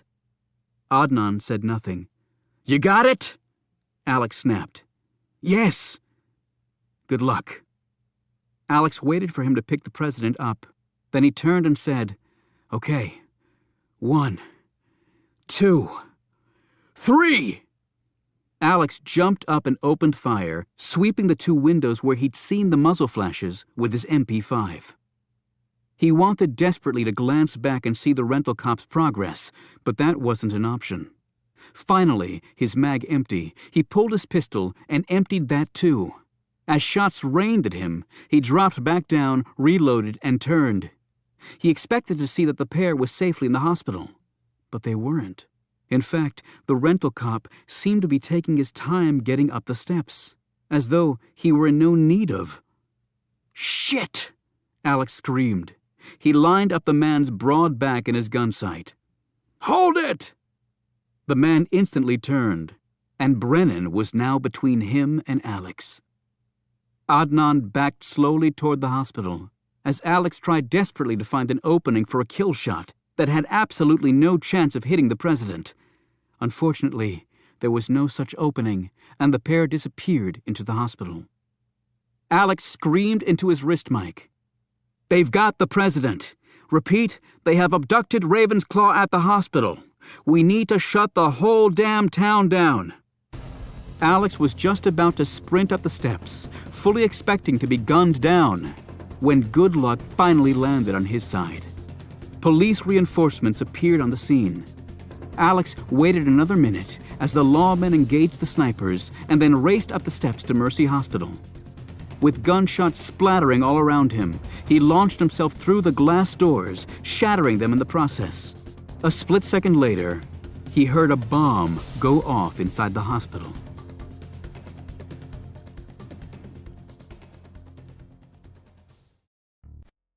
Chapter 54. Reuben lifted Kate and Adelphia over the fence and then joined the other Camel Club members there. As terrified people ran screaming past them, they took a moment to catch their breaths and collect their wits. "My God," a very pale Kate said, looking around frantically for Alex Ford. "It is horrible," Adelphia moaned. "It is like Poland and Soviets." Stone was surveying the dedication grounds where the bodies of the fallen lay. The grass was red with the blood of the gunmen. The federal counter-snipers had control of the situation and were now securing the area, moving from body to body, ensuring that the Arab terrorists were actually dead. However, even from the perimeter, Stone could see that there was no life left in the lumps of flesh on the ground. Every one of Captain Jack's men lay dead. Many of the Fedayeen were burned beyond recognition. They could all hear sirens in the distance. A few minutes later, a fire engine appeared on the scene, followed by several others. They quickly attacked the blazing cars with their hoses, and black smoke billowed into the air. Stone continued to watch as the wreckage of the police cruiser was cleared so that the presidential motorcade, at least what was left of it, could start streaming out. Mrs. Brennan and the chief of staff were swept into the second beast and whisked away. The bruised and battered governor of Pennsylvania had been recovered and driven off in a van. Stone felt a big hand on his shoulder and turned to find Reuben staring at him. "We should probably get the hell out of here," he said. "Damn cops might start shooting stragglers and ask questions later." Stone looked puzzled. "Reuben, you grabbed one of the gunmen's weapons. Did you notice anything unusual about it?" Reuben thought for a moment. "Well, I didn't want to hold on to it too long, or else my head would have probably been exploding too. But now that you mention it, it did feel kind of funny, lighter than I would have thought." He looked at Stone. "Why'd you ask that?" Stone didn't answer. He looked again at all the dead Arabs. Seconds after Adnan had entered the hospital, he placed Brennan, who was still moaning continuously, on a gurney that he'd left just inside the front door. The gunfight outside had driven everyone inside the hospital away from the front entrance. Adnan saw a group of nurses, doctors, and aides staring fearfully at him from farther down the hallway. "What's going on?" One of the doctors shouted as he edged forward. Adnan didn't respond to this query, but he did nod at the man who just appeared next to him. It was the hospital's newest staff physician who'd earlier expressed concern about the need for security guards at Mercy Hospital. "A wounded man?" the doctor called out. "I'll take care of him." "Stay away from the front doors," Adnan warned. "People are shooting." The doctor pulled a syringe from his pocket, uncapped it, and injected the president in his arm. Brennan slipped into unconsciousness. Then the doctor placed a sheet over the president and strapped him to the gurney and pushed it down the side hallway. He got on the elevator there and took it down one floor to the basement. Adnan waited until this had happened and then turned back to the group of hospital personnel. "Hey!" another doctor yelled at Adnan. "Who was that man on the gurney?" They now all started moving toward him. Adnan reached inside his jacket, pulled out a gas mask, put it on, and started walking toward the oncoming group. Then he pulled from his pocket what looked to be a grenade and held it up. "Look out!" one of the nurses screamed as the group turned and ran in the other direction. "Call the police!" another doctor yelled as she scrambled away. An instant later, Adnan reached the fourth tile across from the center of the nurse's station and threw the cylinder against the wall. It exploded, and the hall was immediately filled with thick smoke that was driven in all directions by the hospital's air circulation system. A split second before the smoke bomb went off, Adnan heard glass shattering, but he couldn't see the source. He couldn't know this was Alex Ford throwing himself through the glass doors, but the Arab knew he had to hurry. He turned back toward the front of the hospital and counted off his steps, navigating in the dark solely through memory from his constant practice. As he neared the front entrance, Adnan felt something bump his leg, but he kept going. An instant later, the timed explosive device he'd placed in the hospital's electrical room went off. All power to the hospital was now gone. Everything went dark. Adnan made his turn, walked down the passageway, stopped at the exit door, opened it, and went through. He grabbed a long metal bar that he'd earlier hidden behind a steam pipe and wedged it through the closed door's push bar. Then he began to run. As soon as the bomb went off and smoke filled the halls, Alex dropped to the floor and slithered forward on his belly. It was like being far underwater, and the fumes were making him gag. Then he bumped into something, and that something was flesh and bone. He made a grab for it, but then it was gone. He swiveled around and started heading the other way, following the sounds of the footsteps. They were measured, steady. How the hell could anyone be walking so calmly through this crap? And then it suddenly dawned on him, because that person had a mask. And the steady tread? The person was leading himself through the smoke by counting steps. Alex had practiced that very same tactic in the dark at the Secret Service's Beltsville training facility. Alex crawled forward as fast as he could. The footsteps suddenly grew fainter, and he redoubled his efforts, whipping his body back and forth like a serpent closing in on its prey. Thankfully, the footfalls picked up again.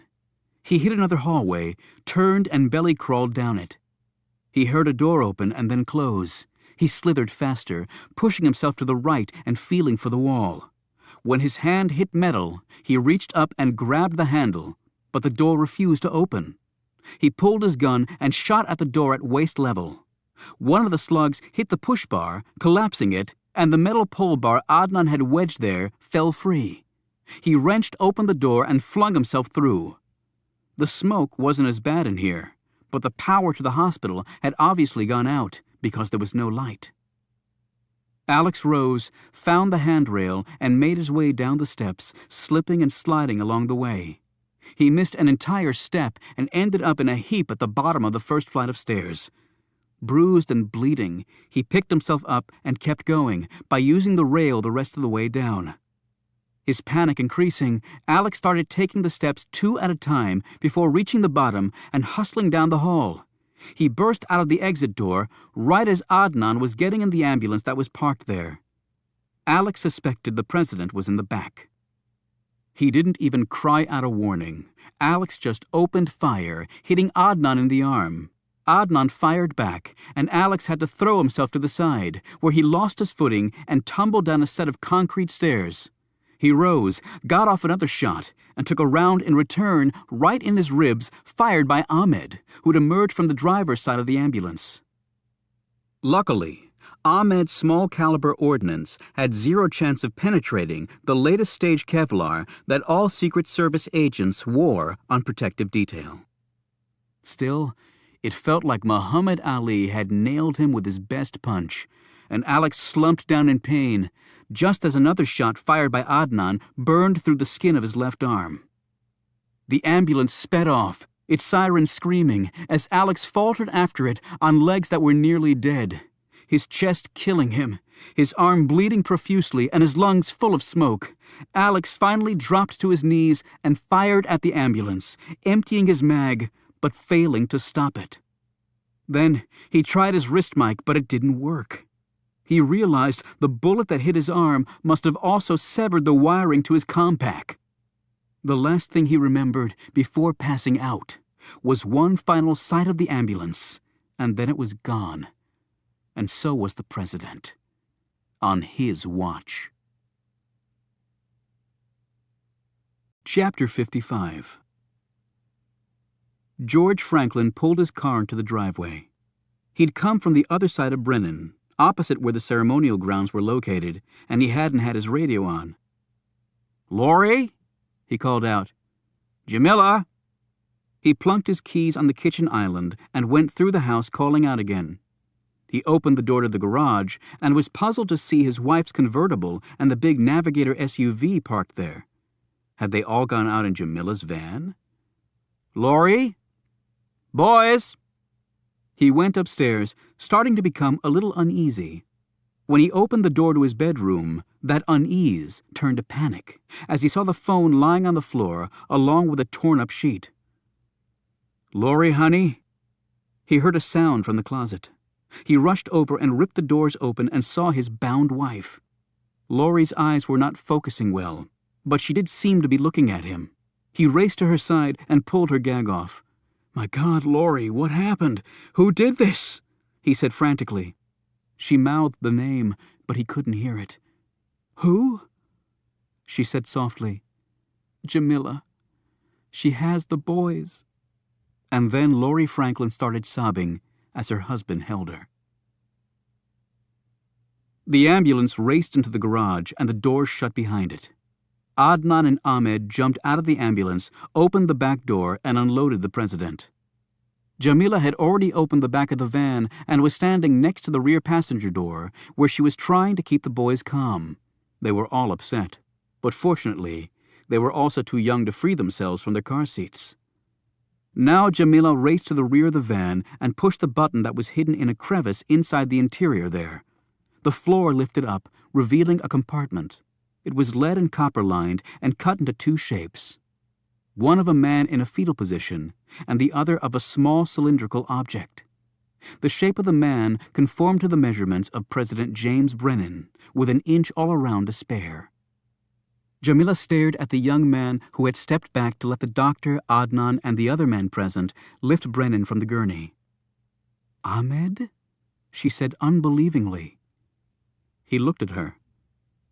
"Ahmed, it is me, Jamila." It was Ahmed, her Iranian poet, the one who had written down the exact date and time of his death, the young man who'd given her so much good advice, and also the young man she hoped to share paradise with. However, there was now a look in his eyes that Jamila could not remember ever having seen, even when he was in his full oratorical fury. It frightened her. "I do not know you," he said bitterly. "Do not talk to me, woman." Jamila took a step back from him, her heart crushed at this response. As Brennan was being transferred from the gurney to the van, Ahmed took a step toward the ambulance. Jamila saw him slip his hand inside the back of the ambulance, but could not see what he was doing.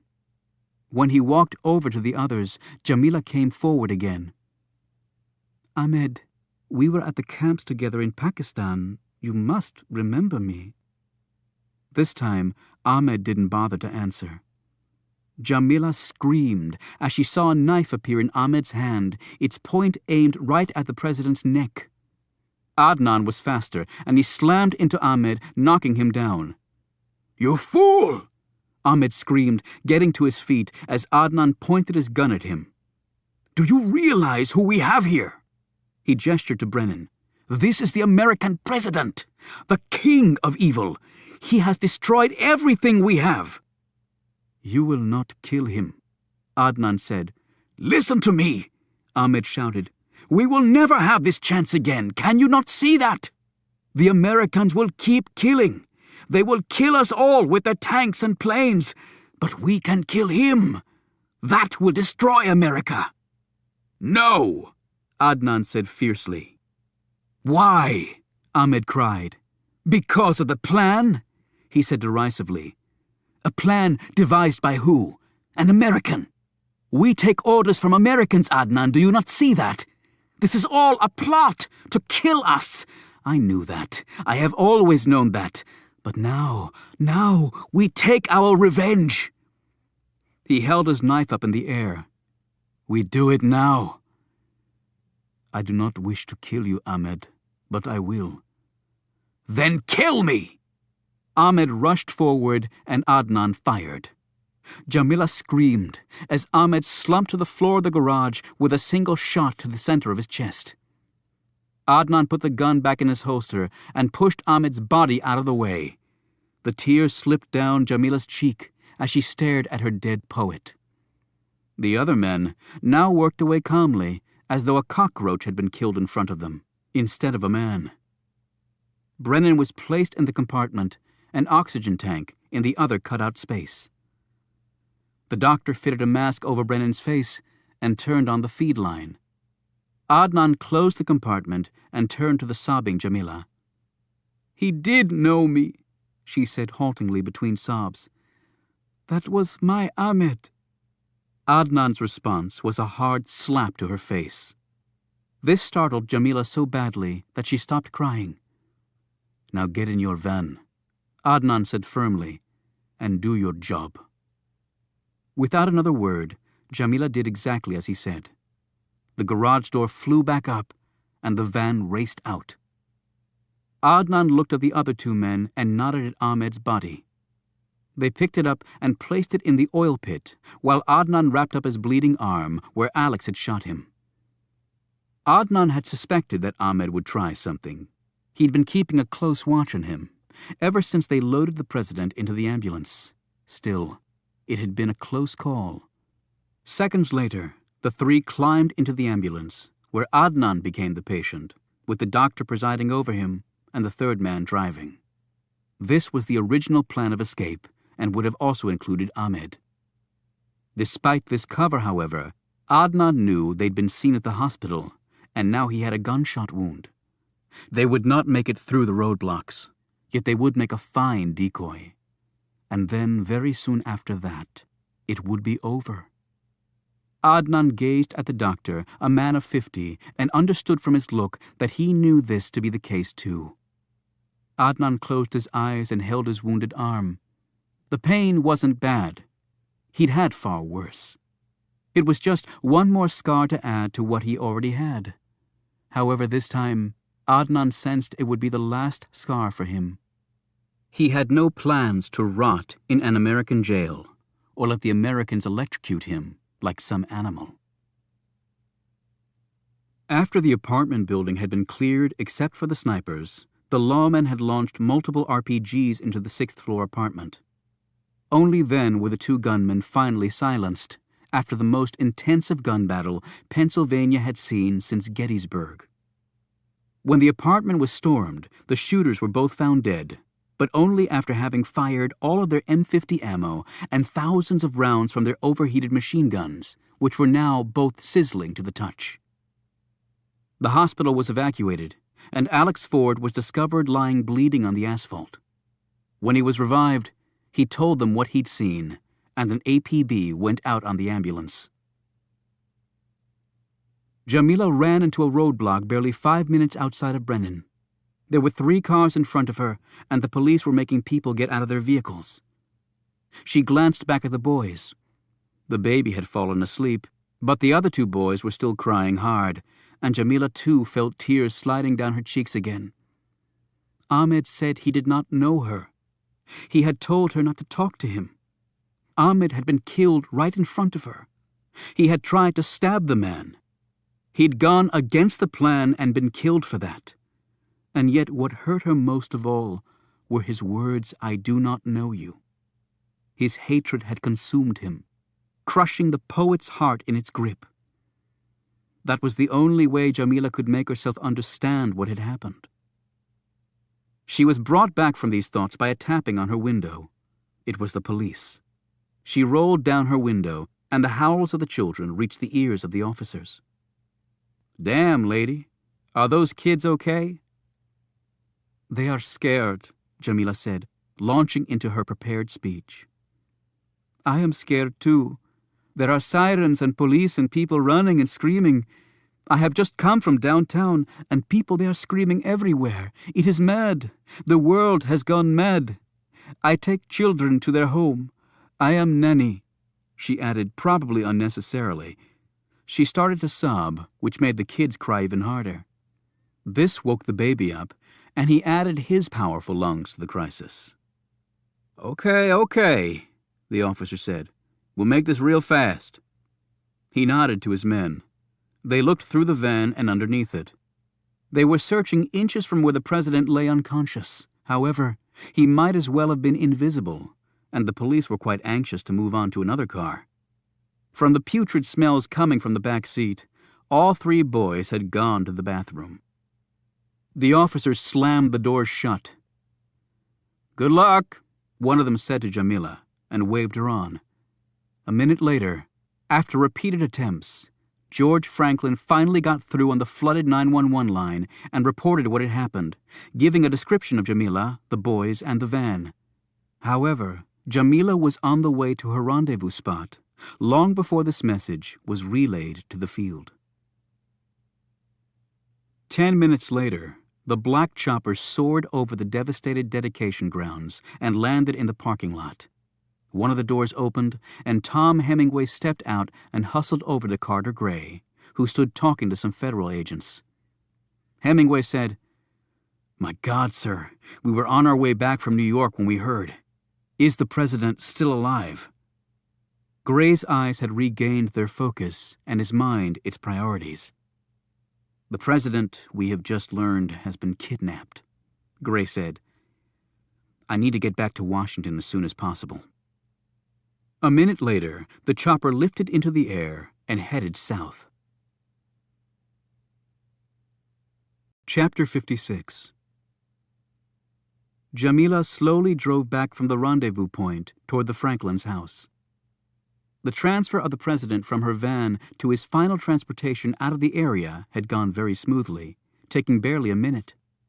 She had the radio on to drown out the sounds of the boys from the back, and also to find out what the news stations were reporting. The airwaves were filled with the breaking events, although the commentators weren't making much sense. There were reports of many dead, but right now it seemed that the country, which had been watching the event on TV, was focusing on the fact that the president had been rushed to the hospital. They would soon find the truth far different. So engrossed was Jamila in her thoughts that she failed to notice the police cruiser closing in on her from behind. She finally looked in the rearview mirror when the flashing roof lights caught her attention. She could hear a loud voice coming from one of the cars as the police talked to her through their PA system.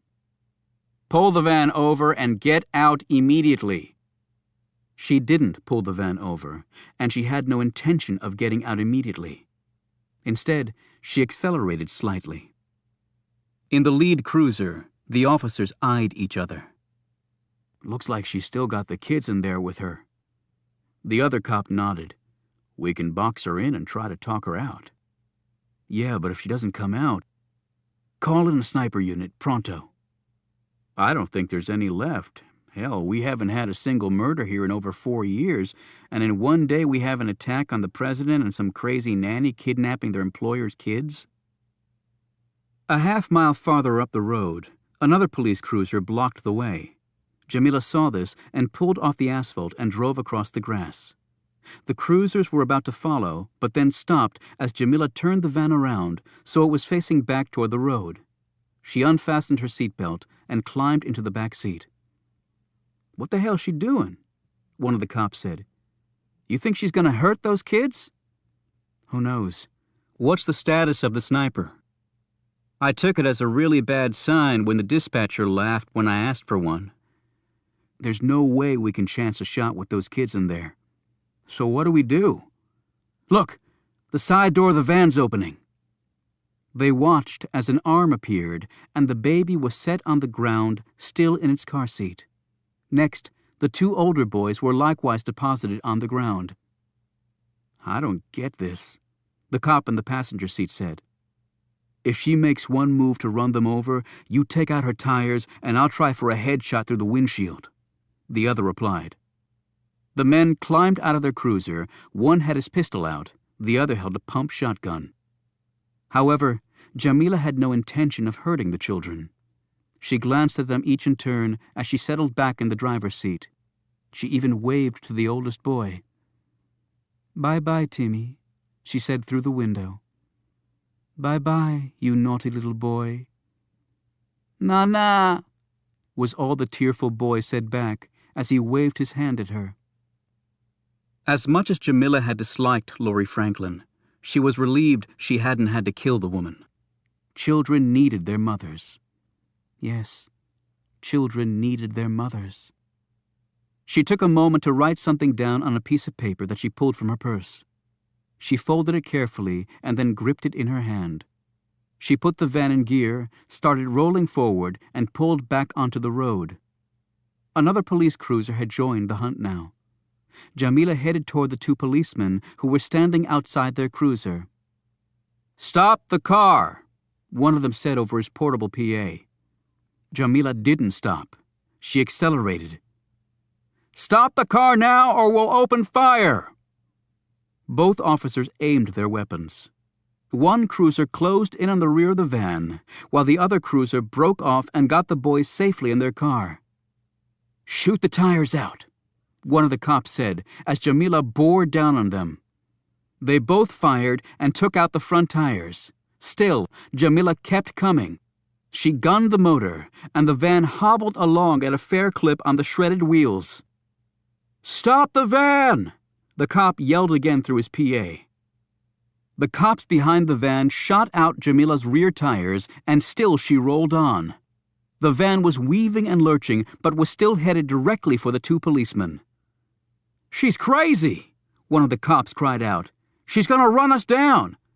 "Stop the car now!" the cop shouted again, "or we will open fire on you!" Inside the van, Jamila didn't even hear him. She was chanting over and over in Arabic, "I bear witness that there is no God but God."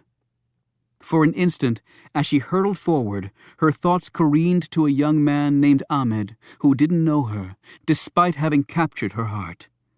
Ahmed, her poet, who was dead, and surely now in paradise. Jamila thought of the Prophet Muhammad climbing the Miraj, or ladder, that fateful night, until he reached the farthest mosque, the hallowed seventh heaven. It was the promised paradise, and it would be so beautiful, far better than anything here on earth. She pushed the gas pedal to the floor, and the crippled van shot forward. The shotgun and pistol roared together. The van's windshield exploded inward. The vehicle immediately weaved off the road onto the grass and hit a tree. The van's horn started blaring. The cops rushed over to it and cautiously opened the driver's door. Jamila's bloodied head was resting against the steering wheel, her eyes open but no longer seeing. As the officer stepped back, a piece of paper floated out of the van. One of them stooped and picked it up. "What's it say?" the other asked. "Suicide note?" He looked at it, shrugged, and handed it to his colleague. "I don't read Chinese." It was actually Arabic. Jamila had written something down. It was the date and exact time of her death. Chapter 57. Carter Gray said nothing in the chopper ride back to Washington. Hemingway didn't attempt to break into the man's thoughts. He had quite enough of his own. They landed at NIC, and Gray climbed out of the chopper. "Do you want to go home, sir?" Hemingway asked. Gray looked at him incredulously. "The president is missing. I have work to do." He walked into NIC headquarters as the chopper lifted off again. Hemingway spoke into his headset to the pilot. Tyler Rinke confirmed this command, and they headed west. Hemingway glanced down at the floor of the chopper. In the cargo hold, a foot under him, President James Brennan was sleeping peacefully. Within a few hours, even the most remote parts of the world knew at least some of the details of what had happened in the small town of Brennan, Pennsylvania. The Secret Service had immediately implemented its continuity of the government plan, securing all persons in the chain of command down to the Secretary of State. The Vice President, Ben Hamilton, had assumed the duties of the Chief Executive in accordance with the 25th Amendment of the U.S. Constitution, the first time it had been invoked in response to a kidnapped president. And the newly installed acting president was not a happy man. Hamilton had verbally eviscerated the director of the Secret Service. Next, he'd summoned the heads of every intelligence agency to the White House and took them to task for having been so totally oblivious to an operation that had clearly taken enormous planning and manpower. It was well known that the VP had presidential aspirations. He obviously thought that aside from the damage the kidnapping had caused the country, it was probably not beneficial to him to assume the top spot in this way. Then he ordered Carter Gray to come to the Oval Office that night. By all accounts, Gray handled the tirade thrown his way in stride. When Hamilton finished, Gray calmly asked him if he could now go about the business of finding the president and returning him safely. His new boss's response, according to the sources who'd heard it through the very thick walls, was not printable in any newspaper. At Kate's invitation, Adelphia and the Camel Club reconvened back at her carriage house on their return from Brennan. Adelphia still carried a horrified look. Kate gave her some water and a cold cloth, but the woman just sat there, staring down at her hands and slowly shaking her head. Kate said, "Alex is okay, but I haven't been able to see him, only talk to him on the phone for a few minutes." "I'm sure he's being debriefed," Reuben replied. "He was right in the middle of it all. He might have seen something that could help." "What did we all see that might be useful?" Stone asked. "A lot of shooting, people dying, and cars on fire," Caleb listed. "And the president being carried away," Milton added. "But there was something wrong with him before that," Caleb said. "I saw it on the big TV. He was clutching his chest." "Heart attack?" Reuben suggested. "Possibly," Stone said. "Well, it was Arab shooting," Reuben added. "I grabbed one of their guns before the man got shot." "It was definitely a coordinated attack," Stone commented. "Even with all the chaos, that was clear to see. Shooters, and then men setting themselves on fire, and then more shooters, in structured bursts of directed fire." "At least the presidential limo was able to get away," Kate added, "even if the president ended up being kidnapped." "Yes, but the perpetrators probably intended that the limo escape," Stone said, "after cutting it off from the rest of the motorcade." He looked over at Milton, who was frantically typing away on his laptop. "Anything new, Milton?" "Only that the president is confirmed missing, and there was a tremendous gun battle outside of Mercy Hospital in Brennan." "Mercy Hospital," Stone said thoughtfully. "If the president was ill, they must have taken him to the hospital. That would have been standard procedure." "And they set fire to the ambulance," Kate said. "Also part of the plan," Stone replied. Caleb looked at all of them. "So what now?" "We really need to talk to Alex. He needs to look at that film," Kate said. "I'm sure he's pretty busy right now," Reuben commented. "I'll go and see him as soon as he's home," Kate said. "I know he'll want to help." Stone, however, didn't look nearly as confident as she did. At Secret Service headquarters, the crisis room was abuzz. Although the FBI was officially handling the investigation, the service wasn't about to back down on this case.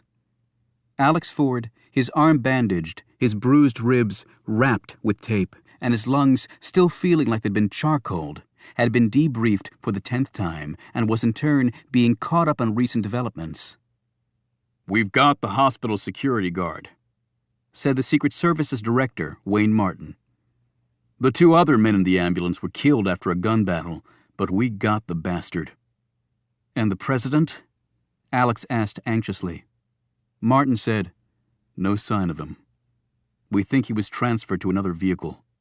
A woman named Jamila Salem may have been involved. She worked as a nanny for a couple named Franklin. She tied up Mrs. Franklin and took the kids. Later she released the kids, but was killed by the responding officers when she tried to run them down." "What's the connection to the president?" another agent asked. "We think she used the kids to get through the roadblocks. A nanny with 3 screaming babies is not really high on the suspect list." "I'm still not getting it," the same agent commented. When the officers inspected the van she was driving, a secret compartment was found in the rear. It was copper and lead-lined with an outline of a man's body, roughly the size of the president's, cut into it, plus space for an oxygen tank that was later recovered. Mrs. Franklin said the nanny was highly upset when she was told that Mrs. Franklin had changed her plans and was going to the dedication event with her sons. That would have thrown a big monkey wrench in their plan, so Franklin had to be taken out. "Has he talked?" Alex asked. "The security guard, I mean." "The FBI has taken over that line of inquiry," Martin said bitterly. "But his prints were run through the system and came back with zip." "Sir, that guy is no rookie. I can't believe this is his first op," Alex said. Martin said, "Agreed, but I guess he never got caught before." Alex then asked the question he'd been dreading. "How many are dead, sir?" Martin looked at him strangely. "Counting the dedication grounds and what happened in town, 21 terrorists were killed." "I mean, what about our guys?" Martin glanced around the room at the other men and women there. "This is not public knowledge, and it won't be until we can figure out what the hell's going on." He paused. "We had no casualties." Alex jumped up and looked at the man. "What the hell are you talking about? Guys were dropping all over the place. I was there. I saw them, damn it! Is this some kind of bullshit political spin?" "Because if it is, it stinks." "Just hold on, Ford," Martin said. "I know you're on heavy meds for the pain, but you don't talk to me that way, son." Alex took a deep breath and sat back down. "Sir, we had casualties. Our guys were shot, over 25 of them, plus about 15 uniforms, and Dr. Bellamy." Martin paused. "But they were shot with tranquilizer darts. They've all recovered. That's why the shooters were able to get their weapons through the magnetometers. The guns and darts were made of composite materials with no metal." He paused and then said, "None of what I'm telling you leaves this room." All the agents in the room looked at one another. Alex said slowly, "Tranquilizer guns. They weren't firing tranquilizer darts at the hospital. Those were real bullets." "The snipers fired darts into the 2 other agents we found there. Then they held off the reinforcements with real ammo.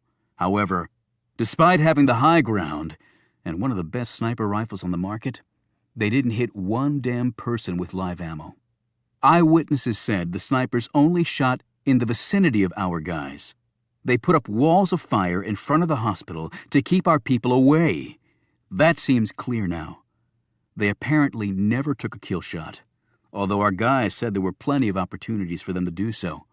I don't claim to understand it, but those are the facts right now." Alex touched his wounded arm. "They used live ammo on me." "Congratulations. You were the only one. I guess they didn't anticipate you being able to get into the hospital and mess up their plans." I obviously didn't mess them up enough. Martin eyed him closely. You did as much as any agent could have. Alex didn't acknowledge this compliment. Martin continued. The plan, obviously, was to funnel the president to the hospital without his normal security contingent. They knew our procedures and methodology well and used them against us. We think the fact they didn't harm any of the security forces may bode well for the president. They could have killed him easily. So they'll hold him for ransom and not just money, another agent said. That's the probable scenario, Martin conceded. God only knows what they're going to ask for. But why go to all the trouble of not killing us, sir? Alex asked in exasperation. I mean, that's what these guys do. They kill. Look at 9/11, the USS Cole, Grand Central, and they were slaughtered in the process. It makes no sense. Agreed, it makes no sense. We seem to be in new territory here. Martin picked up a remote and pointed it at a large-screen plasma TV hanging from the wall. We've just got this video feed in. I want everyone to sit here and watch this thing. Anybody sees something that strikes them funny, sound off. The TV came to life, and Alex watched as the horrific events at Brennan unfolded. They viewed it 3 times, and while a few agents had some comments, nothing jumped out at them. It was clear that the terrorists had been very organized and very disciplined. They took the ambulance out and Dr. Bellamy too, so we'd have to take the president directly to the hospital for treatment, Martin said. Then they used a tractor trailer and a downed water tower to block off reinforcements. Pretty damn clever. Lucky we weren't facing these guys when Reagan got shot. He got to the hospital with a handful of guys. Somebody waiting there would have had a pretty easy target. Which means we're going to have to change how we do things from now on. But the president was looking ill, Alex said. I remember seeing him grab at his chest. When we got to the hospital, he told me he was dying. I checked his pulse. It seemed okay, but I'm no doctor. The hospital staff said a doctor at the hospital injected him with something and he went unconscious. Martin added. They couldn't just count on him becoming ill and going to Mercy Hospital, Alex said. They had to make that happen at the ceremony. Right, but we don't know how they did it. Another agent spoke up. Maybe he was hit with a dart that made him sick. That's possible. And the dart guns don't make a lot of noise, but no one saw a gun until the first volley of fire took place. We've gone over that film 100 times. At no time does the president flinch or otherwise show that he's been shot with anything. Even with a dart gun, you're going to have a physical reaction upon impact. At that moment, Jerry Sykes came in holding a paper. This just in, sir.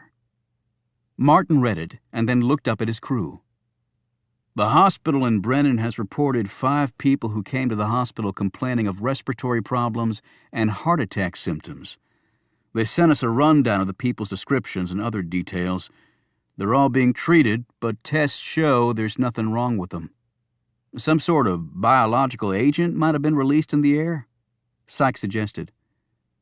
And only hit the president and a few others? That's a mighty ineffective agent, Martin said skeptically. Alex's gaze was on the TV screen.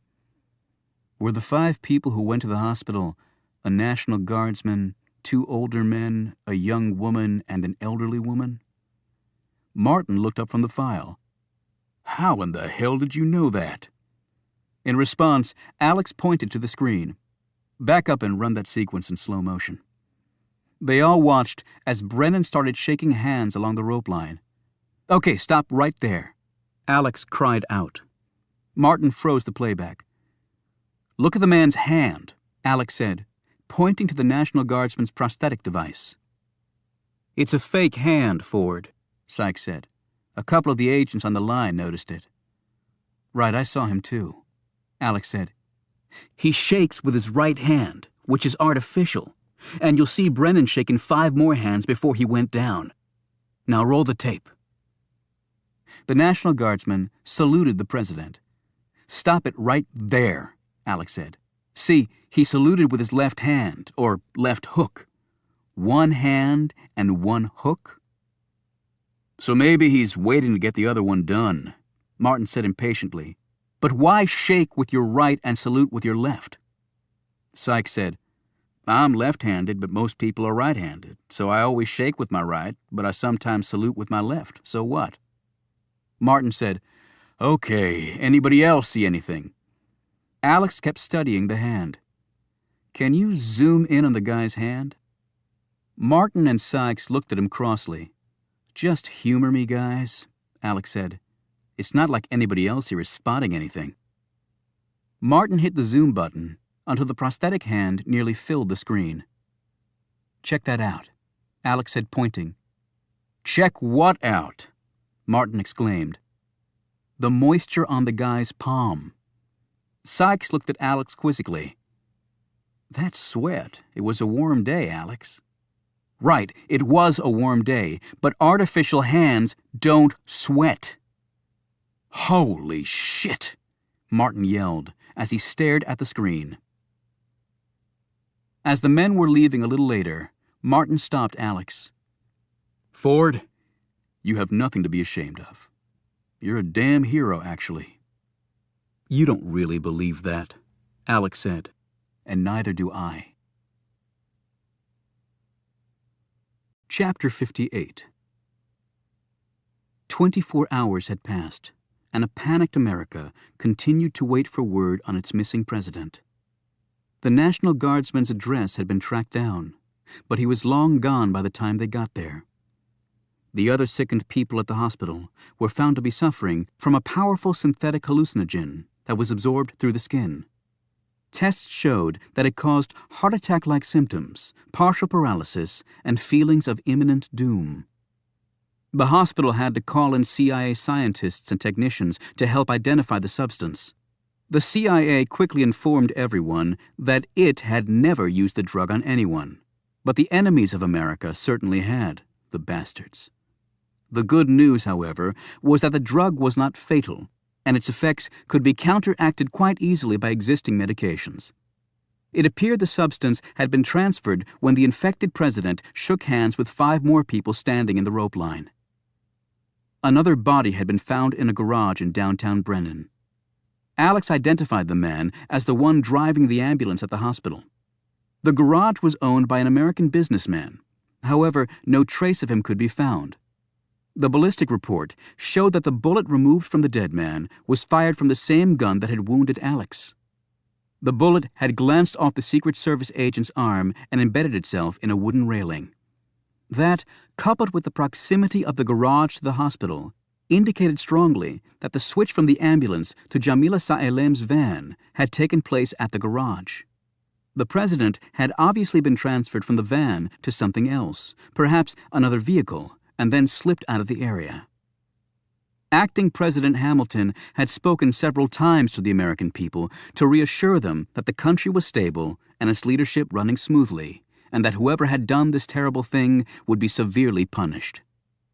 He demanded that whatever terrorist group had kidnapped James Brennan return him at once unharmed, or the United States' retaliation for the brutal act would be nothing short of annihilation for both the perpetrators and any countries aiding them. However, the kidnapping had clearly stunned the United States. The financial markets had plummeted. People were afraid to leave their homes. The country had come to a standstill. It didn't help matters that some Muslim extremists were calling upon the kidnappers to kill Brennan, if he wasn't already dead, and show his body to the world. The Armed Forces and the Strategic Air Command, SAC, were at DEFCON Level 2, only the second time SAC had been placed on that level, the other being the Cuban Missile Crisis in 1962. Even the events of 9/11 had only pushed the DEFCON level to 3. Military experts warned that depending on how things developed, the DEFCON level might very well go to 1, the highest. Then all bets were off. The intelligence sector was doing all it could to identify the kidnappers. Diplomatic inquiries were also put out to all quarters, and the Pentagon was itching for a target on which to use its high-tech weaponry. In a conversation with a senator on the Armed Services Committee, a 3-star general said, "We're through dicking around with these people. No more boots on the ground for them to shoot at. Just missiles through the air. They can kiss their asses goodbye this time." The senator did not disagree with him. Already, heightened tensions between the Islamic world and America were ratcheted ever higher. Although no terrorist organization had claimed responsibility, every slain terrorist in Brennan was an Arab. Astonishingly, their prints and other information had been run through NIC's vast comprehensive system, and nothing had come back. It was unthinkable that the U.S. intelligence community hadn't a single bite of information about any of these perpetrators, but that indeed seemed to be the case. Right now, most people weren't concentrating on that anomaly. They simply wanted their president back, and they wanted answers as to how this could have occurred in the first place. Late in the evening, on the day following the kidnapping, Kate Adams knocked on the front door of Alex Ford's home in Manassas after having called him repeated times without success. Kate heard the soulful tunes of a guitar coming from somewhere inside. Those sounds stopped, and she listened as footsteps grew closer to the door. "Yeah? Alex, it's Kate." Alex opened the door. He was unshaven and his hair a mess. He was wearing torn jeans, a dirty t-shirt, and no shoes. His eyes were bloodshot, and Kate smelled alcohol on his breath. He was holding a black acoustic guitar in his right hand. "You never returned my calls. I was really worried," she said. "Sorry, I've been busy," he said curtly. She stared at the instrument in his hand, and then at the bandage on his arm. "How can you be playing guitar with a gunshot wound in your arm?"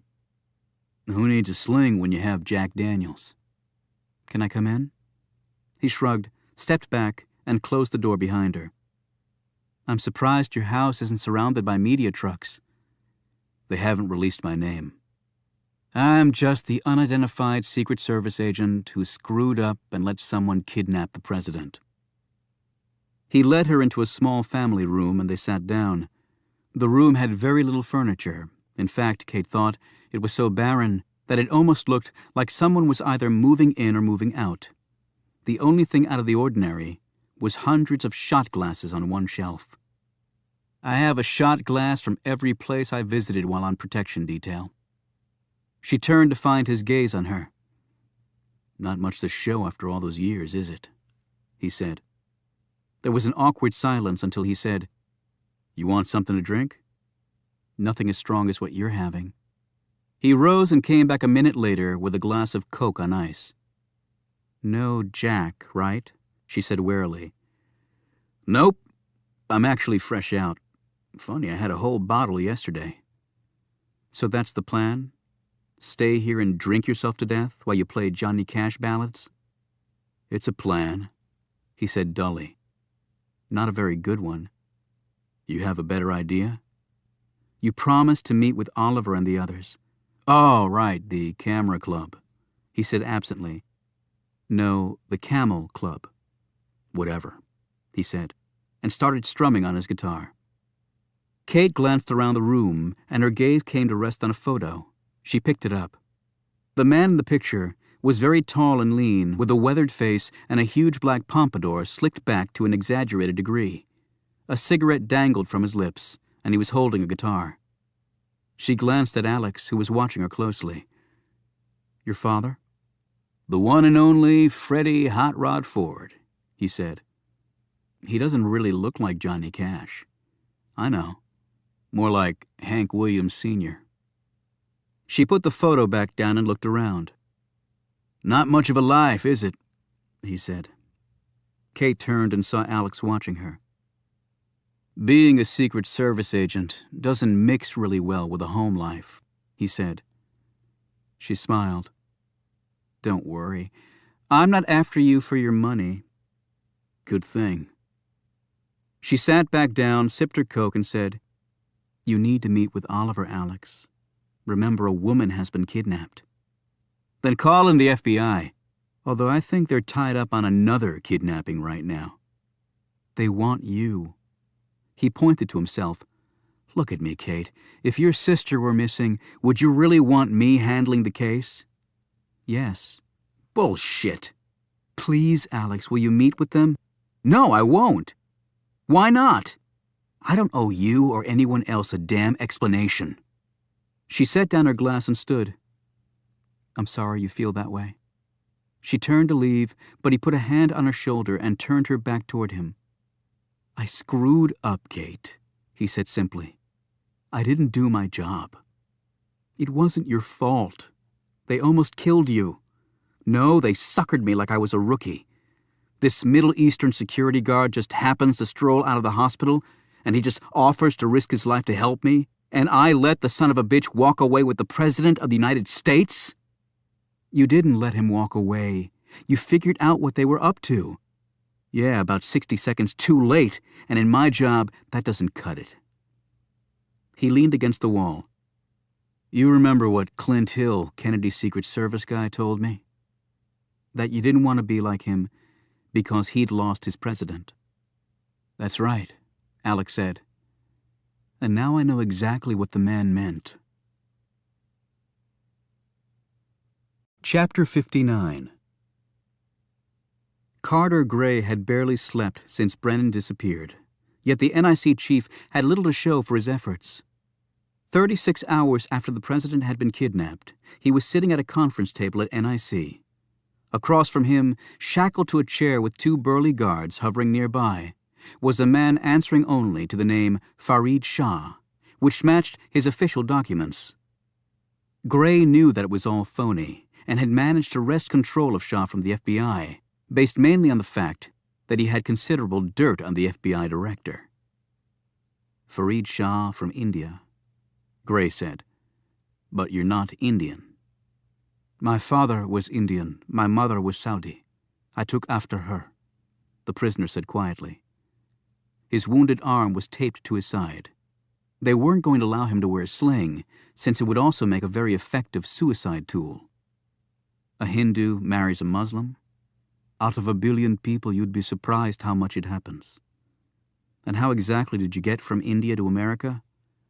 America, it's the land of opportunity, he answered vaguely. Are Muslims now recruiting Hindus as terrorists? I am a practicing Muslim. I'm sure you've watched me perform my salat in my cell, haven't you? You know, Mr. Shah, you look familiar to me. I've found that to most Americans, all of us look alike. I'm not most Americans. And how exactly did you get your job as a security guard at the hospital? The prisoner looked down at his hands and said nothing. And who are these people?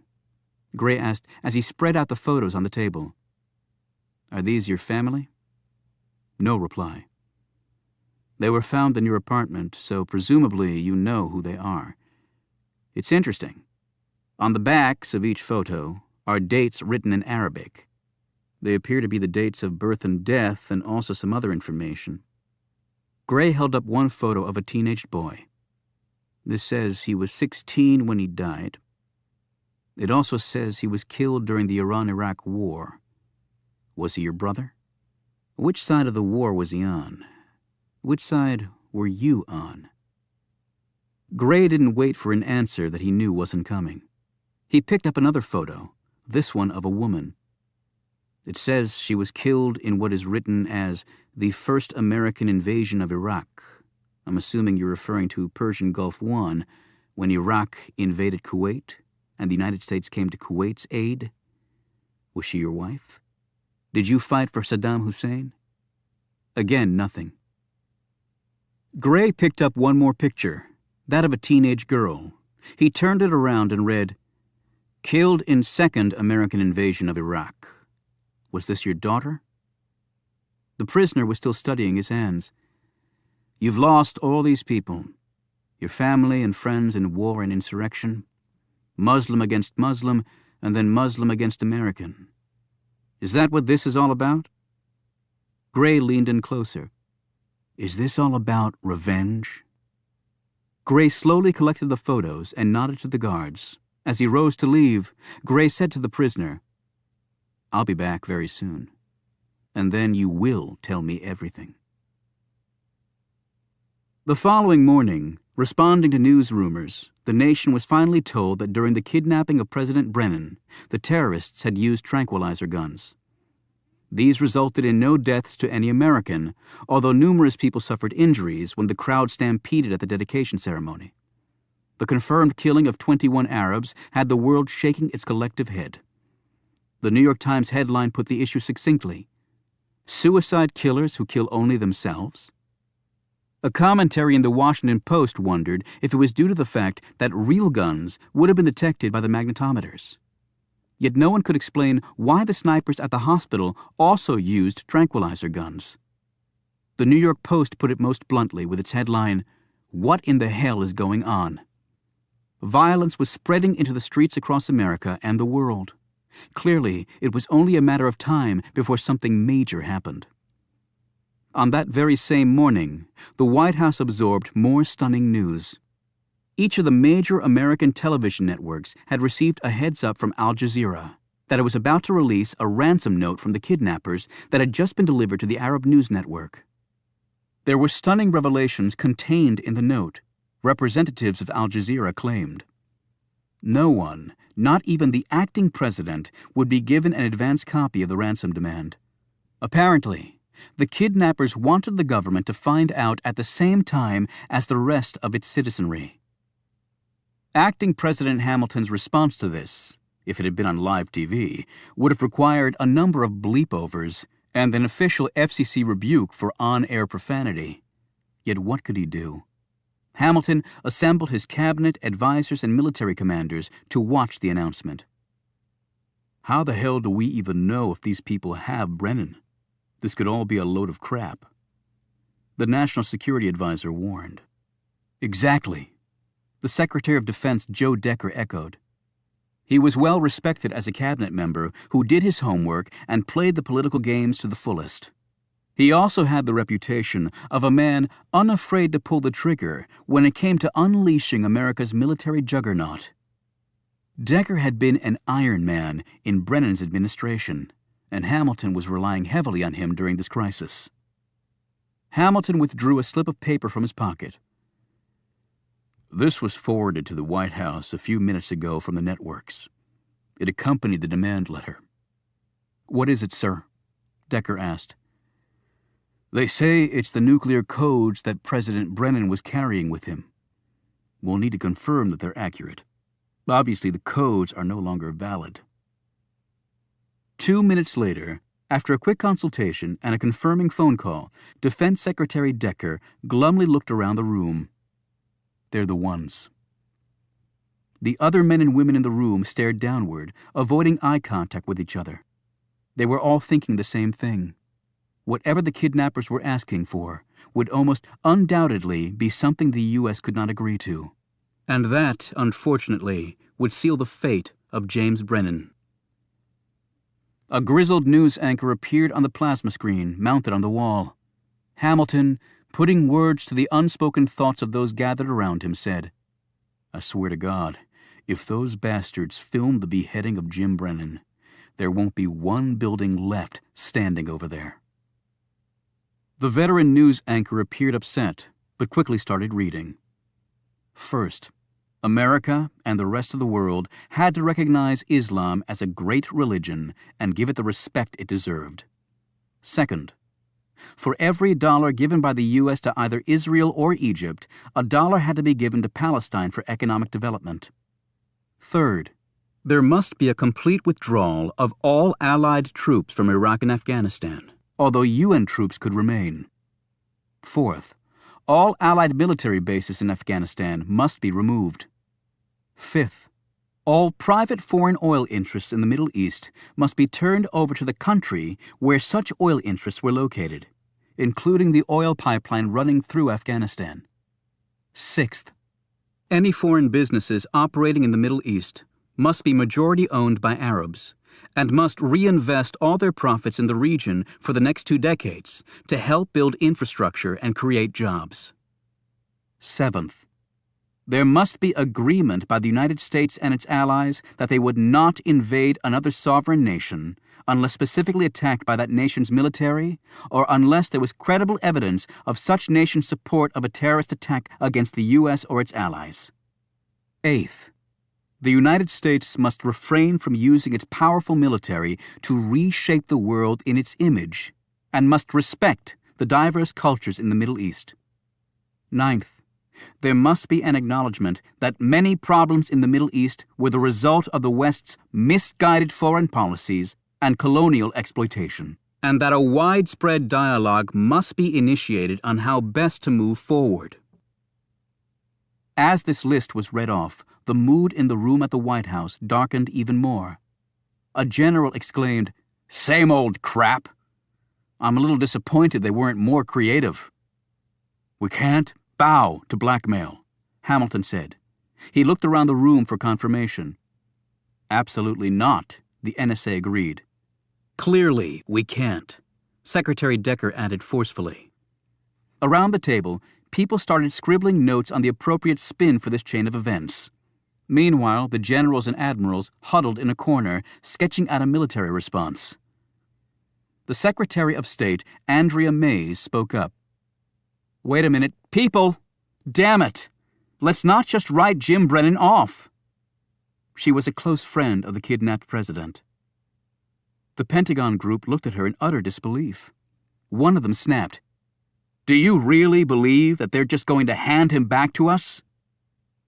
There were eruptions around the table. Then a very loud voice boomed out. Everyone's attention was directed to Carter Gray, who sat at one end of the table. Though his aura of invincibility had been substantially damaged, he could still command respect. "Perhaps," Gray said, motioning to the TV, "we should listen to the rest." The room grew silent. "This is a new section," the TV anchor said, holding the paper tightly. He cleared his throat and began reading. "Civilized countries that unilaterally spread their will with bullets and bombs are terrorists and have no right to deny other countries the same privilege. When you lead with the sword, you often die by it." The anchor paused again. "Now we come to the most bizarre part of this message, although, quite frankly, what has happened thus far is the most incredible series of events that I have seen in my 32 years of covering the news." He paused a third time, as though to give the moment the substantial gravitas it deserved. "Damn it!" Secretary Decker roared. "Just tell us, for God's sake!" The anchor started reading again. "Whether or not these demands are met, 1 week from today, President James Brennan will be released unharmed, left at a safe location, and the appropriate authorities will be contacted immediately to retrieve him. However, we ask the world to take these demands with the utmost seriousness if we are ever to truly have salam." The anchor added hastily, "That means peace in Arabic." The White House group simply stared at the TV, shock and awe all over their faces. "What the hell did he just say?" Hamilton asked. Gray answered in a clear voice. He said that even if the demands are not met, President Brennan will be released unharmed. "Bullshit!" Decker yelled. "Do they think we're all idiots?" Gray thought, "No, I don't believe they think you're all idiots." "This is preposterous," Decker said angrily. "What I want to know is where they recruited the people to pull this off." Gray looked at him disdainfully. "There are over 1 billion Muslims on this earth. Muslims follow their faith fervently and do what is asked of them without question. So do you really think that it would be that difficult to find fewer than 24 of them willing to sacrifice their lives under these circumstances? Do you?" he asked again. "We're fighting a war against these people, Joe. If you don't even know your enemy, I respectfully suggest that the Defense Department is not the best fit for your capabilities." "Where the hell do you get off?" Decker began, but Gray snapped. "The question we should be asking ourselves is who planned the scheme. Because I seriously doubt it was any terrorist organization of which I'm aware. That means there's someone else out there. Someone else we have to find if we're to have any chance of getting the president back alive." Chapter 60. After the stunning demand, Carter Gray had gone back to work with renewed purpose. The files at NIC contained no record of Farid Shah, so Gray had mulled where next to search. The FBI had its APHIS criminal files, yet Gray was almost certain the name Farid Shah would not be found there. One did not assume a false name with a criminal record attached to it. And as Gray had predicted, a search in the APHIS database also turned up negative. Next, Gray hopped a chopper to Brennan, Pennsylvania. A temporary morgue had been set up there, and Gray examined all of the bodies.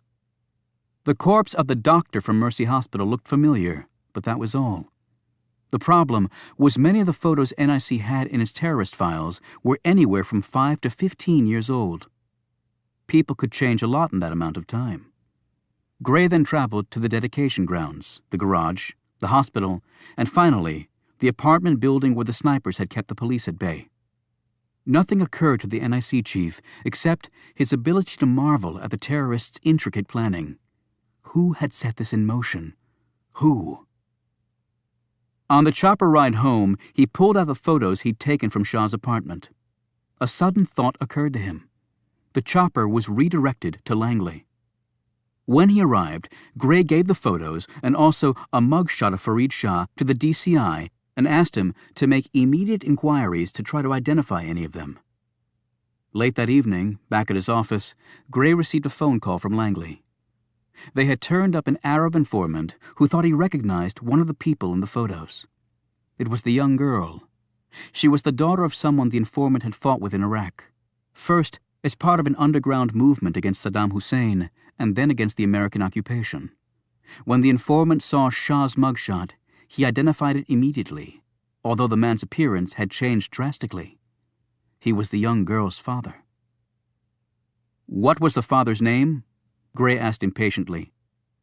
"Adnan al-Remi," the CIA director said. "But that can't be right. He's dead." Gray acknowledged this, thanked the man, and hung up. He immediately accessed the database, pulled up al-Remi's file photo, and compared that picture with the current mugshot of the man calling himself Farid Shah. Though there was some likeness, even allowing for shaved hair and beard and weight changes, it was not the same man. Gray sat back in his chair and dropped the photo on his desk. NIC's database had been corrupted, and photos and fingerprints altered. Patrick Johnson had been paid to do it and then killed. That all made sense now. Yet where did it leave Carter Gray? He'd been fighting this whole damn war with flawed intelligence. It was far more than a disaster. It was the greatest professional setback Gray had ever experienced. He walked outside and sat on the bench by the fountain. While Gray listened to the soothing water, he stared up at the NIC facility, the greatest intelligence agency in the world. And right now, he knew it was absolutely useless to him. This had been an inside job. His earlier suspicions about terrorists killing terrorists and then being resurrected had been confirmed. But who was the traitor? And how deep did the treachery go? Despite the vast resources at his disposal, Carter Gray was now very much alone. Tom Hemingway sat on the concrete floor, his long legs folded under him. His eyes were closed and his pulse and breathing so slowed that it was not apparent at first glance that he was actually alive. When he rose, he moved fast down the hallway and entered another room. He unlocked a heavy door, passed through it, unlocked another one, and went inside. In a small enclosure, lying on a cot, her arms and legs chained to the wall, was Chastity Hayes. Her even breathing showed her to be asleep. Hemingway left Hayes and went to another room, where his other far more important prisoner was also sleeping comfortably. Hemingway stood in the doorway and watched President Brennan for a while, and reflected on what had happened. When everyone expected murderous violence, Hemingway had given the world restraint. When everyone anticipated that the stereotype of the fanatical Muslim would be repeated once more, he had thrown the world a curve of historic proportion. Yet, it was not without precedent. Gandhi had changed an entire continent with nonviolence. Brutal segregationists in the American South had finally been beaten by sit-ins and peace marches. Turning the other cheek was Hemingway's new way. He had no idea if it would work, but it was clearly worth a chance, because without it, all he saw was the inevitable destruction of two worlds that he cared so much about. He was apparently ignoring the fact that what happened in Pennsylvania had terrorized thousands and injured hundreds, some critically. Hemingway had agonized over how much to tell the Arabs about the mission. Would they follow orders if they knew not one of their enemy would perish? Yet finally, Hemingway had decided that if he was asking them to die for this cause, they should die fully informed. It was the right thing to do. So the men in Brennan, Pennsylvania, sacrificed their lives with the knowledge that their foes were safe. It was one of the most courageous acts Hemingway had ever witnessed. Hemingway checked his watch. There would be another message delivered to the world shortly. It involved where the president would be returned, and this would be just as stunning as the last message. Kate met with the Camel Club at Oliver Stone's cottage and reported her failure with Alex Ford. She said, "He blames himself for what happened to the president.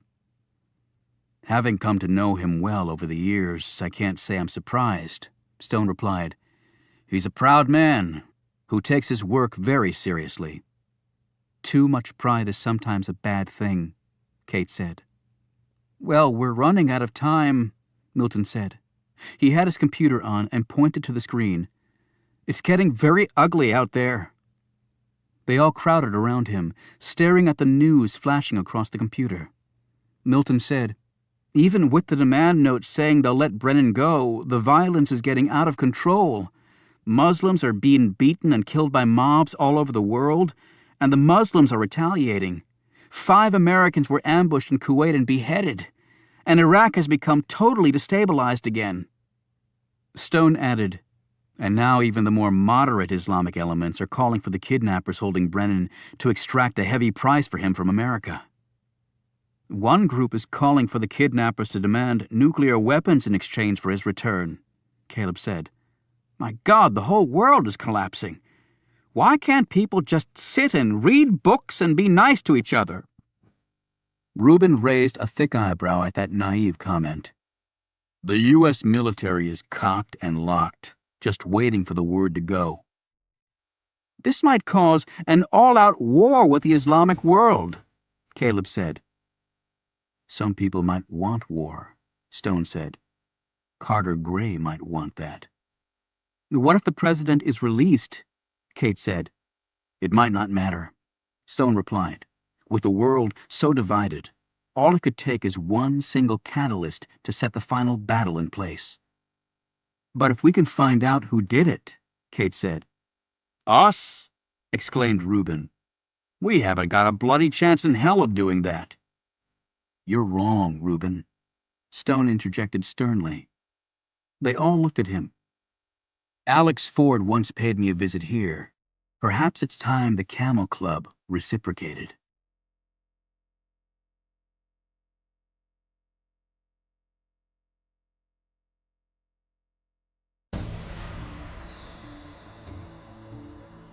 Carter Gray walked down the hallway of an isolated cell area at NIC. He nodded to the guards, and the cell door slid open. "Mr. Al-Remy," Gray said triumphantly.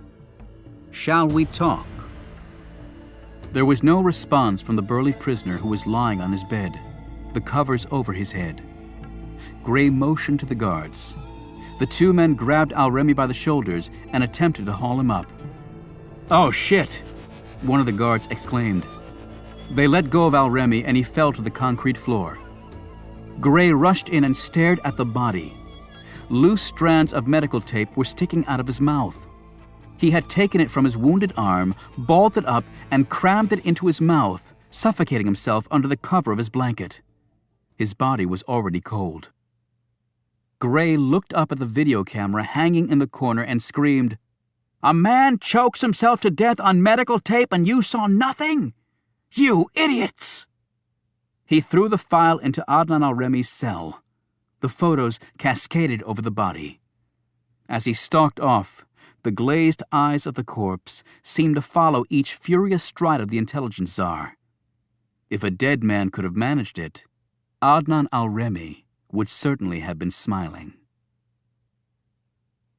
A half hour later, Gray's chopper landed at the White House. He wasn't looking forward to this meeting with acting President Hamilton. He decided to get the worst of it out of the way up front. Gray and Hamilton had never been close. Hamilton was an old political sidekick of Brennan, and he'd been openly cool to the close relationship Brennan had with his intelligence chief. And it was still a sore point with Hamilton that the president asked Gray and not him to attend the event in Brennan. And yet that event had radically altered the professional relationship, giving Hamilton the upper hand. Gray assumed his new boss would look for any opening to sack him, and the NIC chief didn't intend to give him such an opportunity. He told Hamilton about a prisoner's suicide, but without informing him of al-Remi's true identity. Gray intended to take that secret to his grave. "However, I think we're making progress, sir," he added. Hamilton snapped. "How the hell do you figure that, Gray?" He held up an Islamic newspaper. "You read Arabic, don't you?" Gray translated the headline out loud. "They are finally paying for their sins." Hamilton picked up another paper. "This one says, 'Maybe Islam can turn the other cheek.' That ran in a major Italian daily. And now, while our president is God knows where, the international press is intimating that this is somehow our fault." He held up a long slip of paper. "In the last 20 minutes, I've been informed that a Muslim cab driver was pulled out of his vehicle in broad daylight in New York City and beaten to death. And you know what? He'd served 6 years in the Army. Our Army. And 2 Halliburton executives were snatched out of their hotel in Riyadh.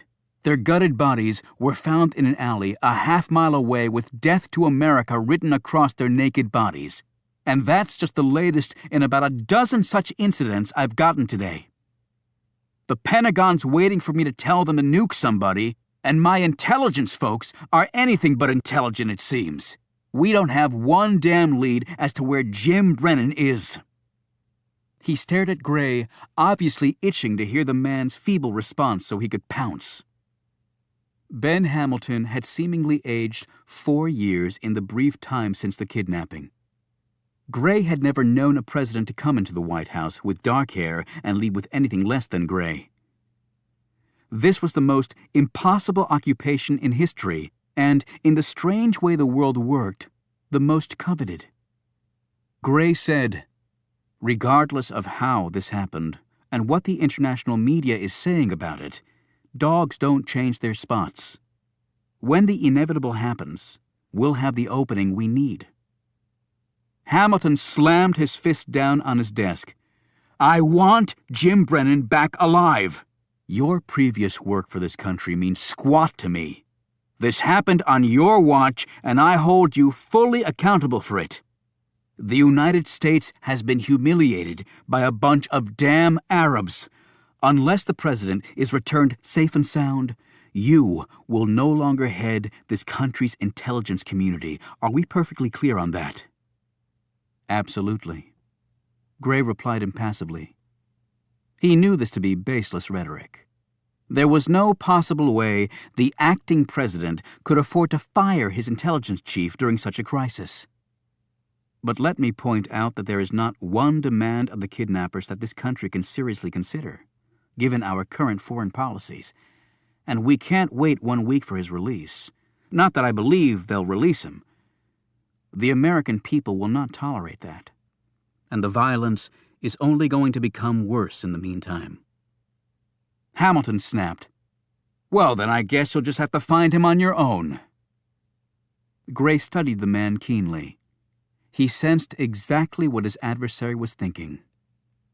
Politicians were all too transparent. Ben Hamilton had wanted this job more than anything. He had patiently paid his dues, waiting for Brennan to serve his 2 terms before it was his turn to wear the American crown. Now he had the throne, yet could he do the job? In Gray's mind, it wasn't even a close call. Ben Hamilton didn't make even a worthy vice president. The chief of staff suddenly burst into the room with a Secret Service agent hard on her heels. "Sir," she exclaimed, "this is just in from Al Jazeera. The kidnappers have disclosed the location where the president will be released." "Where?" Gray snapped. "Medina." Hamilton exclaimed, "Medina? How the hell did they get Brennan out of the country and to Saudi Arabia?" "Private plane and private airport," Gray answered. "Not that difficult." Hamilton's face flushed. "We spend billions on airport and border security, and they managed to sneak the damn President of the United States to the Middle East?" He stared at Gray as though he meant to fire him right that instant. Gray spoke quickly. "It makes sense. Medina is the second holiest city in the Muslim world behind Mecca." Hamilton looked at his chief of staff. "Get in touch with the Saudis and tell them that Medina is going to be annexed by this country until we get Brennan back." He eyed Gray. "I want every military and intelligence resource we have in the area focused there." "I'm on it, sir," Gray said, rising from his chair. He wanted to get out of the room as fast as he could. "I serve at your pleasure," Gray thought, as he fled the Oval Office. Chapter 61.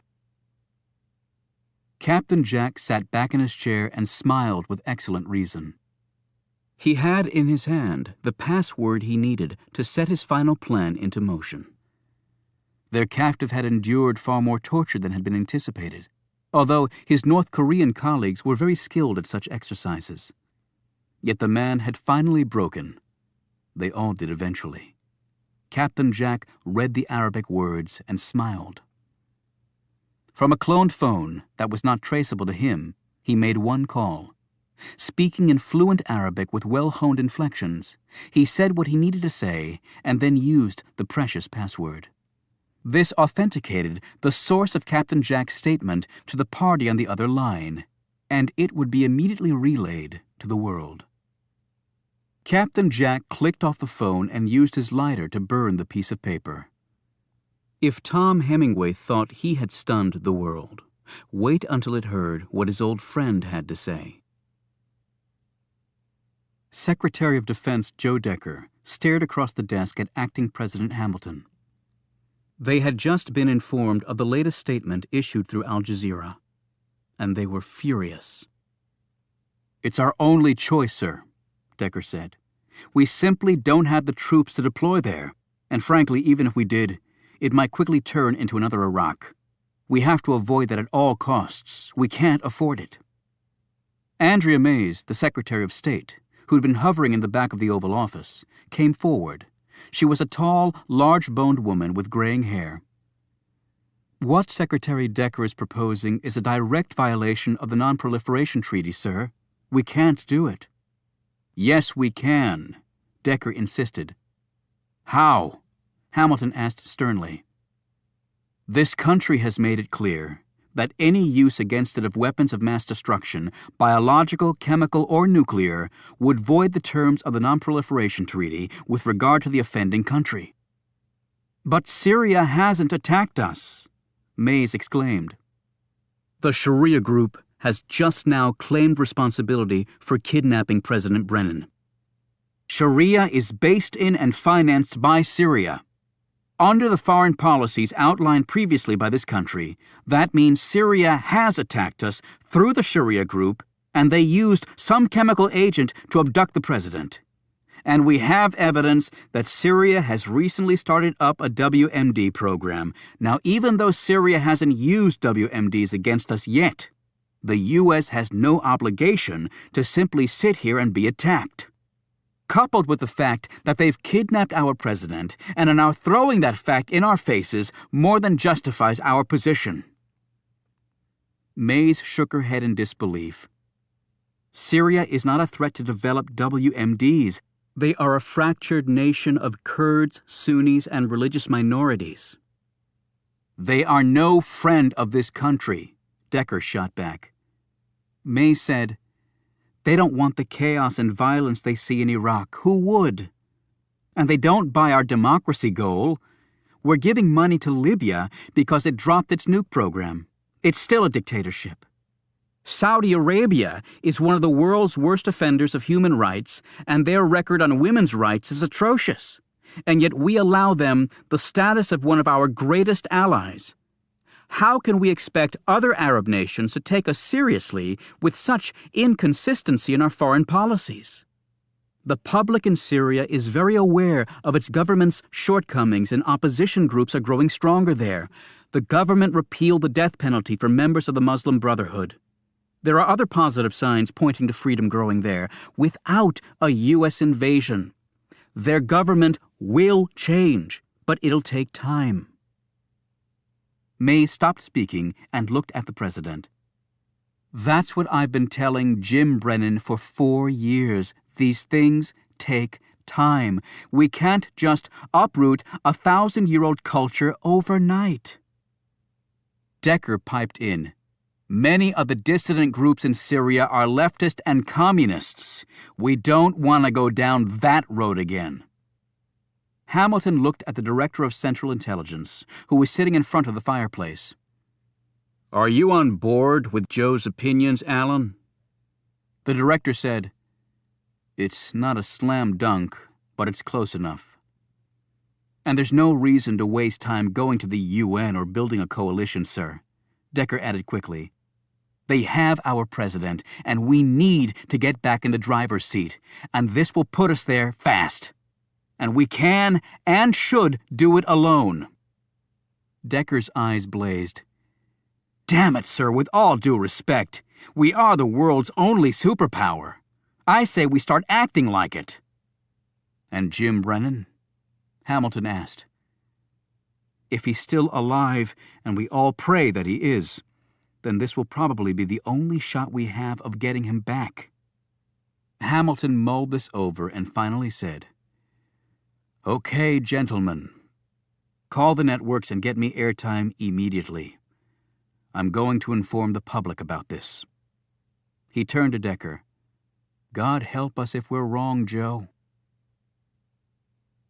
When Alex Ford opened his door, Adams and the Camel Club stared back at him. "Oh, hell!"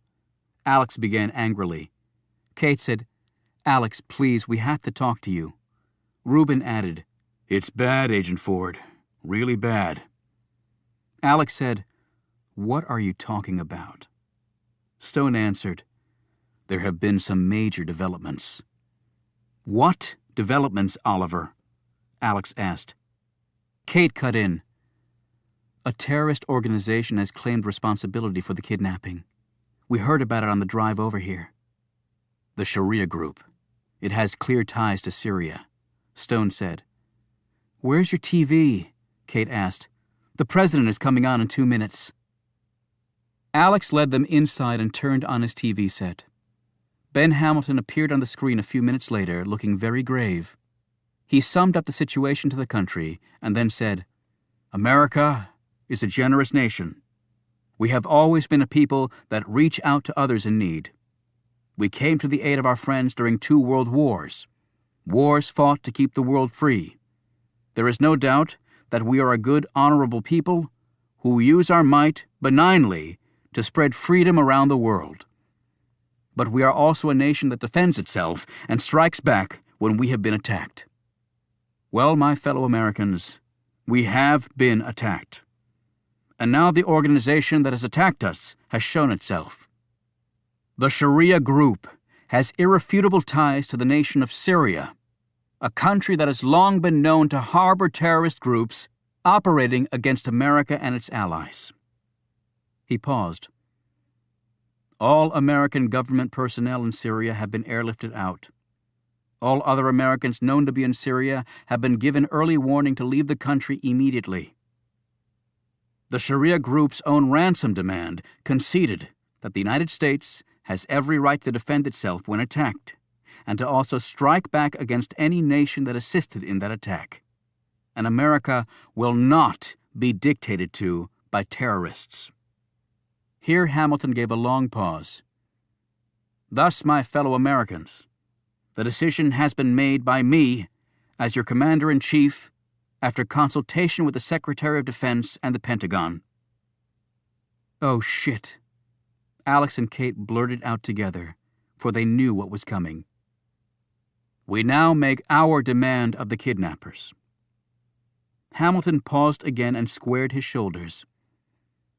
"If President James H. Brennan is not returned to us safely within 8 hours from this exact moment in time, I have instructed my military commanders to immediately thereafter launch a limited nuclear missile strike against Damascus, Syria. The only way in which Damascus will avoid such a fate is if our president is returned to his countrymen unharmed within the allotted time. If President Brennan is in Medina, then he can be turned over to the American embassy in Saudi Arabia, and the launch will be called off. I pray that the kidnappers will comply with our demand immediately. If not, may God have mercy on the people of Damascus. There will be no negotiations and no reprieves. Members of the Sharia group, you said you would return our president to us unharmed. Do so in the time dictated by the United States, or Damascus will pay the price for your heinous crime." Hamilton paused again. "God bless you, my fellow Americans, and may God bless the United States." As the president faded out, everyone in Alex's living room sat motionless in their chairs, holding their breaths. It was a scene doubtless replicated in 100 million homes around America and across the world. An anguished Kate looked over at Alex. This could be the beginning of the end. "If it is, it is," Stone said calmly. "But it will do us no good to sit around waiting for the mushroom cloud to appear over Damascus." "What the hell can we do, Oliver?" Alex asked. "Find the president," Stone snapped. "How?" Alex shot back angrily. "He's in Medina." "I don't believe that, and I hope you don't either." He looked at Milton. "Show him the DVD." Milton opened his laptop.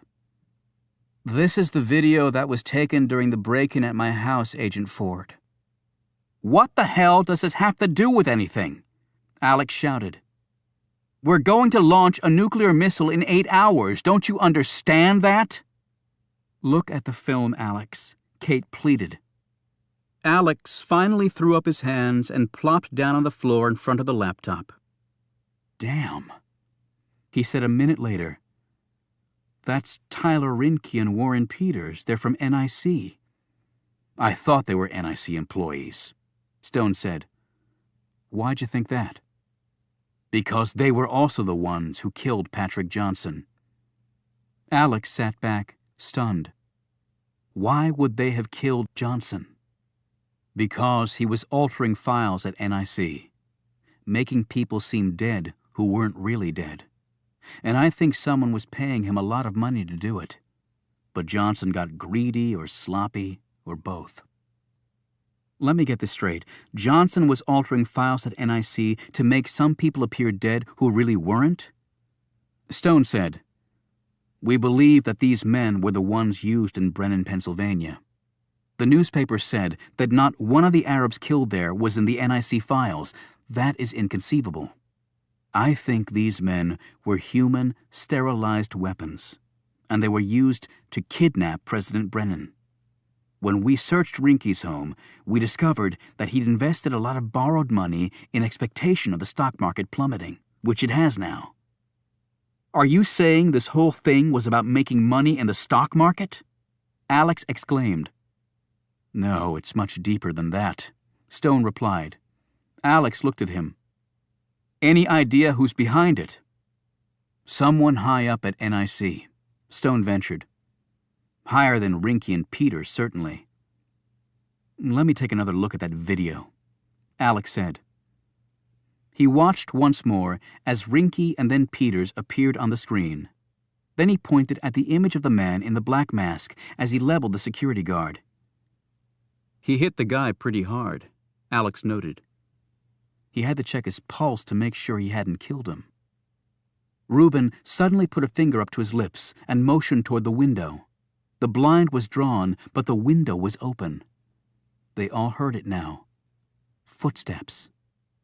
Alex eyed Stone, and the pair quickly reached a silent agreement. Stone motioned to Reuben to join the Secret Service agent. While the group talked as though they were all still there, Alex pulled his gun and silently opened the front door. He went left, while Reuben went to the right and around the side of the house toward the rear. A minute later, they all heard screams and a struggle, and then silence. Then the front door opened and Alex marched in. Behind him, Reuben was carrying someone. Jackie Simpson didn't look very happy. Chapter 62. "What the hell are you doing here, Jackie?" Alex demanded. She glared at him. "I've been calling your house to see how you were doing, but you never called me back. So I came by tonight to see you. And I seem to have stumbled upon a conspiracy. What's going on, Alex?" Stone hadn't taken his gaze off Simpson. "We're actually trying to figure out what's going on at NIC. I know I heard that part, and that Rinky and Peters broke into someone's house." Simpson looked at Alex. "If you know something about the president being kidnapped, you have to take it to the service. Alex, you could get into a lot of trouble for withholding that sort of information." Stone cut in. "I don't believe that's a good idea." Simpson stared at him contemptuously. "Who the hell are you?" He held out his hand. "Oliver Stone." "Pardon me?" she asked incredulously. "His name's Oliver Stone," Alex interjected. "And these are his friends Reuben, Milton, and Caleb. You've already met Kate Adams." Stone said, "And you are Jackie Simpson, the only child of Senator Roger Simpson of Alabama and the goddaughter of Carter Gray, the Secretary of Intelligence. Is that a problem?" she asked coolly. "Not at all. But going to the authorities at this stage would be a huge mistake, Agent Simpson." "Listen, Oliver Stone, or whatever your real name is, I can do anything I damn well please. I'm a cop, okay? And you're a very intelligent cop," Stone broke in, gazing at her. "And because you are, I'm sure you've already considered the obvious." Simpson rolled her eyes, but Stone continued to stare at her, until she said, "And what might that be?" "If we're right, and NIC's files have been corrupted, the unfortunate result was that an army of terrorists was allowed to go to Brennan, Pennsylvania, and successfully kidnap the president. That does not bode well either for your godfather, who heads that agency, or your father, who oversees its operations as chairman of the Senate Intelligence Committee. I'm quite sure that you wouldn't want to do anything to hurt them professionally. If you go to the authorities now, you could very well destroy both of their careers." All eyes were on Jackie Simpson as she and Stone engaged in a protracted stare-down. Finally, Simpson broke off and looked at Alex for help. "Alex, what the hell is going on? What am I supposed to do here?" "We're trying to figure this all out, Jackie. Until we do, we can't say anything to anybody." Caleb looked at his watch. "We now have exactly 7 hours and 41 minutes to find Brennan and prevent a possible Armageddon." "Well, everybody ought to cross their fingers and toes then," Reuben said. "Oh my God," Alex asserted. "Fingers!" "What?" Kate exclaimed.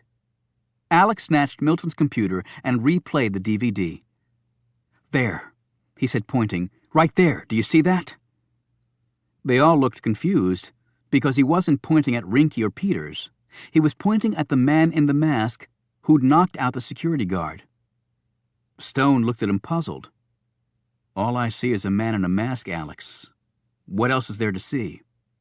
He froze the screen and pointed with his finger. "This." They all squinted at the screen. Simpson said, "The security guard's neck?" Alex said, "No, the right hand on that neck." He took his glove off to check the guard's pulse. Reuben shrugged. Right. So what? Alex looked exasperated. Look at that hand. Tell me you don't recognize it. Kate said, Recognize a hand? Are you serious? Like I told you before, Kate, hands are my specialty, and I recognize that hand. It's very distinctive with bolt-sized knuckles and fingers thicker than I've ever seen. He hit another button, and the picture zoomed in on the hand. And the thumbnail has a black spot the shape of a triangle in the upper left-hand corner. When I saw that earlier, I thought it was some weird tattoo. Saw it earlier? What are you talking about? When did you see it earlier? In the bar that night, when you introduced me to Tom Hemingway. And I saw it again when he met us at NIC. Kate stared at him open-mouthed and then glanced at the screen. You're saying that's Tom Hemingway's hand? There's no doubt about it. To me, hands are as good as fingerprints, Kate. Simpson said, I think Alex is right. I believe that is Hemingway's hand. Stone ventured. So this Hemingway may have kidnapped the president. Why? Who the hell knows? Alex exclaimed. But I think we might be able to figure out where they're holding him, and Kate might have the answer. Me! Kate exclaimed. How? You mentioned that you and Hemingway were working on a project together. That's right. If I recall correctly, you said it involved an old building. She said slowly, Right, near Washington, Virginia. I think it used to be a CIA asset, but it's been abandoned a long time. NIC wanted to use it as an interrogation facility for foreign detainees, but with all the problems at Gitmo, Abu Ghraib, and the Salt Pit, DOJ is nixing it. Why? Because I think that's where they may be holding President Brennan. Tell me everything you recall about it. That won't be necessary, Stone said. They all looked at him. Why not? Alex asked. Because I know that building very well. Who is this guy? Simpson exclaimed. Shut up, Jackie, Alex snapped. Oliver, you really know where this place is? There's only one old CIA building in that part of Virginia. Alex, Simpson protested, you're not actually buying any of this, are you? Alex ignored her. Can you get me there, Oliver? Yes, but are you sure you want to go? The president was kidnapped on my watch, so I have to do everything I can to get him back safely. It won't be easy. Not only is it well hidden, it's designed such that a very small force inside can hold back a very large force outside indefinitely. What the hell kind of place is it? Reuben asked. It was a CIA training facility for very special operatives. Alex checked his watch. Washington, Virginia. If we start now, we can be there in about 2 hours. Longer than that, actually, Stone said. The facility is a bit off the beaten path. Why can't we call in the FBI? Milton asked. Stone shook his head. We have no idea how high the corruption goes. This fellow, Hemingway, may have spies everywhere who could tip him off. And we have no idea if the president is even there, Alex added. It's just a hunch. We can't waste their time leading them on what might be a wild goose chase. We're on a nuke missile countdown, for God's sake. Kate said, Well, I have a van. We can all go in that. Alex looked at her. Forget it. You're not coming, Kate. Then you're not going, she snapped. Stone interjected. You can't go, Kate, and neither can Caleb and Milton. They all looked at him and started to erupt in protest all over again, but he held up his hand. This facility's unofficial name was Murder Mountain, and it's an apt title. He paused. I'll take Alex and Reuben there, but no one else. Alex added, and 3 people might be able to get up there unnoticed. 4, Simpson said. They all turned to look at her. Make that 4 people. She stared defiantly at Alex. I'm a Secret Service agent, too. Chapter 63.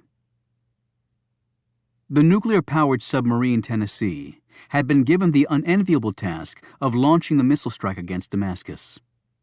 The 560-foot-long, nearly 17,000-ton Ohio-class nuclear submarine was based in Kings Bay, Georgia, along with the rest of the Atlantic ballistic missile subfleet. Ohio-class nuclear submarines were the most powerful weapons in the United States military. Using its full complement of multiple warhead missiles, just one sub could obliterate any nation on the face of the earth with a single strike.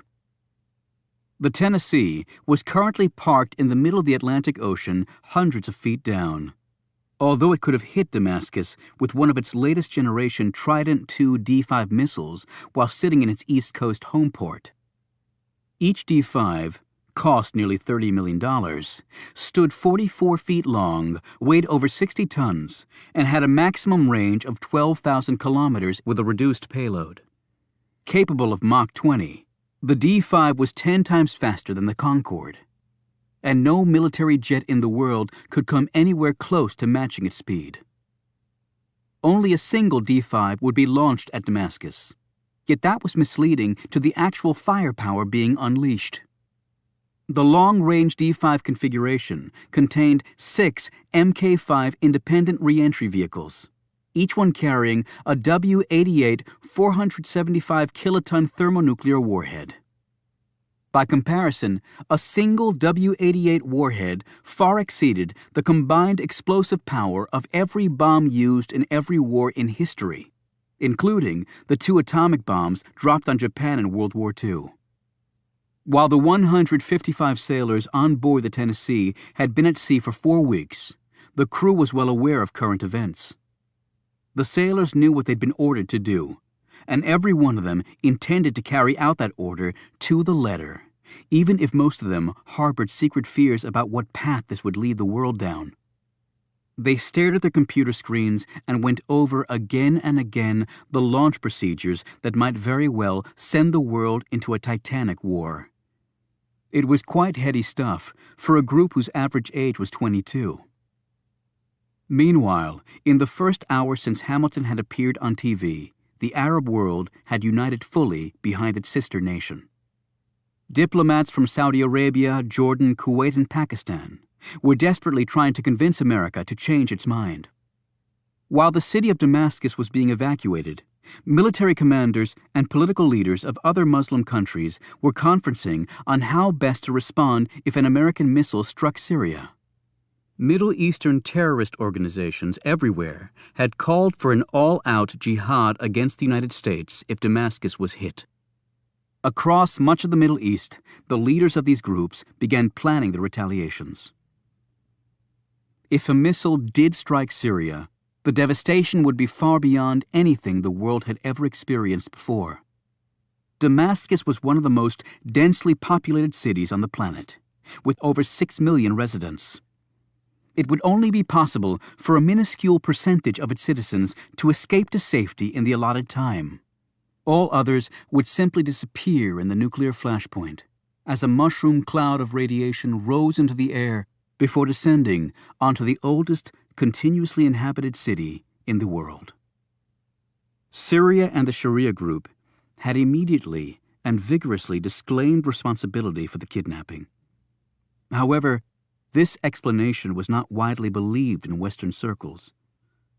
The Sharia group had become far more active in terrorism over the last year, and the person making the call to Al Jazeera had used the complex password assigned to Sharia by the Arab network for authentication purposes.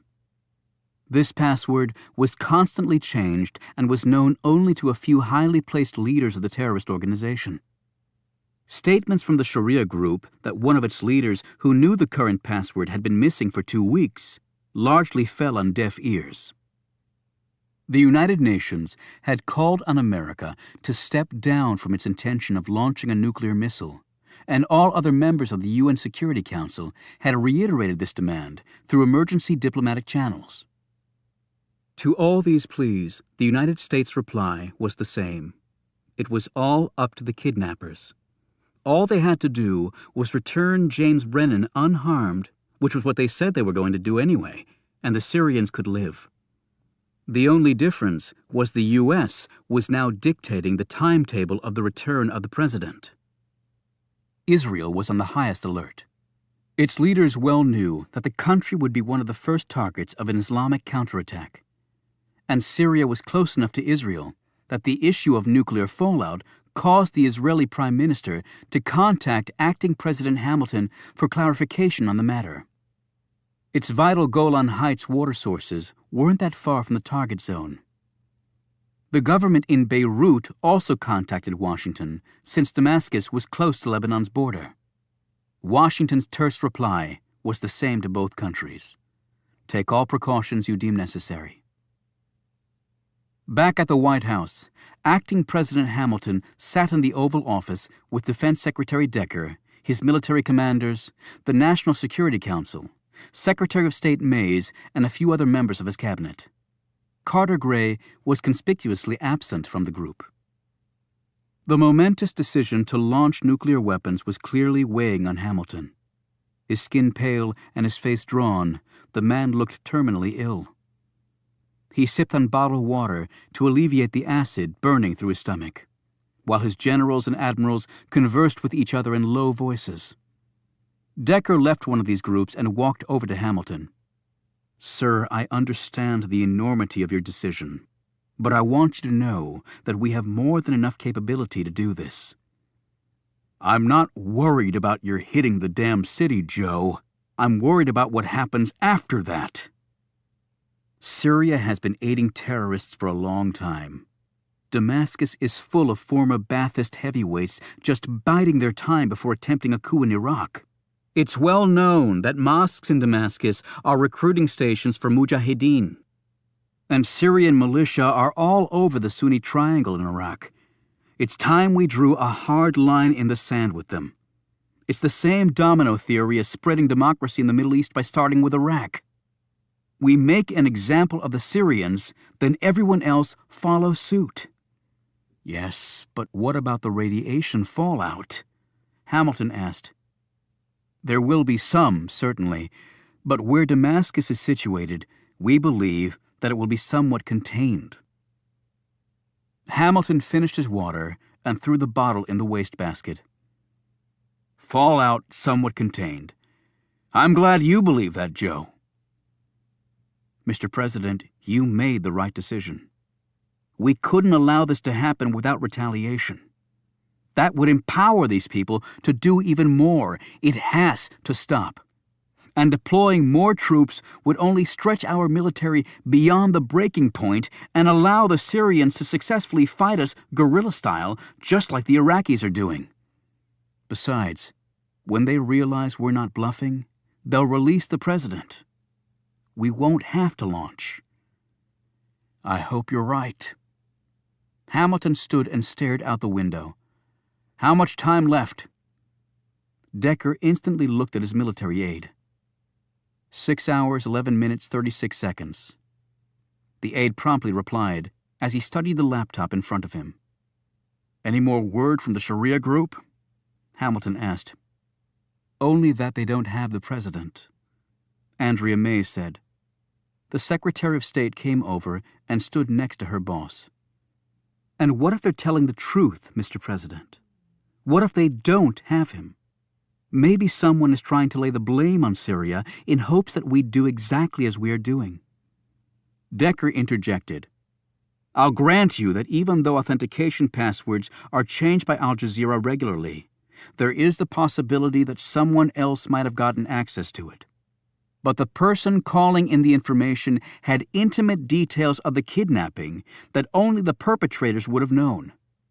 Any terrorist organization that pulled off something like this would want the world to know.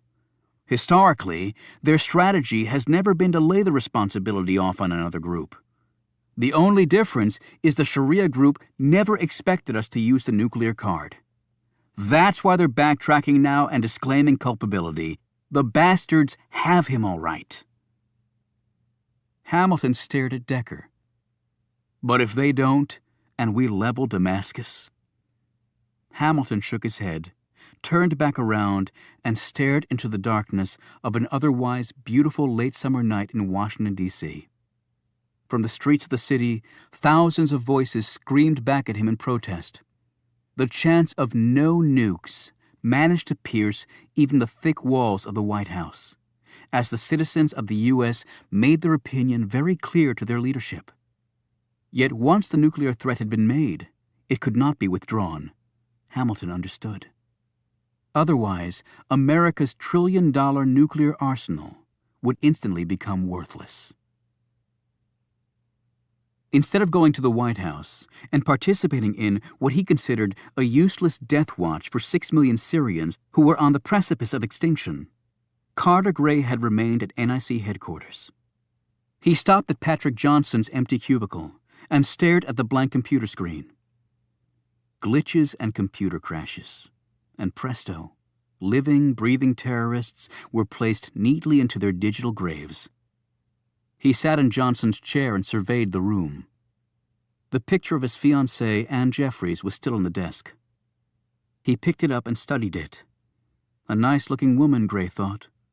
She would find someone else to spend her life with. Johnson, from what he'd determined, was highly competent at his job, but possessed the personality of a slug. He had certainly not concocted the scheme. It truly was an unbelievable thought, Gray mused. Someone at America's premier intelligence agency had orchestrated the use of a group of supposedly dead Muslims to kidnap the President of the United States. And now the world was on the brink of global jihad. Gray had had the databases checked thoroughly. There were no electronic tracks showing who might have altered the files. That was not surprising, considering Johnson's expertise and the fact that he helped create the database and spent his days troubleshooting the system. He well knew how to hide what he'd done. Yet who got him to do it in the first place and paid him well, judging by his expensive home and cars? And Gray pondered something else. Where was the President? It had to be somewhere relatively close by. Despite what he'd said to Hamilton on the subject, Gray did not believe for one moment that James Brennan was in Medina, Saudi Arabia. No Muslim would take a Christian there. He thought back to the day Jackie Simpson and that other agent came to NIC. They were accompanied by 2 of his men. Reynolds? No, Rinky. The tall, lean one. The other one was shorter and thicker. Peters. That's right. Hemingway told him that they'd been assigned to look into the Johnson homicide. Gray picked up a phone and asked for the whereabouts of these 2 agents. The answer was surprising. They had not reported for duty tonight. He made another query. This surprised him even more, and then he wondered why he hadn't asked that particular question before now. Gray was told that Tom Hemingway had assigned the pair to investigate the death of Patrick Johnson. At least Gray knew where Hemingway was. He'd been dispatched to the Middle East under deep cover soon after the kidnapping to see what he could find out. Hemingway had volunteered for the mission. Yet there was no way to communicate with him. They had to wait for him to contact them. Wait for him to contact them. Gray put his hand in the biometric reader on Johnson's desk, instantly giving him access to the dead man's computer. Gray typed in a command, and the result was very swift. Tom Hemingway had accessed Johnson's computer. When Gray looked at the timestamp of when this occurred, he concluded it was when Hemingway met with Simpson and Alex. And yet something puzzled Gray greatly. Hemingway wasn't supposed to have access to Johnson's computer or any of the other data supervisors. Gray slowly rose from the chair. He was too old for this job. He wasn't up to it anymore. The truth had been dancing in front of his eyes this whole time. Gray's next question was an obvious one. Where? The answer to that query came almost immediately. Gray picked up the phone again and ordered his chopper readied immediately and then called up a team of his most loyal field operatives. He bolted from Johnson's office and jogged down the halls of NIC. Gray didn't need fancy databases to guide him. His gut was screaming the answer at him, and his gut had rarely led him down the wrong path. Chapter 64. They were in Alex's Crown Vic heading southwest on Route 29. Alex and Stone were in the front, while Simpson and Reuben rode in the back. Alex glanced sideways at his companion.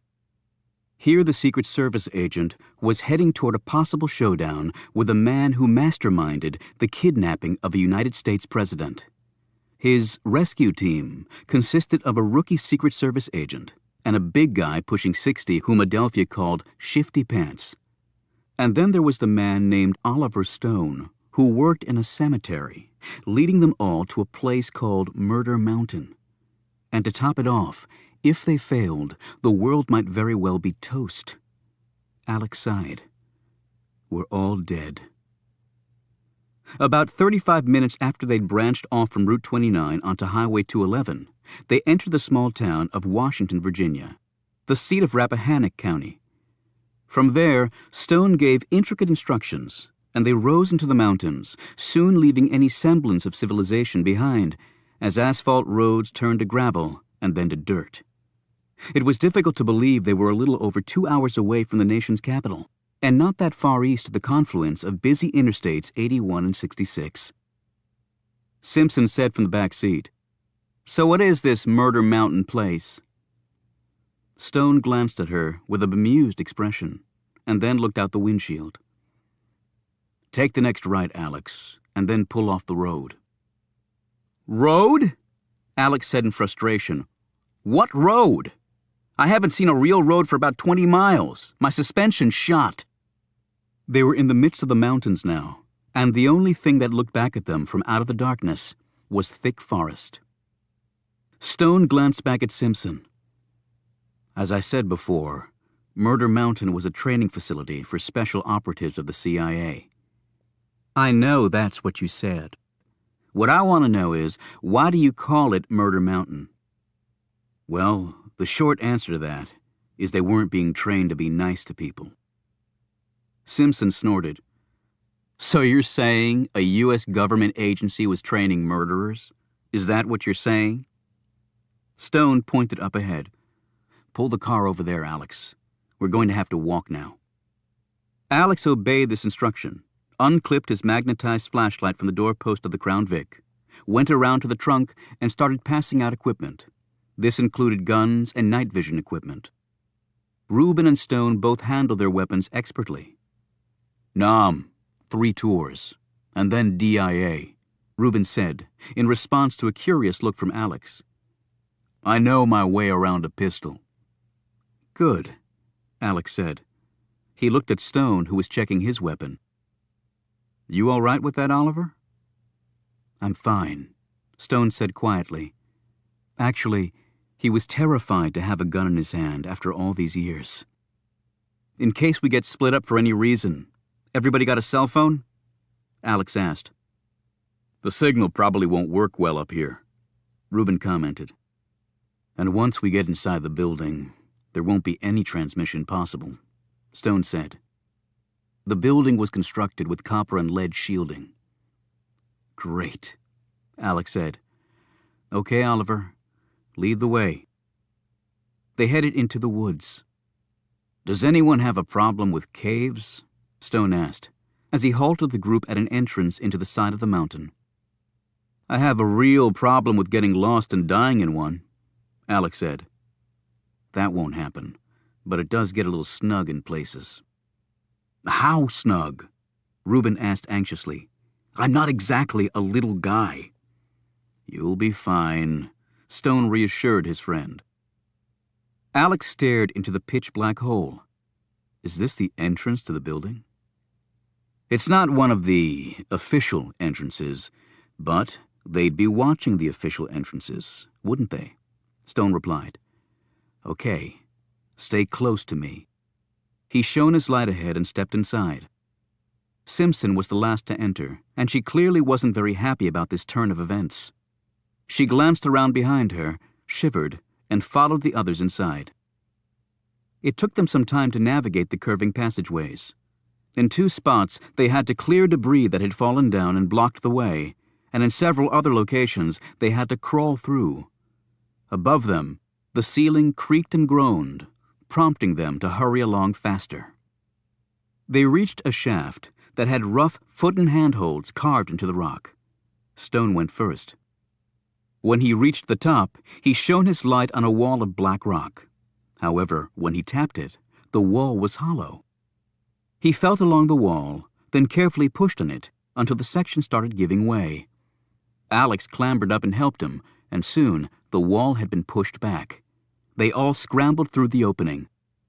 The wall they had pushed out was wooden, but painted on the backside to look like rock. The other side of the wall, the one inside the building, had a shelf attached to it. Stone popped the wall back into place. Stone whispered, "Now I think it would be wise for everyone to have their guns ready. We don't know how close we might be to someone."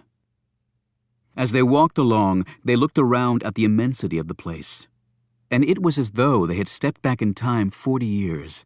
There were even ashtrays built into the stainless steel walls. A few moments later, loud noises echoed from somewhere, causing all except Stone to point their weapons in all directions. "It's only birds that have gotten in," he explained. "That happened in the old days, too." With those words, Stone felt himself freeze. The old days. It sounded so innocuous, as though he were returning to his cherished alma mater for a reunion. This place had been his home for 12 months, a year of his life devoted 24/7 to learning the most precise and intricate ways to kill people. As a young man, Oliver Stone had excelled in these surroundings and at that task. A Special Forces soldier, the transition to the CIA team had not been that difficult. He had traded one weapon for another, and his enemies became civilians who didn't even know they were under attack. As a young man, his successes in the field had made him a legend in the special ops world. As an older man, he found it all too horrible to contemplate. He couldn't believe that 2 such different men could inhabit the same body. As they walked along, memories kept flooding back to Stone. Every new sighting, every fresh smell or distant sound brought with it a recollection of past horrors. The others would all be looking to him to lead them, perhaps to save them. And yet he'd never been trained to save anyone. The sweat broke over Stone's forehead. He'd brought 3 people he cared much about to die here, on Murder Mountain. Rinky and Peters had driven to Murder Mountain after they heard Sharia's claim that it had kidnapped Brennan, and then acting President Hamilton's televised demand. They left their car in a clearing and sprinted toward the woods. Passing through a narrow cleft in the trees, they reached another open area. Here a mass of fallen rock lay along with overgrown bushes. Picking their way around this barrier, a door was revealed when Peters drew aside a curtain of kudzu. Murder Mountain had been built right into the rock. Peters lifted a small metal cover on the door, revealing a button and loudspeaker. "It's me and Tyler," he said, talking into the loudspeaker. "Things are out of control. Hurry!" Rinky put the metal sheet back down and stepped back. As the massive door clicked open, 3 figures leaped from behind a pile of fallen rock. Tyler, Rinky, and Warren Peters dropped to the ground, their throats garroted. Captain Jack walked out from behind the rock and stood over them. He nodded approvingly. Rinky and Peters hadn't even been able to make a sound to warn their colleague inside. A number of other men joined them, and Captain Jack led them all into the building. Chapter 65. Captain Jack brought with him 11 North Koreans with well-earned reputations as killers of considerable skill and ruthlessness. It had been relatively easy to get them into the United States, posing as South Koreans, as part of a technology fact-finding program. Asians coming into the country didn't inspire near the scrutiny that Middle Easterners did.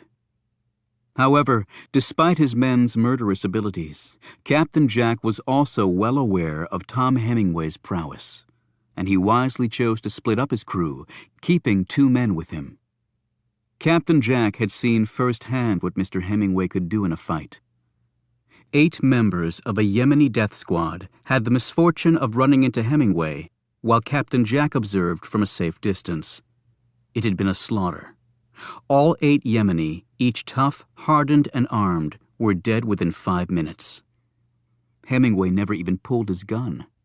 He did it all with his hands and feet, moving with a speed, precision, and power that Captain Jack, with all his world travels, had never before encountered. By now, Hemingway would realize that something was wrong, and he would be coming for them. Separating his men would allow Captain Jack to wear Hemingway down, to outflank, and finally surround him. There would be no hand-to-hand fighting. They would simply pour bullets into Hemingway. The ancient fluorescent lights overhead flickered and popped. Then, a sudden flash of illumination caused Captain Jack and the North Koreans with him to cover their eyes.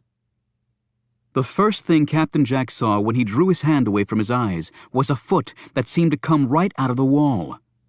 There was a thud and a grunt, and he watched one of his men topple headfirst to the floor. An instant later, the other North Korean was being propelled backward with such force that he collided with Captain Jack, and they both went down in a tangle of arms and legs. His own training kicked in, and Captain Jack went flat to the floor, whipped his pistol around, and fired an arc of shots in the direction of his assailant at the same time he drew out another pistol with his free hand. When the mag on his first gun emptied, he poured another line of shots from the second pistol in the same direction. However, his bullet struck nothing except wall. Captain Jack got to his feet, his hands working at the same time to reload his weapons as he struggled to catch his breath. Despite all his experience in killing people, the swiftness and ferocity of the attack had staggered him. He noticed that both his men were still down. Captain Jack used his foot to turn over the North Korean who'd slammed into him. The man's throat had been crushed so flat that he could see the bumps of his spinal column poking through the skin. Captain Jack touched his own throat, knowing full well that Hemingway might have easily killed him too. He looked at the other North Korean. The man's nose had been crushed, its cartilage driven into his brain. It looked like he'd taken a cannonball flush in the face. "Jesus Christ," Captain Jack muttered. He called out nervously, "Tom?" Captain Jack paused and then called out again. "Tom? That was pretty impressive. Dispatching 2 first-class warriors in a couple of seconds." There was no answer. "Tom, I think you know why we're here. Let us have him and we can all walk away. And if you're thinking of getting backup from Rinky and Peters, think again. You'll find them at the front door with their throats cut. So it's just you against all of us. You can't kill us all." "I certainly hope you can't." Captain Jack jogged in the direction of his other men. He hoped to God Hemingway hadn't gotten to them yet. Despite his confident words, Captain Jack was now wishing he'd brought a lot more North Koreans with him. In another room off the main corridor, Hemingway picked up a pair of crescent swords. He took a deep, meditative breath, turned, and raced off. Murder Mountain would live up to its name tonight. When the shouts of the men reached them, Alex and the others retreated into a room off the main hall. "That wasn't Hemingway's voice," Simpson said. "No, but whoever it is, he knows Hemingway's in here, and apparently Tom just killed 2 of the guy's men," Alex said. "So if Hemingway is here, the president may be too." Stone checked his watch. "We have a little more than 4 hours to find out for sure." He looked at each of them. "Okay, our best bet is to split up. That way, if we're ambushed, they can't get all of us." Stone drew Alex aside. "This place has a number of training rooms that you need to be aware of." "Training rooms?" Alex asked nervously. "There's a firing range. A situation room similar to the FBI's Hogan's Alley, a maze, and rooms of truth and patience. Truth and patience? What is this place, a damn monastery? Stone went on to explain that the training rooms were situated on either side of the main corridor, with 2 rooms on one side and 3 on the other. You have to go through one room to get to the next, until you reach a set of stairs that lead to the lower-level holding cells. That's probably where the president is. Stone ended by saying, once you enter the training rooms, you have to go completely through them. There is no other exit. I'm beginning to think none of us are ever going to exit this place, Alex said gloomily. Stone motioned behind them with his hand. Because we came in through the storage area, which is closer to the start of the training rooms, that means we may actually be ahead of the man we heard, if he came in through the front entrance. Alex fingered his night vision goggles, but they were useless in the light. He glanced behind him, but saw no one. Stone said, Reuben and I will take the 3 rooms to the left. You and Agent Simpson take the 2 on the right. The doors only open the one way, so once you go into a room, the doors lock behind you. You can't go back. Of course not, Alex replied sarcastically. Oh, Alex, I understand that Agent Simpson is a rookie agent, so, well, I feel responsible for everyone here, you see. I'll look after her, Oliver, Alex replied, gazing at his friend curiously. Thank you. Now there are some things you need to know about the rooms you'll be going into. What I'm about to tell you, you need to follow to the letter. Understand? You're the guy, Oliver. Just tell me and it's done. After Stone had finished talking with Alex, he led Reuben down the hall and reached the first door that was located off a side corridor, where the 2 men ducked inside. As they scanned the dimly lit room, Stone whispered to Reuben, This is the firing range. This explanation was unnecessary, as they gazed at the cubicles where the shooters would stand, and then at the other end were old tattered targets with bullet-ridden paper silhouettes of men hung on the movable pulley system. Stone said, You go to the right, and we'll meet in the middle. Once we've cleared the room, the door out to the next room is over there. They parted, and Stone made his way cautiously down the left side of the firing range. He'd barely gone 10 feet when the door to the firing range opened. Stone immediately extinguished his light and crouched low, raised his pistol, and forced himself to remain calm. It was nearly 3 decades since he'd done this sort of thing.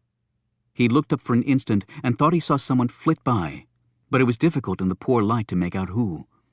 The last thing Stone wanted to do was shoot Reuben by mistake, and there was just enough light to make his night vision goggles useless. Footsteps crept closer, and Stone eased forward on his belly until he was at the very back of the firing range next to the targets. As the seconds passed by, Stone could feel a strange sensation overtaking him. Changes seemed to be taking place in his mind and body. His limbs were becoming fluid, and his mind completely focused on survival. His entire existence was reduced to a 50 by 50 square foot badly lit firing range, full of shadows, crevices, difficult shooting angles, and hiding places. He moved a little farther to the left and touched something. He looked up and suddenly had an idea. The man crouched as he moved to the right, a pistol in one hand and a throwing knife in the other. He thought he heard something but wasn't sure. He cautiously stepped into one of the firing range target paths. Seconds passed, and then the North Korean was startled by a scream. He turned and saw the thing flying at him. He fired, and his bullets ripped through it. Stone fired an inch above the man's muzzle flashes. There was a groan, and the North Korean dropped to the floor. The thing that had flown at him was one of the paper targets. Stone had used a pull wire to initiate this diversion and screamed simultaneously, tricking the North Korean into firing and revealing his position. Then there was a more prolonged silence until Stone heard Reuben's voice. "Oliver, are you okay?"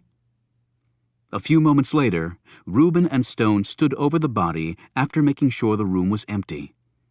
Stone shone his light on the body. There were 2 bullet holes within a centimeter of each other, dead center of the man's chest. Stone examined the man's features, clothing, and weaponry. North Korean, he deduced. What exactly did you do at the CIA? Rubin asked as he looked at the twin bullet holes.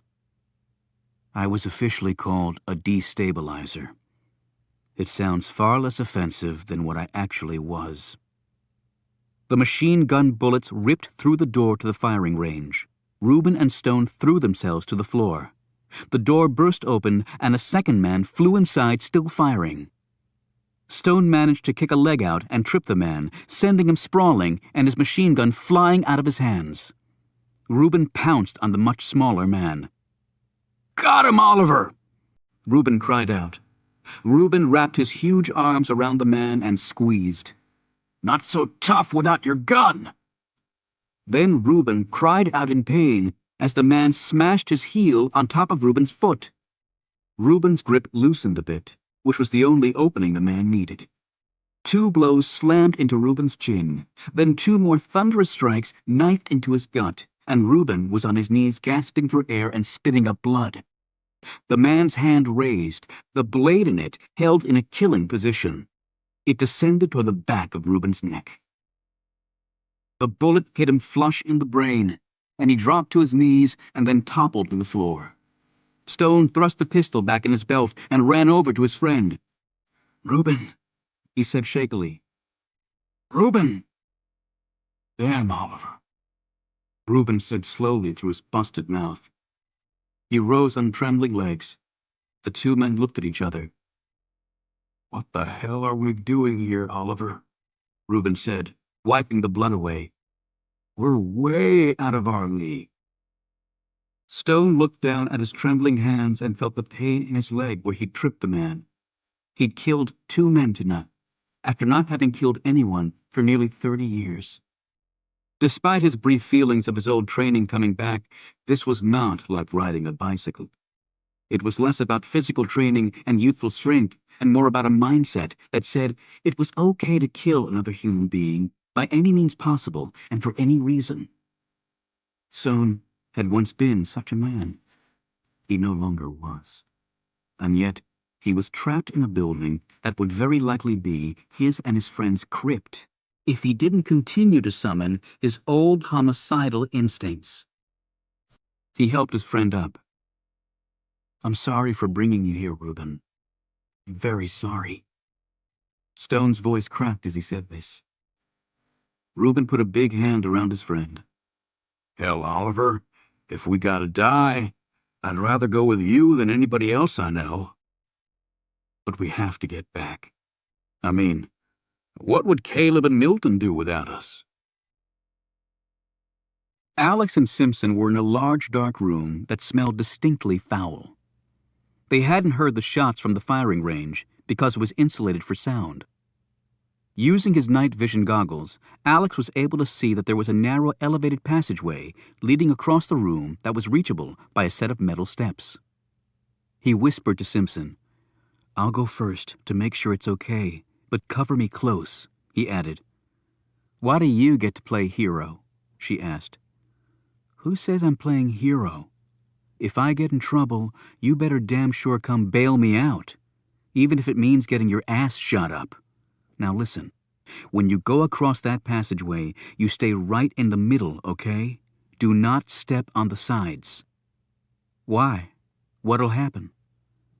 I don't know, and I don't want to find out. Oliver just told me to stay smack in the middle, and that's what we're going to do. Alex made his way cautiously up the stairs and then walked across the catwalk, staying right in the middle and keeping low. He reached the other side, saw the door to the other room, and called back softly. Okay, it's clear. Come on. Simpson hurried after him. As soon as she reached him, the entry door to the room opened and closed. Alex and Simpson instantly crouched low. Alex studied the situation and then tapped Simpson on the shoulder and motioned to the exit door behind them and then indicated he was staying behind. As Simpson started off, Alex crouched on the edge of the catwalk, his pistol pointed straight ahead. He glanced back at Simpson and nodded. She opened the door and eased through. However, she made a slight noise, and this caused the other person in the room to hurry up the steps and onto the catwalk. Alex stepped forward and, unfortunately, to the side of the passageway. He heard a click, and the floor under him disappeared. He plummeted downward and landed in knee-deep sludgy water. He heard another splash farther down the tank. The other guy had apparently fallen in too. It was now so black in here that Alex couldn't even see himself, and his night vision goggles had fallen off into the muck. Alex prayed his adversary didn't have night vision equipment, or he was dead. A shot was fired, and the bullet clanged off the side of the tank far too close to Alex's head. He crouched down, returned fire, and then moved. He tried not to breathe in the stench of the shit he'd fallen into. The wound in his arm was hurting, his bruised ribs were aching like hell, and his neck was on fire. Other than that, he was in great shape. Alex had another problem besides these physical injuries. Because he was in knee-deep sludge, it was impossible to move without revealing his position. So Alex didn't move. The problem was, neither did the other man. This was turning into a battle of the first one to move dies. And now it occurred to Alex. This was the patience room that Stone had mentioned. After some minutes of standing still, Alex realized he needed another strategy. He slowly reached out until his fingers touched the metal sides of the tank. Then he drew out his flashlight. Alex suddenly jerked his torso to the side, and the knife sailed by him, clanged against the sides of the tank, and fell into the water with a small splash. Alex didn't fire his weapon, though, which was undoubtedly his opponent's hope. He hefted the flashlight in his hand, reached up, and placed it carefully against the metal side of the tank. Its magnetized side instantly clamped securely there. Next, Alex ducked down, and stretching his arm as far as it would go, he placed his index finger on the flashlight's power button. He readied his pistol, said a heartfelt prayer, pushed the button, and whipped his hand back. The light blazed on, and a second later, 2 shots hit it directly. Another instant, and Alex's own gun rang, and he let out a sigh of relief as he heard the body hit the water. Then someone was scrambling past overhead. How was that possible? There was no floor anymore. Then someone else raced by. Alex jumped as high as he could, trying to reach a handhold to pull himself out. Twice he missed and fell into the water. The third time, he was on target, pulled himself up, and managed to jerk himself along the handrail to the next door and through it.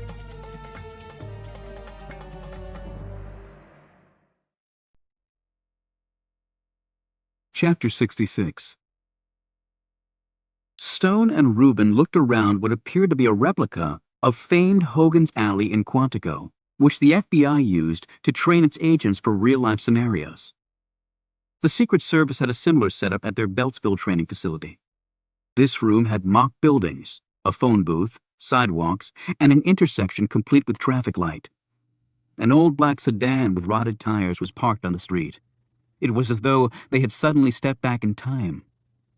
Standing on the street were a number of mannequins, a couple of men, 3 women, and some children. The paint on their faces had faded, and they were very grimy, but they still looked remarkably lifelike. Rubin noted that there were bullet holes in the heads of all of them. Stone led Rubin behind one of the buildings. There were wooden staircases here leading up to landings at each of the cut-out windows. "This is where we would do our sniper work," Stone explained. "Who were you training to kill?" "You don't want to know that," Stone tersely answered before putting a finger up to his lips. Footsteps were heading their way. Stone pointed upward toward one of the windows.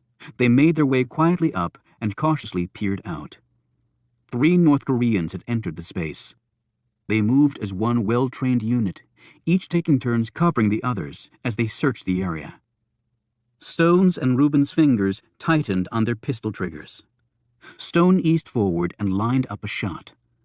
The problem was the men were carrying MP5 machine guns. If Stone and Rubin each took out one of the North Koreans, that would leave one left and their position revealed. And even with 2 pistols between them, it would not be an easy thing to beat an MP5 in a pair of skilled hands. "Holy shit!" Reuben exclaimed. One of the North Koreans had just dropped to the ground with a knife stuck in the side of his neck. The other two instantly fired in the direction of where the knife had come. Then there was silence, as the two North Koreans hurriedly moved forward, taking up cover behind the old car. With the backs of the North Koreans now to Stone and Reuben, the two Camel Club members could have taken out both of them. Yet when Reuben looked over questioningly, Stone shook his head. He wanted to see how this played out before they committed themselves. One of the North Koreans drew an object from his jacket, pulled a pin, and tossed it in the direction of the knife thrower. Even though the grenade was not heading in their direction, Stone grabbed Reuben and pressed him to the floor of the landing they were on. The explosion rocked the small space. When the noise abated and the smoke cleared somewhat, Stone and Reuben glanced up in time to see the North Koreans moving forward. Stone would have waited.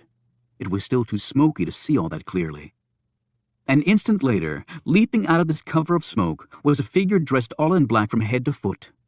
He moved with such incredible speed and agility that he appeared to be immune to the effects of gravity. A pair of crescent swords flashed at his sides like wings. Using the swords, he struck the machine guns, knocking them out of the North Koreans' hands. When they reached for their pistols, the swords sliced into their holsters, dropping them to the ground where their assailant kicked them away. All this occurred in one blindingly fast series of motions. Then the man stopped and stood between the pair of North Koreans. He very deliberately took off his black hood and placed the crescent swords on the floor. Tom Hemingway eyed the men closely and then spoke to them in Korean. "What'd he say?" "Basically, to surrender or die," Stone answered, his gaze transfixed on the scene in front of them. "Think they will?" Reuben whispered. "No. They're North Koreans. Their tolerance for pain and suffering is beyond most people's comprehension." As Stone stared at Hemingway, he thought to himself, and they're going to need every ounce of that tolerance right now. The North Koreans both assumed Taekwondo stances. One made a quick feint with his foot that Hemingway didn't even bother to respond to. He spoke again to them in Korean. They both shook their heads. The other launched a kick at Hemingway, who grabbed the man by the foot with one hand and with a thrust of his arm sent him sailing backward. He spoke again in Korean. He said, "I'm sorry to have to do this," Stone answered as Reuben looked at him questioningly. Before they took another breath, Hemingway struck. His fist broke right through the feeble defense of one of his opponents and slammed directly into the man's chest. Moving so fast, it was actually difficult to follow with the naked eye. Hemingway whirled and delivered a crushing kick to the side of the man's head. Even from where they were hiding, Stone and Reuben could hear the snap of the man's neck. The other man ran across the street toward the car with Hemingway on his heels. When he whirled around, Hemingway saw the knife and leaped. The man threw the knife, and it sliced into Hemingway's arm, but he kept coming. The heel of his foot hit the North Korean directly on the chin, knocking him back against the car. Hemingway stopped and looked at the blood on his arm, then turned his attention back to the man. "This ain't going to be pretty," Reuben said. Hemingway's first strike killed the man. Stone could see this from where he was crouched. He had never seen a blow that hard thrown by a human being. It was more like the raw power of a grizzly bear. And yet Hemingway did not let the North Korean fall. He held him up against the car and kept striking away in the head, in the chest, and in the abdomen. He was hitting him with such force and astonishing speed that when Hemingway finally let go and the men slumped to the ground, Stone and Reuben could see that the car door behind him had been caved in. Hemingway stepped back and took a deep breath as he surveyed the three dead men. As he went to pick up his swords, Stone took out his pistol and drew a bead on the back of Hemingway's head. Suddenly, Hemingway stiffened, stood straight, and slowly turned in the direction of where Stone and Reuben were hidden. He stared up at the window. Although he couldn't possibly see them, it was clear that Hemingway was aware of their presence. As Hemingway stood there, apparently waiting for the bullet to come, Stone lowered his gun. Hemingway waited a few seconds, and then, in a blink, he was gone. Simpson ran as fast as she could, but was hopelessly disoriented. She finally stopped and looked around. She was in a maze. "Alex?" she cried out. "Jackie!" She ran toward his voice. "Jackie, they're in here somewhere. Watch yourself." She instantly stopped and knelt down, listening.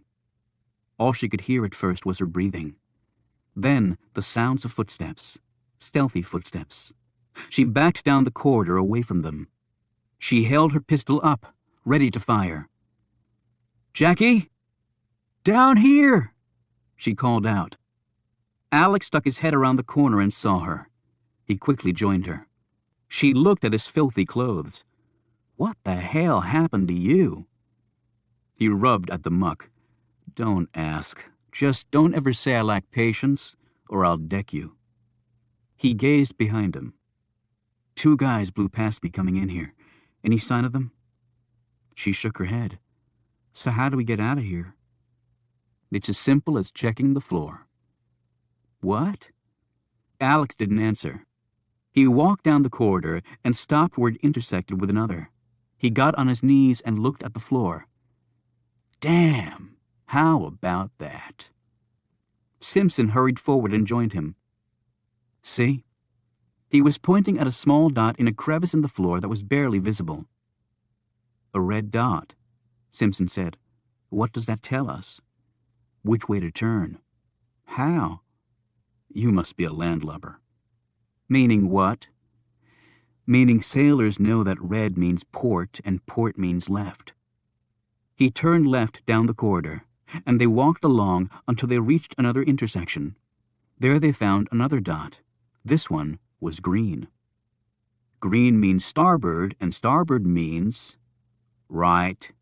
Simpson finished for him. They made their way through the corridor this way and soon found themselves at the end. "Okay, how did you know about the dots?" Simpson demanded. "Oliver told me." "So he really was here," Simpson said slowly. Alex stared at her. "I never doubted it." He looked up ahead at the door at the far end of the hall. "Oliver said we only had 2 rooms on this side. That means through that door is the president. And Hemingway." Alex added grimly, "He's a federal agent, Alex, which means he might be on our side." "Jackie, listen to me. This guy is a traitor, and he can probably kill you with his pinky. If you get a chance to shoot him, take it." "Alex!" "No bullshit, Jackie. Just do it. Now come on." While Alex and Simpson were dashing through the maze, Stone and Reuben stepped into a room that had a hanging cage, chains on the wall, gurneys, and trays of surgical instruments, and what looked like an electric chair. Stone stared at the latter device and drew a sharp breath. "They called this the Room of Truth. They used it to break you. The truth was they broke everybody eventually, me included." He pointed to the chair. "They used too much electricity on one man that I trained with, and his heart stopped. They told his family he went missing overseas during a mission. He's probably buried on Murder Mountain." "We might be too," Reuben pointed out glumly. "Let's get on to the next room," Stone said. "This one always made me sick." They had just started toward the exit when the door they had come through burst open. "Run!" Stone shouted, throwing gunfire at the North Korean who had swept into the room. He fired back, and Stone had to hurl himself behind the electric chair. Gunfire erupted on all sides of the room. A minute later, while Stone was reloading as fast as he could, he heard Reuben yell out, "I'm hit! Oliver, I'm hit!" "Reuben!" called out Stone as 2 shots whizzed by his head. He returned fire and ducked down. A clattering sound came from the left, as though someone had overturned a tray of instruments. Then came more noises of things being tossed around. Stone made a quick decision. He pointed his pistol at the ceiling lights and shot them all out. In the darkness, Stone put on his night vision goggles, his gaze peering desperately through the gauzy green world the goggles created. Where was Reuben? Where was he? Finally, Stone saw him lying on the floor behind an overturned gurney, holding his side. There was no sign of the North Korean. Stone kept sweeping the room with his gaze, finally stopping on one corner. Here gurneys and other medical equipment had been hastily stacked, forming a wall. The person had to be behind there. And then Stone's gaze went upward, and he saw what had to be done. He laid on his back with his knees bent. He rested his gun between his knees and then clamped them together, which held the gun motionless. He lined up his target, exhaled all the air from his lungs, and relaxed his muscles fully. It was as though all his training on how to kill someone had come effortlessly back to him right when he needed it. Should I thank God or Satan? In daylight, the shot would have been simple. Looking into a world of green haze and knowing you had only one chance made the task far more complex. He squeezed the trigger. The chain holding the cage, which rested right above where the North Korean was hiding, was cut neatly in two, and the 1-ton cage fell. Stone continued to watch, his pistol ready. What he saw next slightly sickened him, even though it had been his intent. The blood flowed under the gurneys and started pooling a few inches in front of this barrier. Stone rose and made his way over to the corner. He cautiously peered over the wall of gurneys. Only a hand was visible from under the fallen cage. The man hadn't even had time to scream. In Stone's old world, this would have been labeled a perfect kill. "Oliver!" Reuben called out. Stone turned and raced across the room to where Reuben sat against the wall, clutching his side. The knife was still in him, and blood had spread down his shirt and onto the floor. "Shit. Bastard got a lucky tossin'. I'll be okay. Had lots worse than this." Reuben's face, however, was ashen. Stone ran to a set of shelves against the wall and threw them open. There were still bottles of ointment and tape and gauze stored there. He doubted the ointment would be any good, but the gauze and bandages were still in their sterilized wrappers. It would be cleaner than using Reuben's shirt. He grabbed the supplies and headed back over to Reuben. After bandaging him up, Stone helped him through the door into the next room. As soon as they left the room, the door leading into the room of truth opened. Captain Jack cautiously peered in. He took a minute to search the space and then found his man under the cage. Captain Jack said, "Okay, perhaps it's time to live to fight another day. I'm sure the bloody North Koreans will understand." He turned to retreat through the steel door, but found that it wouldn't open. "I'd forgotten about that," he muttered. He stood there wondering what to do. He checked his watch. Soon, it wouldn't matter. Chapter 67. Stone and Reuben reached the lower level of the facility at about the same time as Alex and Simpson. "So that makes 9 Chinese dead," Alex said after the two groups had compared notes. "Actually, they're North Koreans," Stone corrected. "North Koreans? What the hell are they doing involved in this?" Simpson asked. Stone said, "I have no idea." He pointed with his gun down the hallway. "But I do know that down there are the cells that were used to house detainees for interrogation during my time here. Presumably, that's where the president is." Alex checked his watch. "We've got 3 hours left," he said urgently. "We've got to get the president. Get out of here. Grab a cell signal and call the service. They'll contact the White House and stop the launch." "Do you think there are any North Koreans left?" Simpson asked. Alex said, "I saw 2 guys running past me when I was stuck in that tank. So," he suddenly shouted, "Look out! Grenade!" They scattered for cover as the object bounced down the stairs and landed near them. However, it wasn't a grenade. It was a flashbang, a device that stunned a person by using ear-piercing sound and blinding light.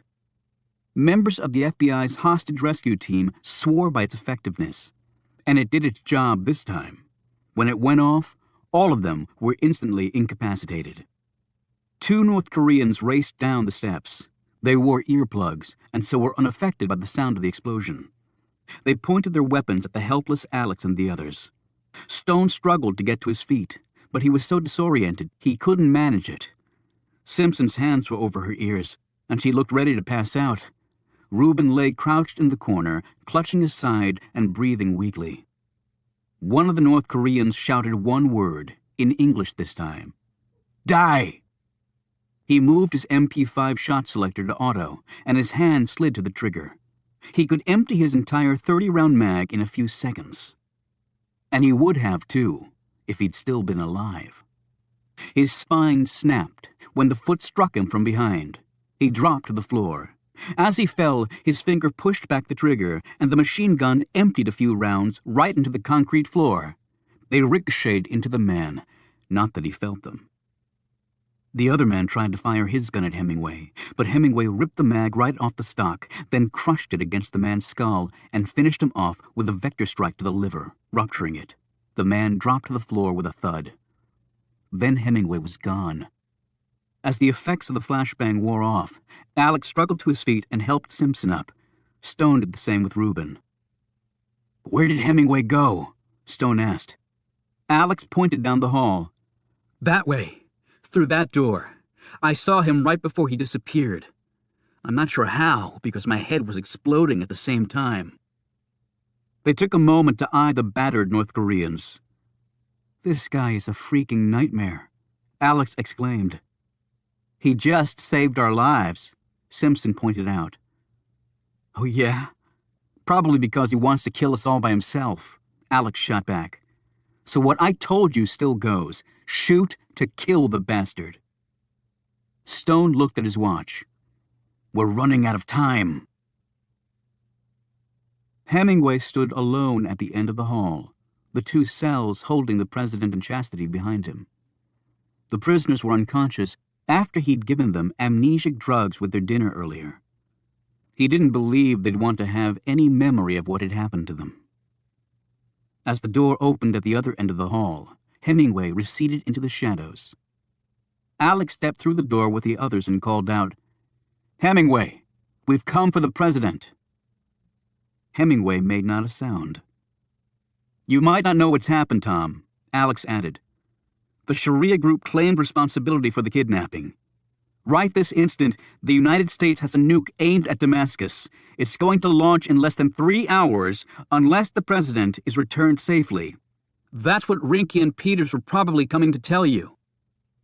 Hemingway drew a quick breath, but still said nothing. "Tom, I'm being straight with you," Alex continued. "The whole world is about to go up in flames. Every Muslim army and every terrorist organization in the world is gathering to attack the United States. We're at DEFCON 1, Tom. DEFCON 1. You know what that means. Everything's ready to blow." Alex paused and then shouted, "We've got 3 hours, goddammit, or 6 million people die." Finally, Hemingway stepped into the light. Why would the Sharia group have claimed responsibility? He asked warily. "They didn't. So I did it for them," Captain Jack said as he darted through the doorway and pressed his gun against the side of Simpson's head. He took her pistol and trained it on the others. "Now drop your weapons, or you'll get a nice view of this lady's brains." The others hesitated for a moment, and then, one by one, Alex, Stone, and the wounded Reuben dropped their guns. "Damn, that's the guy we heard earlier," Reuben muttered to Stone, but his friend wasn't listening. He was looking very intently at Captain Jack. As Captain Jack's gaze swept over them, it stopped and came back to Stone. Captain Jack's brow creased. Then his attention was drawn to Hemingway, who said, "I thought we had an agreement." To Alex, Hemingway seemed coiled so tightly, he looked as though he could have jumped clear into outer space. "We did, Tom," Captain Jack said pleasantly. "But then I got a better offer from the North Koreans. I told you I was only in this for the money. That was fair warning to you, mate, and don't blame me if you didn't pick up on it." Hemingway said, "Why?" To start an American-Muslim war? What does that gain for North Korea? I really don't care. They paid my price.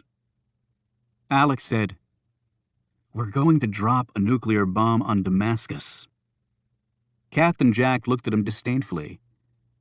"I worked for the Syrians for a while. They're just as bloodthirsty as anyone else. It's not like they don't deserve it." 6 million people, Alex said, including women and children. Captain Jack just shook his head wearily. "You're really not getting my point, are you?" "You've got dead North Koreans all over the place," Hemingway said. "Do you really think your plan will work now?" "I'll have time to clean that all up, Tom. There's an old mine shaft not too far from here. Perfect place to dump the bodies. Except for one. The world needs to see that one. Brennan? Have to finish the job." Stone spoke up. "So you're intending on killing all of us?" Captain Jack looked at him. "You seem very familiar to me." "You didn't answer my question." "Yes, I plan to kill each of you." He glanced at Hemingway. "I did right by you, Tom. Look at what happened in Brennan. Work to perfection." "It doesn't work if the president ends up dead too," Hemingway said flatly. "I'm supposed to return him unharmed. That's what I said I was going to do." "If it's money you want, the U.S. has a lot more than North Korea," Simpson said. Captain Jack shook his head. "Even I'm not that greedy, and I seriously doubt I'd get paid. I mean, you are the biggest debtor country in the world." Captain Jack shot Hemingway with a glancing wound to the left leg. The man grimaced and dropped to his knees. Next, Captain Jack shot him in the right arm. "Stop, please!" Simpson screamed. Captain Jack said, "I'm sorry to do this piecemeal, Tom, but I have no desire to have my neck crushed by you." Hemingway said between gritted teeth, "You might want to reconsider your plan." "Why's that?" "Because the cell doors are booby-trapped." "Then turn the devices off and open the doors." Hemingway shook his head. "Then I'll just start killing them one by one until you do." "You're going to kill them anyway, so what does it matter?" Hemingway said. "We'll just see how long you can take the screams. Your only weakness is you're just too damn civilized, Tom." Stone managed to catch Hemingway's gaze and motioned with his eyes to something. Hemingway gave a barely perceptible nod. Captain Jack pressed the gun tightly against Simpson's temple and said, "Goodbye, whoever you are." "My name is John Carr," Stone said quietly as he stepped forward. "You were right. We do know each other." Captain Jack lowered his pistol slightly. "John Carr," he said in amazement, as he looked Stone up and down. "My God, John, the years haven't been kind to you." "You were a bastard traitor back then, and I see you still are." "I went out on my terms. I don't think you can say the same." Captain Jack sneered. His attention was fully on Stone now, so he didn't notice Hemingway edging toward the wall. Stone took another step forward, blocking Captain Jack's line of sight to Hemingway. "Why don't you kill me? You were always second best, so it'd be a thrill for you to take out the top man, wouldn't it?" "You're still one cocky bastard," Captain Jack growled. "Unlike you, I earned the right to be." "How did you screw up again?" "Oh, that's right. You used the wrong barometric reading and you missed your target. They had to send me in a year later to do it right.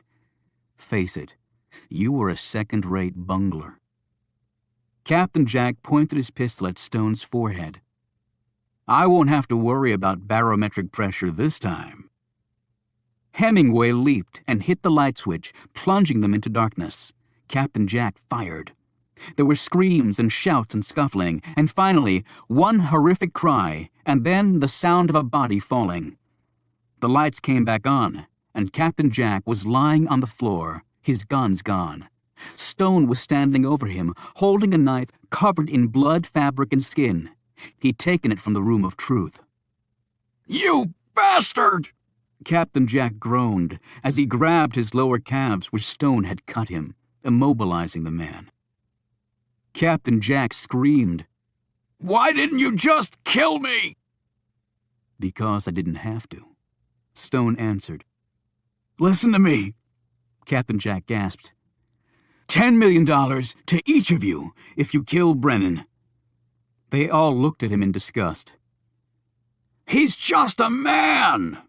he screamed. "If you don't shut up," Alex snapped, "I'll kill you."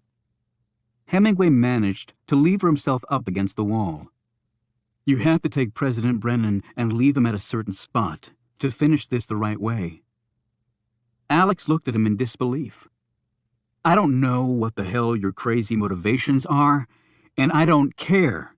You've left the entire world on the brink of war. So the only thing I'm doing is taking the president back where he belongs. And on the way, we're going to make a call and stop 6 million people from being incinerated because of what you did." He pointed his gun at Hemingway.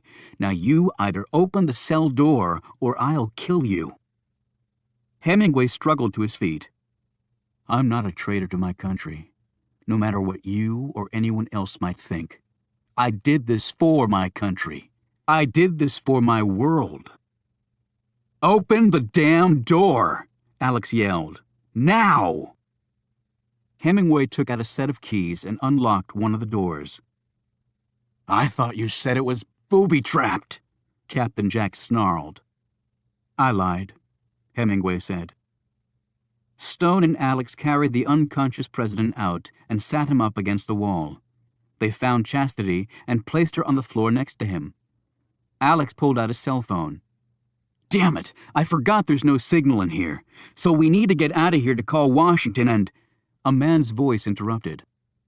"I don't think that'll be necessary." They all turned and stared at Carter Gray and 6 men holding machine guns.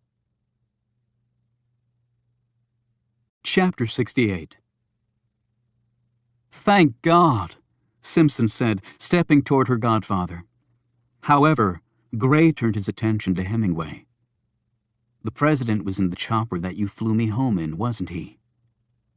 Gray clearly didn't expect an answer, and Hemingway didn't provide one. "You corrupted my files, assembled an army of dead men, and kidnapped the president." Gray shook his head. "The president's fine, Carter," Simpson said. "He's just drugged." Gray said, "Very good. Well, we'll take over from here." He motioned 2 of his men to go get the president. "Wait!" Hemingway shouted.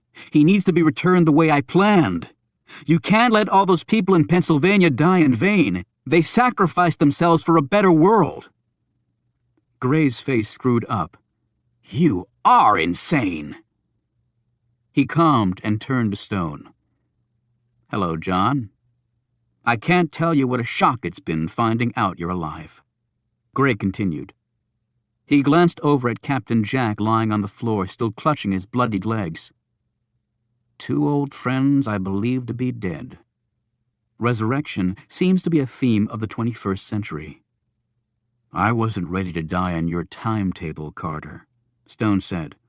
Simpson looked between the 2 men. "What the hell are you talking about?" Alex interjected.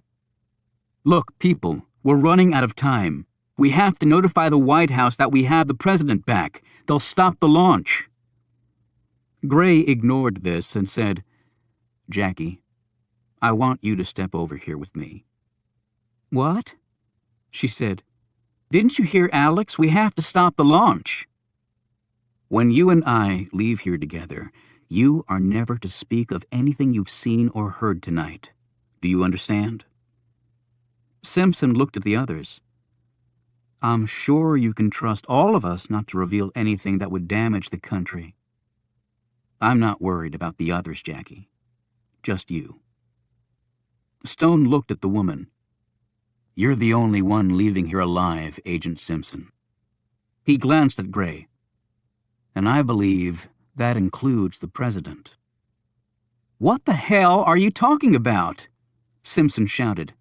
She looked at her godfather for reassurance, but the truth of what Stone had just said was instantly revealed in Gray's features. She pointed at the unconscious Brennan. This is the President of the United States. Gray said, I'm aware of that. And there's a man in the Oval Office right now who's equally capable of running the country, which, unfortunately, isn't saying much. Simpson stared at the men with Gray. He's going to kill the president. You have to stop him. These men are all loyal only to me. Otherwise, they wouldn't be here, Gray answered. She said pleadingly, 6 million people are going to die if we don't make the call to the White House, Carter. 6 million Syrians, Gray countered. Do you know how many terrorist activities dear old Syria supports? And they're the clearinghouse for virtually all the suicide bombers going into Iraq. We should have nuked the damn country years ago. Simpson looked at her godfather. You're insane.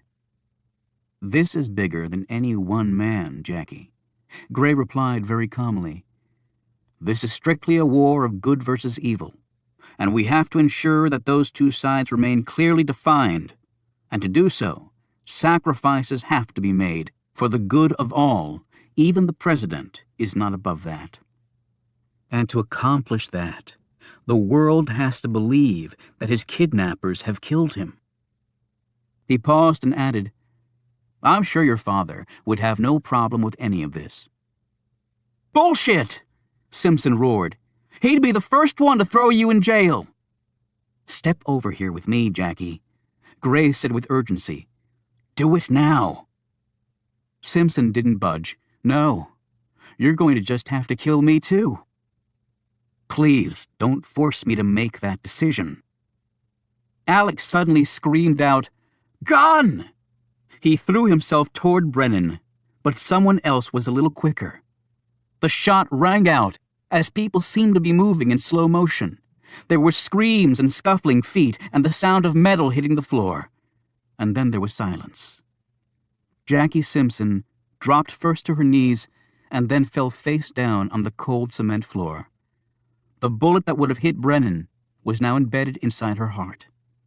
Gray screamed and stood over Captain Jack, who had pulled a small pistol from his ankle holster and fired at the president. Yet Simpson had denied him his kill. Alex knelt down and checked her pulse and then looked up and shook his head. Jackie! Gray cried out as he looked at his dead goddaughter. Beth! A stunned Oliver Stone whispered as he stared down at the woman. Alex, who'd been the only one close enough to hear, looked at Stone. Beth. Gray pointed his gun at Captain Jack, but Stone's voice boomed out. If you shoot him, you have no connection to the North Koreans' plot to kill the president. Gray's finger remained on the trigger, but he didn't pull it. Stone was visibly trembling, and his eyes were tearing up as he said, We're going to take the president to Medina, to the place Mr. Hemingway tells us to. That is not an option, Gray barked. It is your only option, Carter, Stone replied. You can't let millions of innocent people die for no reason. He whirled on Stone. Innocent. Those devils took my family from me, Gray shouted. They took everything I ever cared about. And my country did the same to me, Stone answered. Gray and Stone stared at each other while everyone looked on. Then Stone's gaze went to Simpson's body. Just like you. I've now lost everything. His voice trembled. Gray's gaze went from Simpson to Stone. I can't possibly take the president to Medina. There isn't enough time. I believe the Medina Mr. Hemingway has in mind is far closer, Stone replied. They all looked at Hemingway. Do you have the chopper? Hemingway asked Gray, who nodded. Then you can make my Medina in less than 2 hours, well within the deadline. If I agree, why can't I just call from the chopper and tell them I found him in whatever Medina you're talking about? Gray rejoined. Unless you actually go to the place, you won't be able to answer all the questions about where he was found. The press and the country will want to know. Hemingway answered, in great detail. Stone looked at Gray. You can even take credit for finding the president, Carter. You'll be a national hero. How exactly do I do that? Gray retorted. You're a smart man. You'll figure it out on the chopper ride. Stone replied. Gray snapped, This man stays with me. He pointed at Captain Jack. I'm sure you'll be successful in getting every last morsel of information from him, Stone said confidently. And Hemingway, too. Gray added. Let's go! Alex barked. As the others were heading out, Stone knelt down next to Simpson as Gray looked on. Stone touched the woman's hair and then put her still warm hand in his. He turned the hand over and looked at the crescent scar on the palm. It appeared remarkably the same as it had when she cut her hand all those years ago. He saw the scar when he picked up her change on the street that day. Tears slid down his cheeks. They were the tears of his nightmare, of losing his daughter in a dream, and now for real, which was immeasurably worse. He kissed her on the cheek. Stone looked up at Gray, who just stood there, hands dangling uselessly at his sides. You will make sure that her body is returned for proper burial, Stone said firmly. Gray nodded dully. Then Stone walked past the man without another word. Outside, they followed Gray's men to a nearby clearing where the chopper sat. The pilot leaned out. Where are we headed? To Medina, Hemingway called out. What? The pilot exclaimed. The address is in my shirt pocket, Hemingway said. One of the guards pulled out the piece of paper and read it. He shot Hemingway a glance. Stone had read the paper over the man's shoulder. He'd been right. Hemingway settled into his seat in the rear of the chopper. A split second later, he headbutted the guard closest to him, shattering the man's nose and right cheek. Then Hemingway kicked the seat in front of him with such force that it tore loose from its base, and the guard sitting in it was thrown forward. In another instant, Hemingway was running, wounded leg and all, toward the woods. Alex raced after Hemingway as fast as he could while tree limbs, bushes, and vines ripped at him. The guy had been shot in the damn leg, and Alex couldn't catch him. He heard a shout ahead, and he increased his pace. He broke free of the trees and skidded to a stop just before he would have plummeted over the side. He was standing on the edge of a long fall. He couldn't see what was at the bottom, but as he stood there listening, Alex thought he heard a splash. As other guards raced up to join him, he pointed down into the abyss and shook his head. Tom Hemingway was gone. Chapter 69. Acting President Ben Hamilton was watching the screen in the Oval Office as people hovered around. The film footage was grainy and jerky. All professional news-gathering services had already fled the country, yet clearly showed the complete chaos that now was Damascus.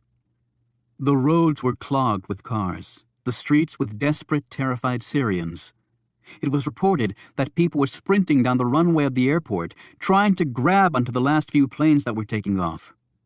Law and order had long since disappeared. People were merely trying to get away. And as the hours wound down and that hope vanished, things were turning very ugly. Hamilton and his group watched the screen as parents ran down the streets carrying their children and screaming in terror, while soldiers pushed through the panicked masses using bullhorns to tell the crowds to evacuate. Yet with less than 1 hour left under the United States deadline, none of these people were going to survive. There was a jarring video segment of looters being beaten to death by angry citizens. Hamilton watched until he saw a group of small children become separated from their families and then being trampled underneath the fleeing crowds. "Turn the damn thing off," Hamilton ordered, and the screen instantly went dark. Hamilton's desk was covered with official pleas from all over the world begging him not to pull the trigger. Millions of Americans across the country were out in the streets, some in support of Hamilton's decision, but most opposed. The White House switchboard had been overwhelmed. Secretary of Defense Joe Decker sat down next to his commander-in-chief. Hamilton looked at him in desperation. Perhaps sensing his boss's wavering, Decker said, "Sir, I know that this is more pressure than a person should have to endure.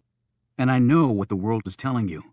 But if we back down now, we will lose all credibility with these people. And if that happens, then we've already lost." "I understand that, Joe," Hamilton said slowly. "There's another development, sir." Hamilton stared wearily at him. "What?" "There's some very unusual atmospheric conditions occurring over the Atlantic right now. The Navy reports that satellite communication with the Tennessee could well be compromised in a few minutes. If that's the case, we shouldn't launch the missile." Decker shook his head. "These conditions will have no effect on the launch. The D-5 has inertial guidance. It takes 2 start sightings after separation of the final rocket motor. Then it'll maneuver to optimal location to deploy the warheads for freefall onto the target. The problem is only with maintaining contact with the sub." "So what are you saying, Joe?" Hamilton asked. "I'm strongly suggesting that we just get it over with before we lose contact." "What? Launch now?" Hamilton checked his watch. "There's still 52 minutes left." "And what difference will that possibly make, Mr. President? If they were going to release him, they would have done so by now. In fact, this just gives the other side more time to plan how to strike back at us. And if we don't do it now, the Tennessee might not be reachable." "Can't we use another nuclear asset?" "That sub is in the ideal place with the ideal ordnance to hit Damascus, and it's prepped and ready to go. Our other subs in the Atlantic would face the same communications problems in any event." "Well, just tell the Tennessee to fire when the deadline ends, unless they hear from us." "It doesn't work that way with nukes, sir. For lots of reasons. It's only when we tell them to launch that they launch. They don't watch clocks. And we could scramble something else, but it likely would be past the deadline by the time it's ready. And if we don't fire the missile within the time frame we've set out, then we've lost all credibility, sir." "So that's how it's going to be from now on? We hit them, they hit us? What, until we're all gone?" "With all due respect, sir, we have far more to hit them with than they do us. And I have every confidence that we will win in the end." Hamilton glanced up to see all gazes in the room upon him. "May God have mercy on me," he said. "Get in touch with the Syrians first. Give them one last chance." He put his head in his hands as everyone in the room looked down. Suddenly, Andrea Mays jumped up. "Wait, please. Sir, why wouldn't they give him back if they had him? Why would they let millions of their own people die?" Decker snapped. "Because they're terrorists. That's how they think. And according to their faith, all those people will go right to paradise. And let's not forget that they attacked us. They took our president. And right now, he's almost certainly dead. We have no choice. We have to strike back in a way that will leave no doubt as to this country's resolve. Anything less will give them courage to escalate their attacks on us. And there's no better way to do that than with a nuclear weapon. Japan only surrendered after we dropped 2 on them. It ended up saving millions of lives." He failed to mention that the atomic bombs dropped on Hiroshima and Nagasaki had also killed and maimed hundreds of thousands of Japanese civilians and left both cities radioactive for decades. Hamilton looked away, and the Secretary of State slumped back in her chair. Decker grabbed a secure phone and ordered the final demand be made to the Syrians and Sharia immediately. A few minutes later, he had his answer. Hamilton looked up. "Well?" The sanitized version is that God will strike us down for the evil we're about to do. Decker replied, "So am I authorized to contact command authorities, sir?" Hamilton suddenly looked indecisive. May seized on this to say, "Mr. President, please think about what you're about to do.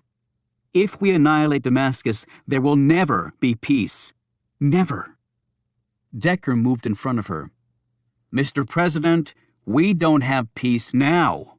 And if you fail to carry through on your demand, America will be robbed of all its power. To the world, we will become a laughingstock, inept and emasculated. I know that you are not that kind of leader." He paused and added firmly, "We have to do this." Hamilton rubbed his eyes, glanced at Mays, and then nodded at Decker. "Make the call." Hamilton stood and gazed out the window, while Decker picked up another phone and gave the order to the National Command Authority, which instantly relayed it to the Tennessee.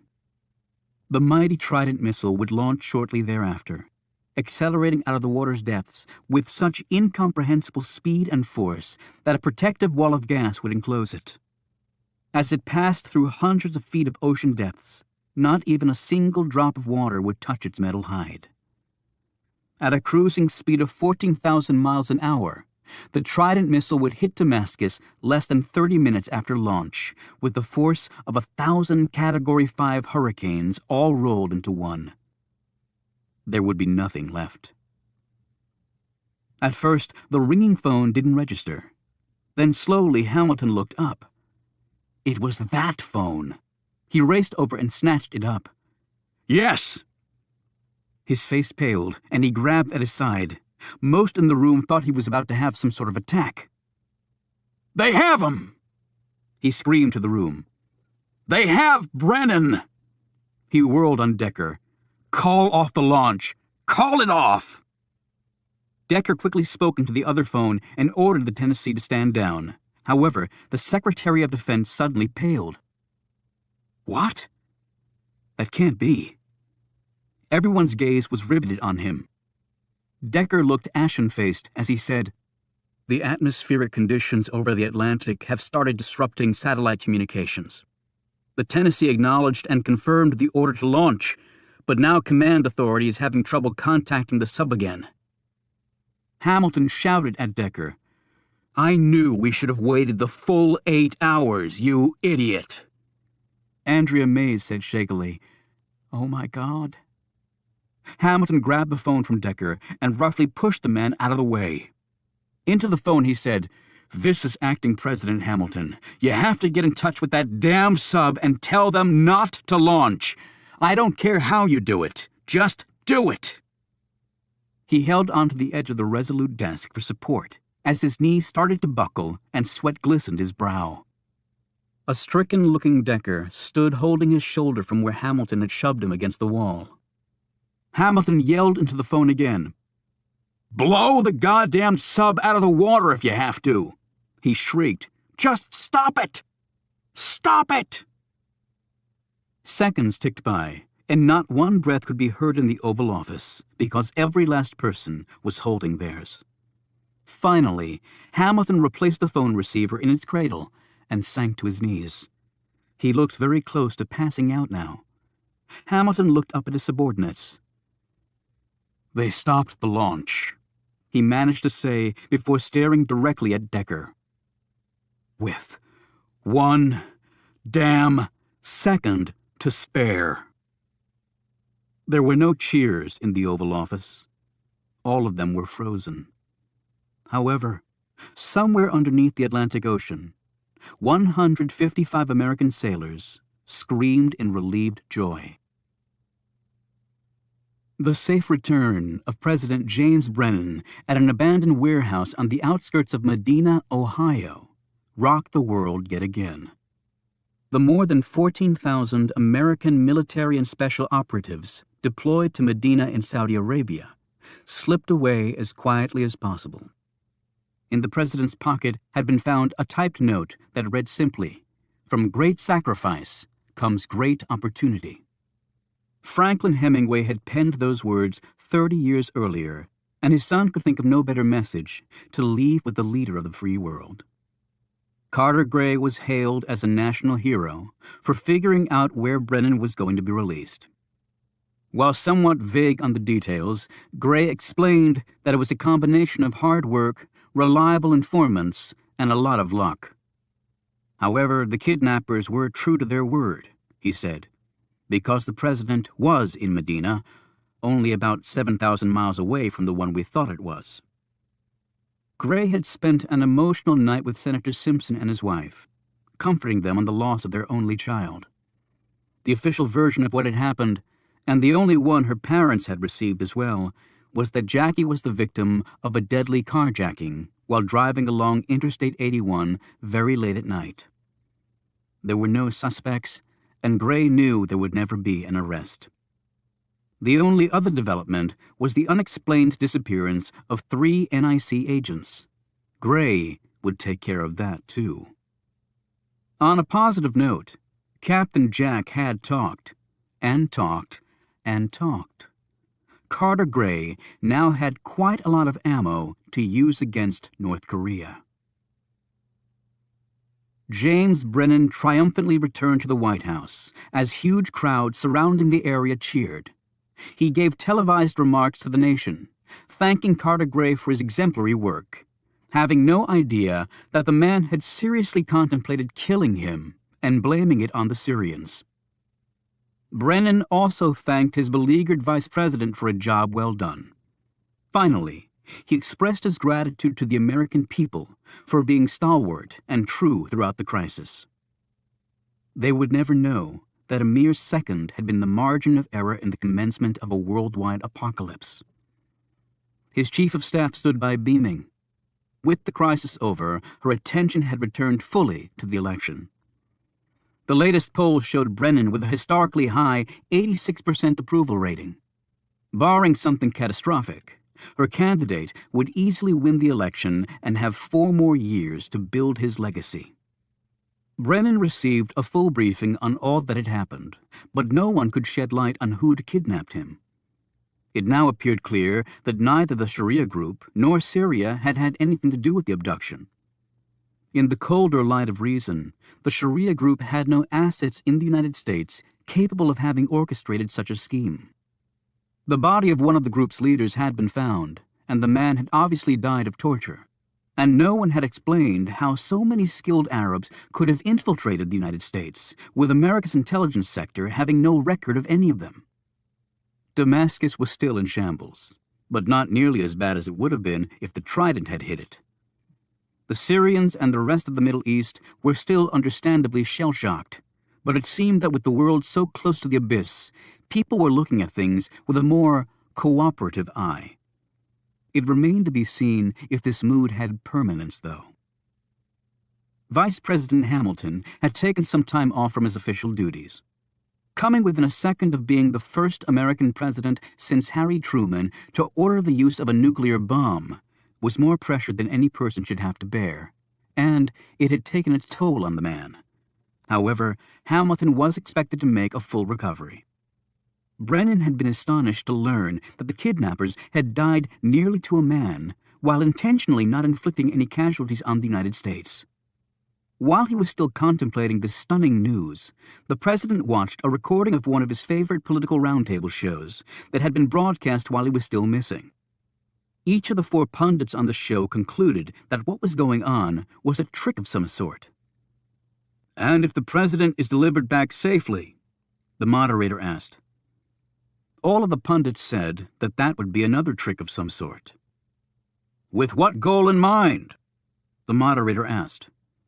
"They sacrificed over 20 people. They could have killed the president quite easily at any time, and if they returned him safely, what have they gained?" "You have to understand, these people will stop at nothing," one of the pundits declared. "First they tried killing us, but that didn't work.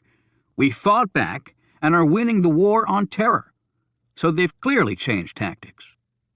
And now they're trying the ploy of not killing us?" the bewildered moderator asked.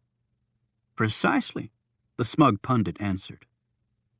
Brennan had received a copy of the kidnappers' demands and spent a long time in his private quarters going over them. He also reviewed with horror the details of how close the U.S. had come to launching a nuclear strike against a nation that it turned out was innocent of the alleged wrongdoing. While Brennan praised his vice president publicly, he was shocked when he learned how quickly Hamilton had been persuaded to authorize the use of nuclear weapons and how close he'd come to launching one. Brennan was now thinking seriously of other VP candidates. He held lengthy meetings with his various experts in Muslim affairs and other Western leaders and spent long hours with his wife and family. He went to church several times in 1 week, perhaps seeking divine advice for the secular problems of humankind.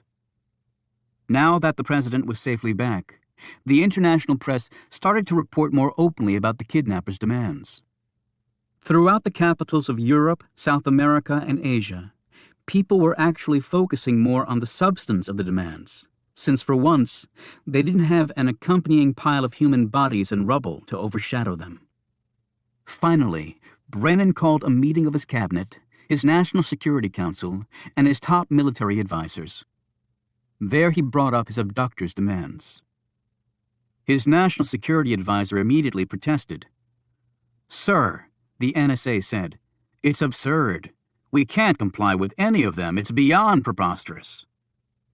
Secretary of Defense Decker spoke up. "Mr. President, to even consider those demands is a sign of weakness on behalf of this country." Brennan's response was terse.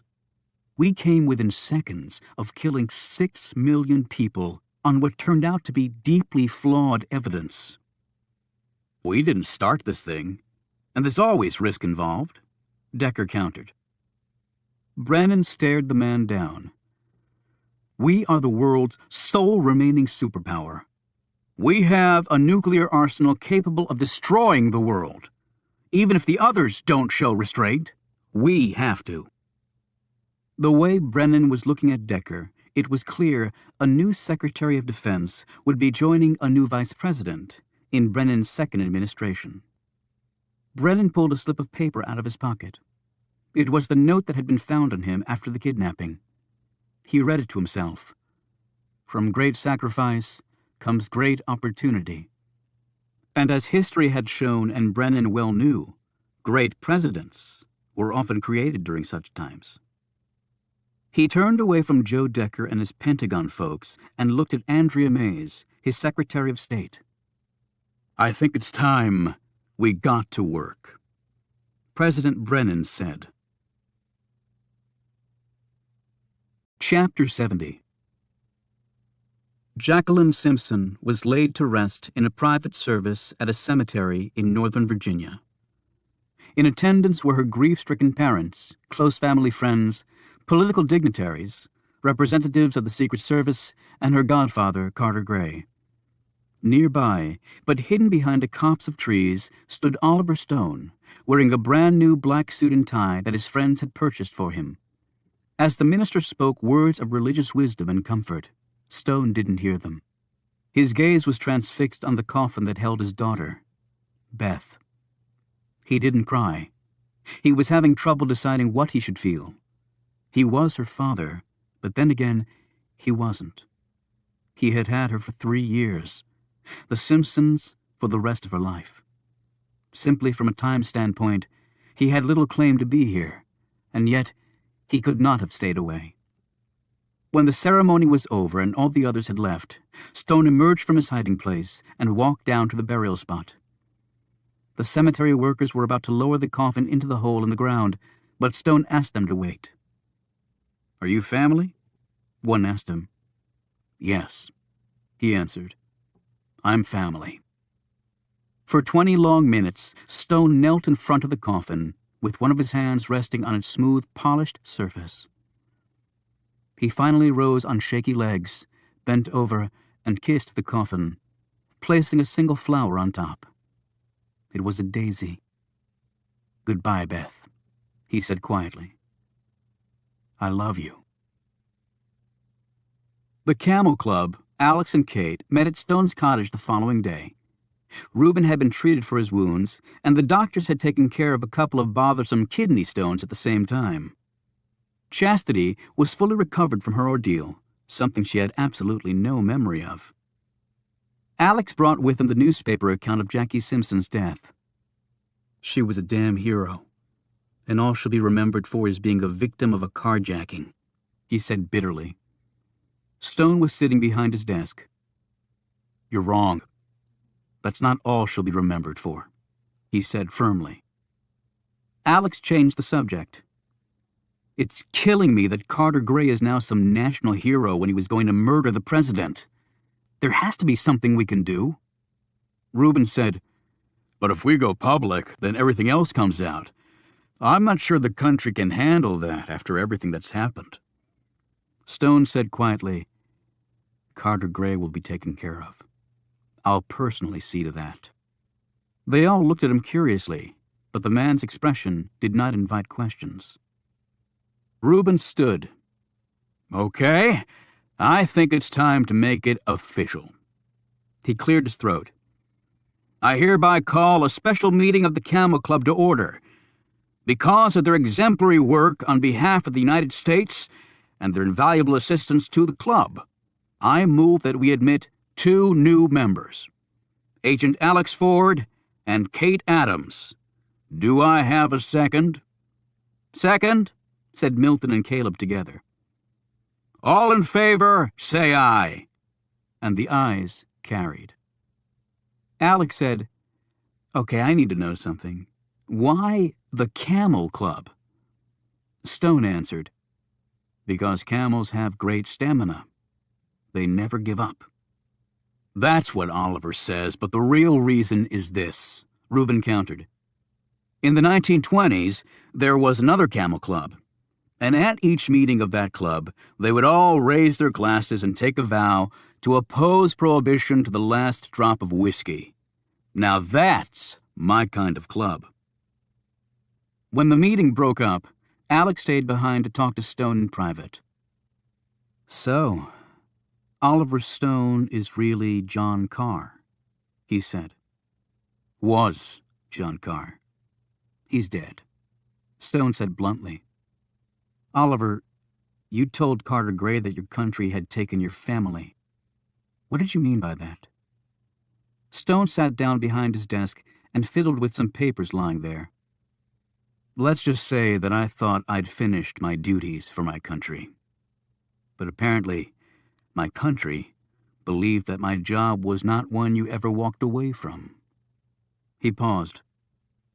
It's the greatest regret of my life that my family suffered because of me.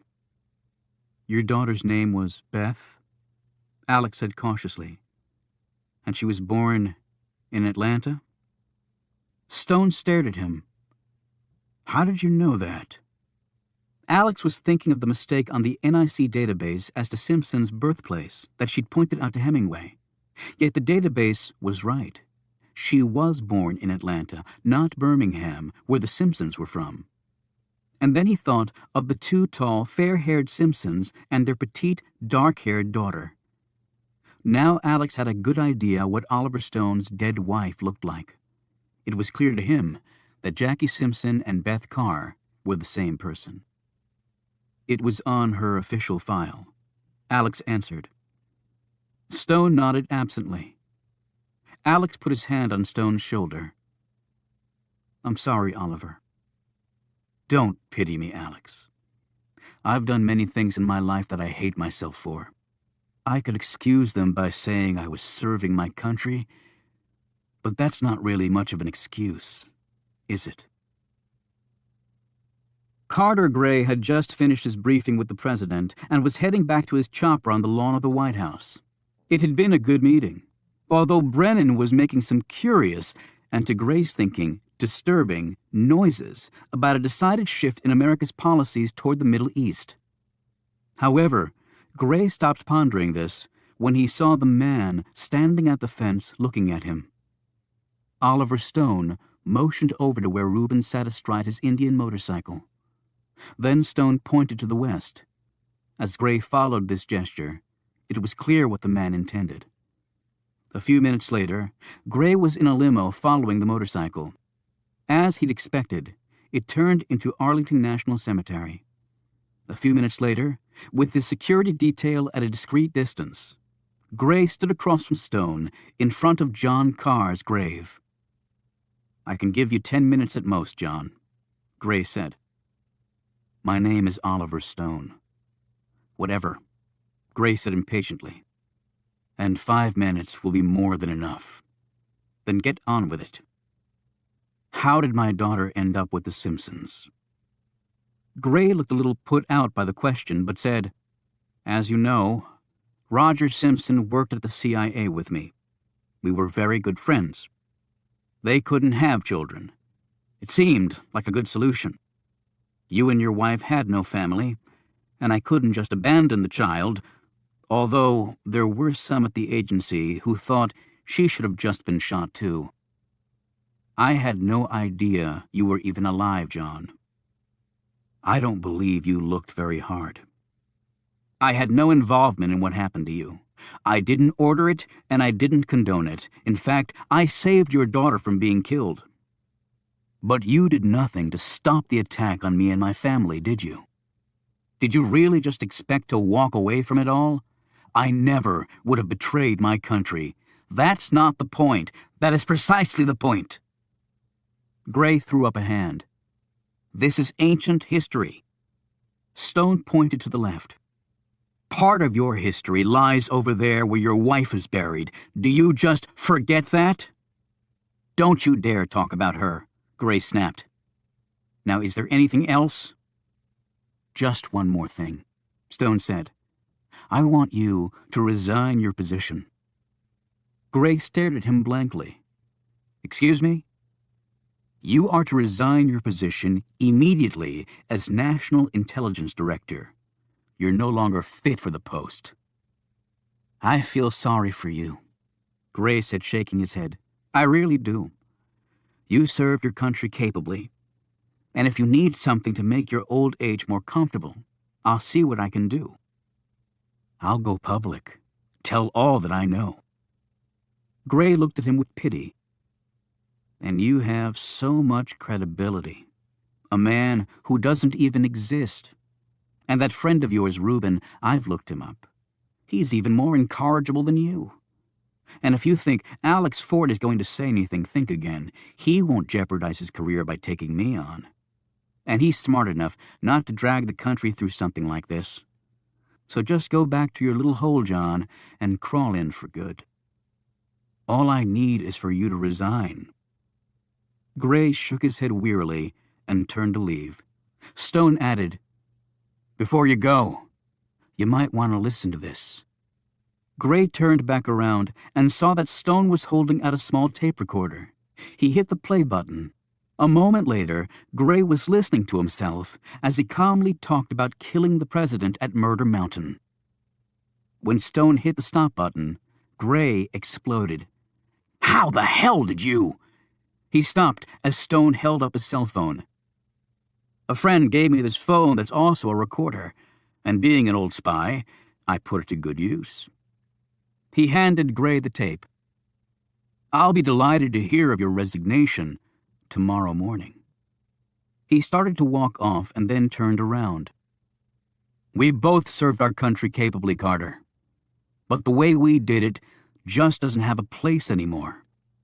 And thank God for that." Gray just stood there, his face red and his chest heaving. "I'm not a zealot, damn you! I'm a patriot!" "Actually, you're neither one, Carter." "Then what am I?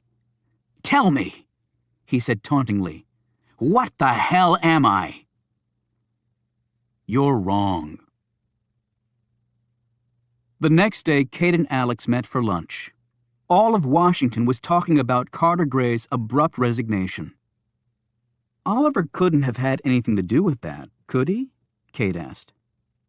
"I think Oliver Stone is capable of a lot more than either of us know," Alex replied quietly. After their lunch, the two walked hand in hand past a very familiar building. "I can't seem to get this place out of my head," Alex said, staring across at the White House.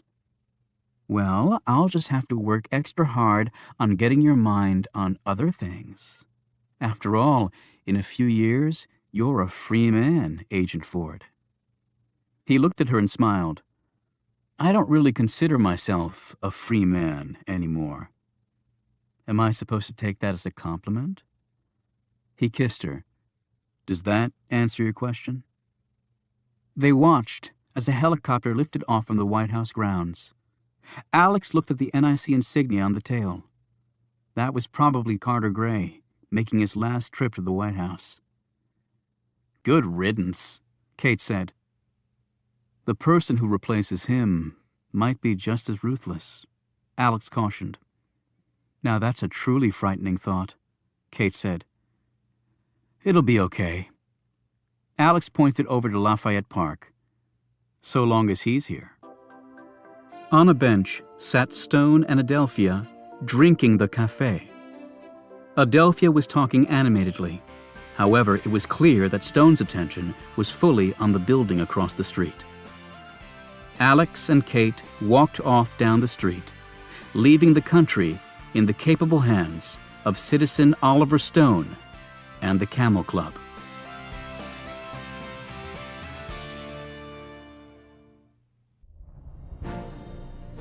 Acknowledgements.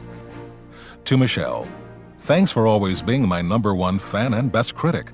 I'm still amazed that you read every word in every draft. To Aaron Priest, thank you for being there for me from day one. None of this would be possible without you. To Maureen Egan, Jamie Rabb, Tina Andriadis, Emmy Battaglia, Tom Masiak, Karen Torres, Martha Otis, Jason Pinter, Miriam Parker, and the rest of the Warner Books gang who worked so hard on my behalf. You have my thanks and appreciation. To Lucy Childs and Lisa Urbach fans, for all the thousands of details you handle every day for me. To Frances Gillette Miller, your editing skills and incredible insight were on full display with this book. Thank you. To Art Collin, my sincere thanks and gratitude for reading through early drafts. To Dr. Monica Smitty, thank you for the detailed and thoughtful medical advice. You make a humble writer sound like a forensic genius. To Dr. John Y. Cole at the Library of Congress, thank you for the amazing behind-the-scenes tour of LOC and the expert knowledge of its magnificent buildings and collections. To Mark Dimination and Daniel DeSimone with the Library of Congress for patiently answering all my questions and letting me glimpse the library's rare books reading room. It's a true gem. To the United States Secret Service Washington Field Office, my utmost thanks and respect for all you do and for your willingness to share your knowledge with me. To Jennifer Steinberg, my gratitude for always getting answers to those last-minute research questions. To Maria Ritt, for your very helpful comments. To Bob Schul, for reading the words, giving me incredibly good comments, educating me on energy policy, and above all, being the best friend anyone could have. To Neil Schiff, thanks for always being willing to share your FBI knowledge. To Charles Vallue, thank you for the expert advice on firearms and weapons. To Tom DuPont, for help on financial issues in the novel. To Dr. Ali Galeria, a dear friend, for always being there for us and for educating me on all things orthodontic and Indian. To Lynette and Deborah, for navigating the Enterprises straight and true. This has been a Time Warner Audiobooks production of The Camel Club, written by David Baldacci and read by Jonathan Davis. Executive producer, Maya Thomas. Produced by Talking Book Productions. Production supervised by Linda Ross Korn. The Camel Club is also available in print from Warner Books. To listen to samples or read about the author, please visit Time Warner Audiobooks website at twbookmark.com/audiobooks. This audiobook is a work of fiction. Names, characters, places, and incidents are either the product of the author's imagination or are used fictitiously, and any resemblance to actual persons, living or dead, events or locales is entirely coincidental.